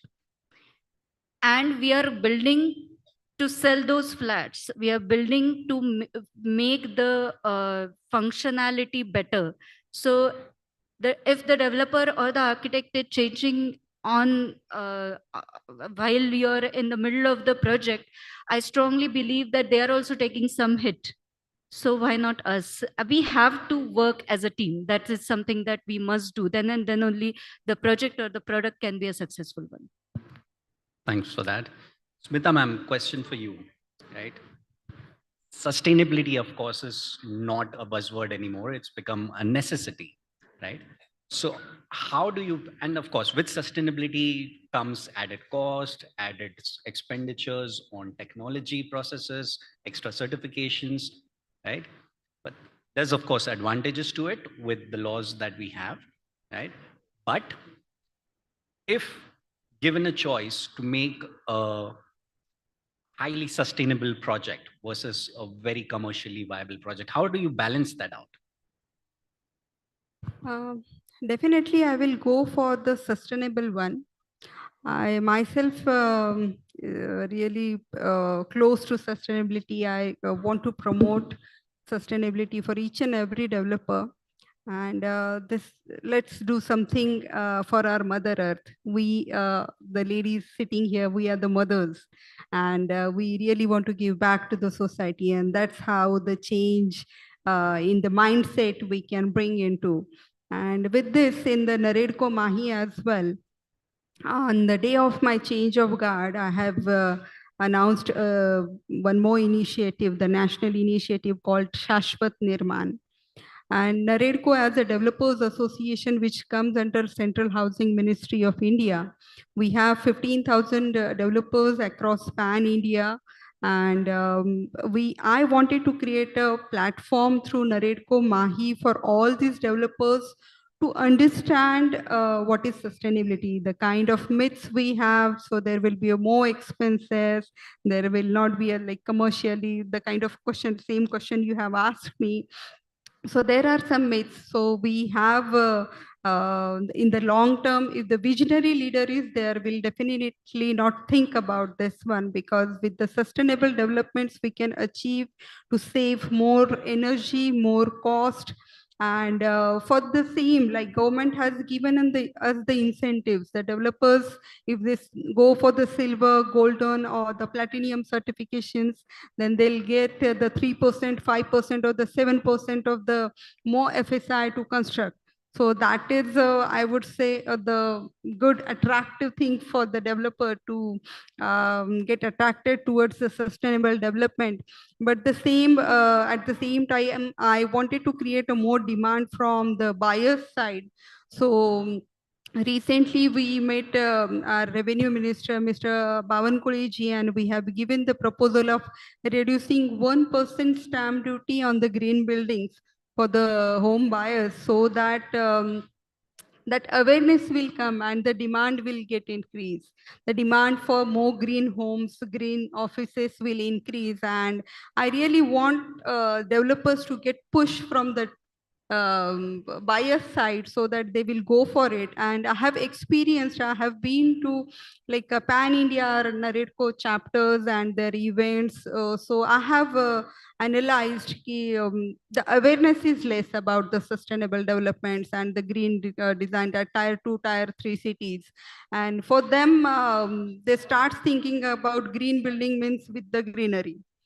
So this is how I have experienced, and for that the awareness programs we have started doing with. I met additional Secretary D. Thara ma'am at the Central Housing Ministry, and I have proposed them to mandate a training program for the project managers at the developer side, so that they understand, actually to start understanding what is green building.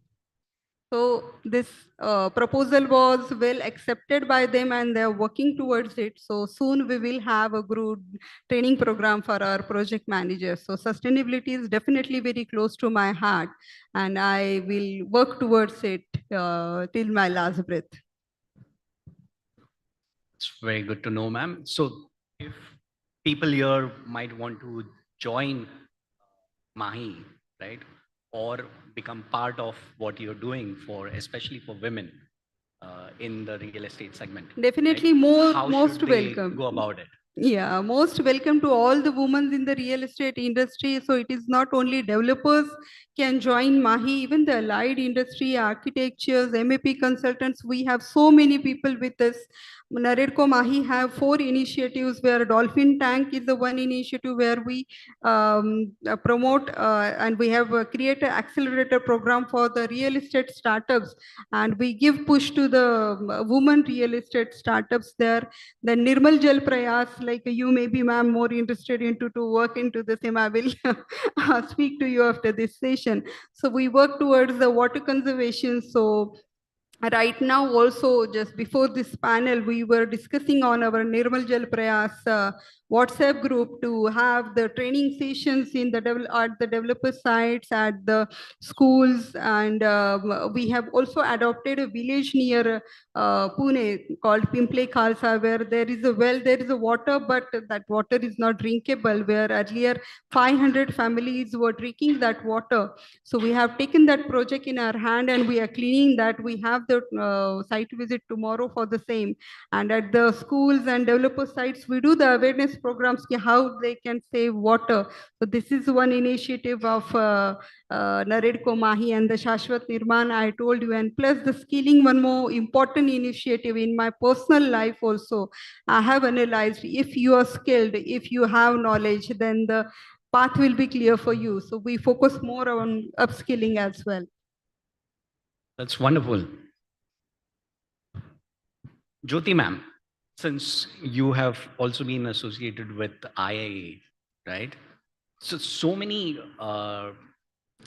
girls take up architecture and they practice architecture through maybe half of their careers, but many leave architecture as a profession midway through the career, right? So how could we bring those women back?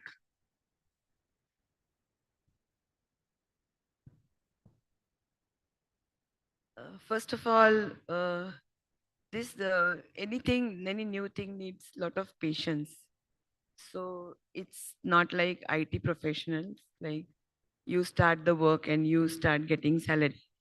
So it will take some time for the new generation to start the work, and then be patient, so that if your good work will speak and work will come automatically to you.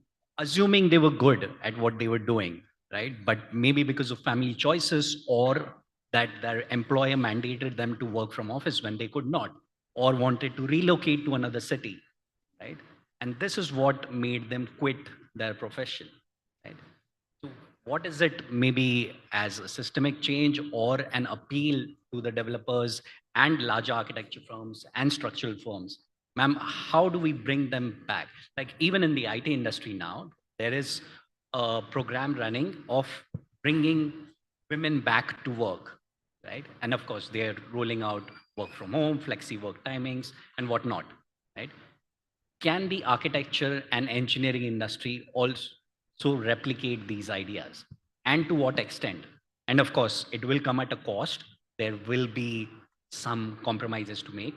So what are those compromises and how do you prepare these firms to make these compromises? So it's much more difficult in AEC to make that work than in IT and software industry, because we are always working in a collective intellectual way.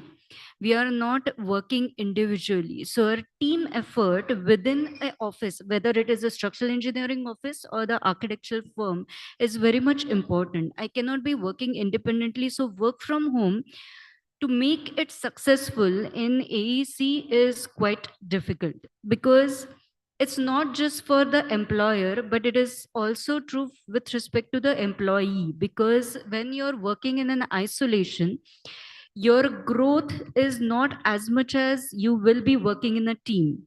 And I'm not talking only from the social aspects, but also the technical aspects.